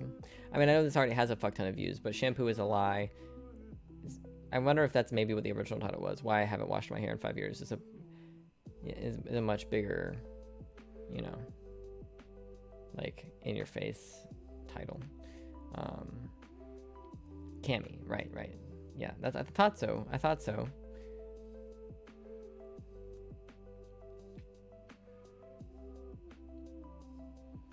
I strip my hair of its natural oil so the US doesn't invade it.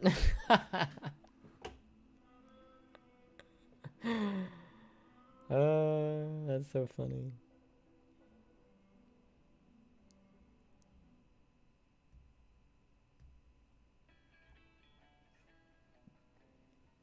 It's 2 a.m. there.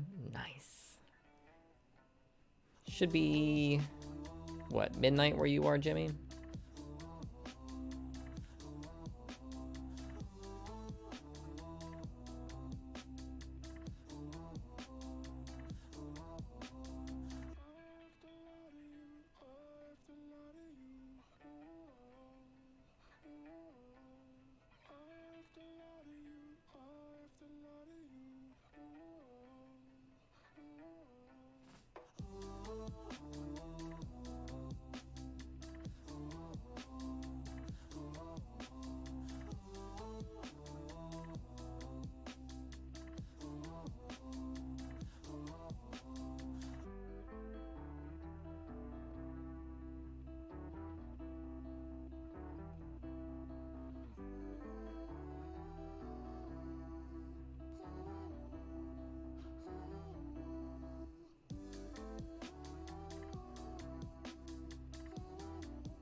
Yeah, it's different for the person.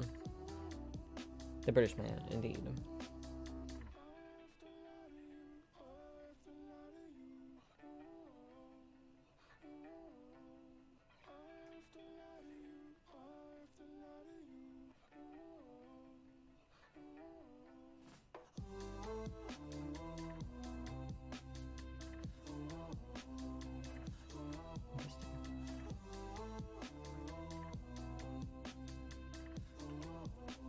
I'm thinking about it and it's making my head itch more.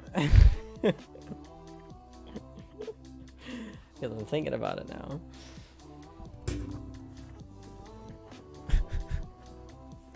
Alright. I attend college in Arizona, narcissistic mom, and I assume estranged stepdad live in Maine. I've gone very little contact with them over 3 years I've been in school. The summers I've managed to get a job or internship to keep me out here. 4 months ago, narcissistic mom sent me an email telling me I was coming to Thanksgiving. She wanted the family together and had a photographer coming to take photos so we could fake being a happy family for a few hours. I told her I would not be coming because of my job on campus. She then called the school, who told her that I am A, over 18, therefore they can't tell her anything, and B, when she threatened to pull me out, the awesome lady at the registers told her good luck, he's on a full scholarship and pays for everything himself. Iconic. When she realized she couldn't lie to the school, she had E-Dad call me. I want to know what E stands for. I assume estranged, but I have no idea. She had E-Dad call me to beg me to come. This guy stood by since I was 12 and watched my mom beat me, degrade me, lie about me, and did nothing. Fuck him. I ignore his calls. Then she called my bio dad, who laughed at her and hung up. We have our issues, but he's genuinely a good guy who's dealt with mental health issues his entire life. And it seems with your mother for at least some period of time. So Thanksgiving, I woke up. School was closed that day, so I didn't actually have to work.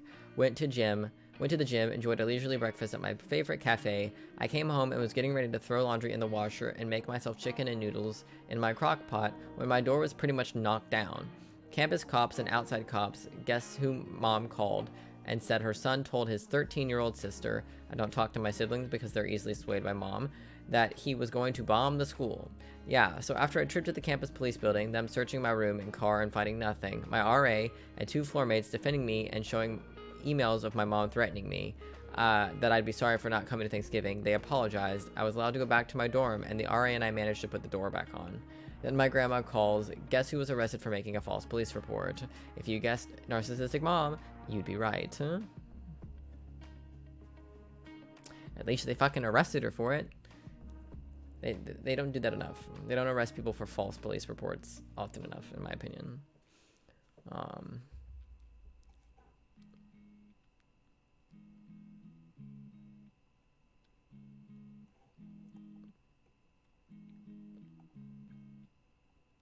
Yeah, definitely getting a restraining order so she never contacts you ever.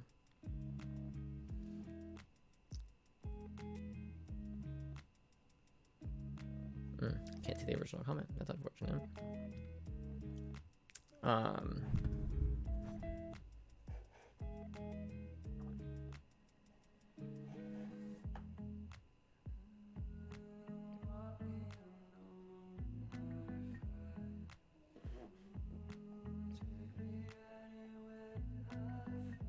It's doing it again.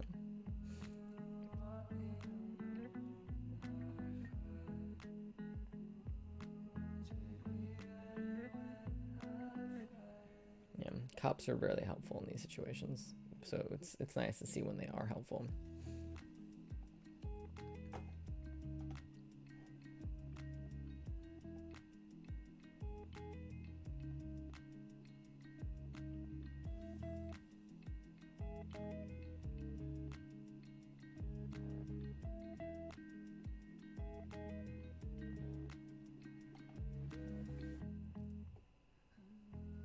We've got a breaking the cycle story.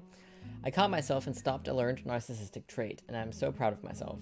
Last fall, my 18-month-old little girl fell and fractured her skull. She's a climber. I took her to the emergency room for a spongy spot on her head where she hit it. I ended up staying at the hospital with her literally all day while she got scans and tests. It was not how I had planned or wanted to spend my Saturday, and I found myself saying out loud to her, "I sure hope you're grateful for me spending all day in this hospital with you. You owe me big." I mainly said it jokingly, but I stopped in horror after I said it. I realized I sounded exactly like my narcissistic mom, who all of my life lorded her care of my multiple medical conditions over my head, as if she was somehow entitled to compensation or a pat on the back or a trophy for providing the minimum requirements for a child with extra medical needs. I was ashamed.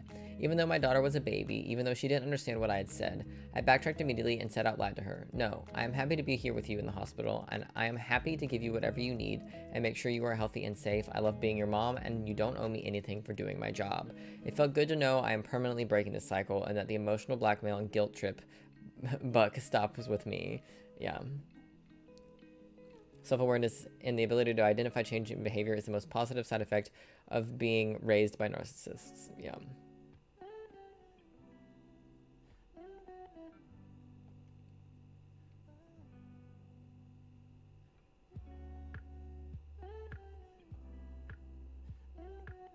The you owe me variations are so textbook narcissistic.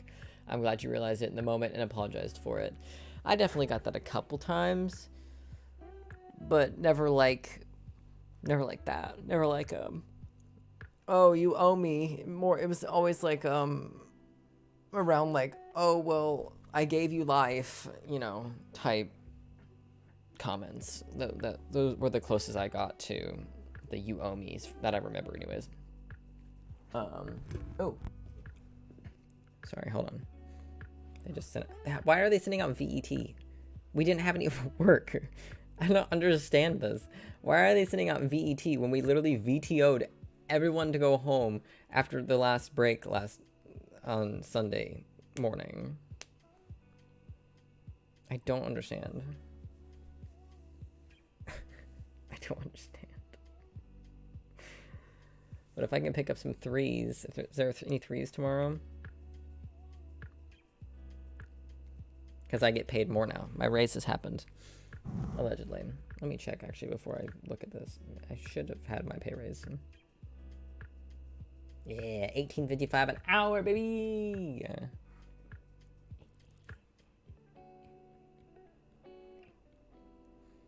Plus the $2.40 differential. So now I'm making almost $21 an hour. Hell yeah. Almost.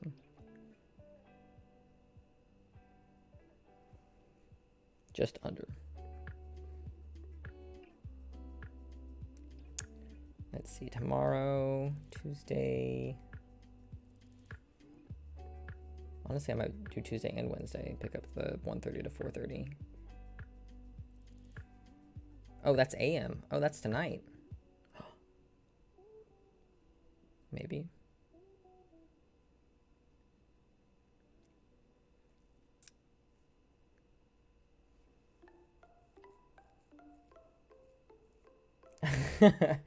Night, Jimmy. Sleep well. I'll see you tomorrow.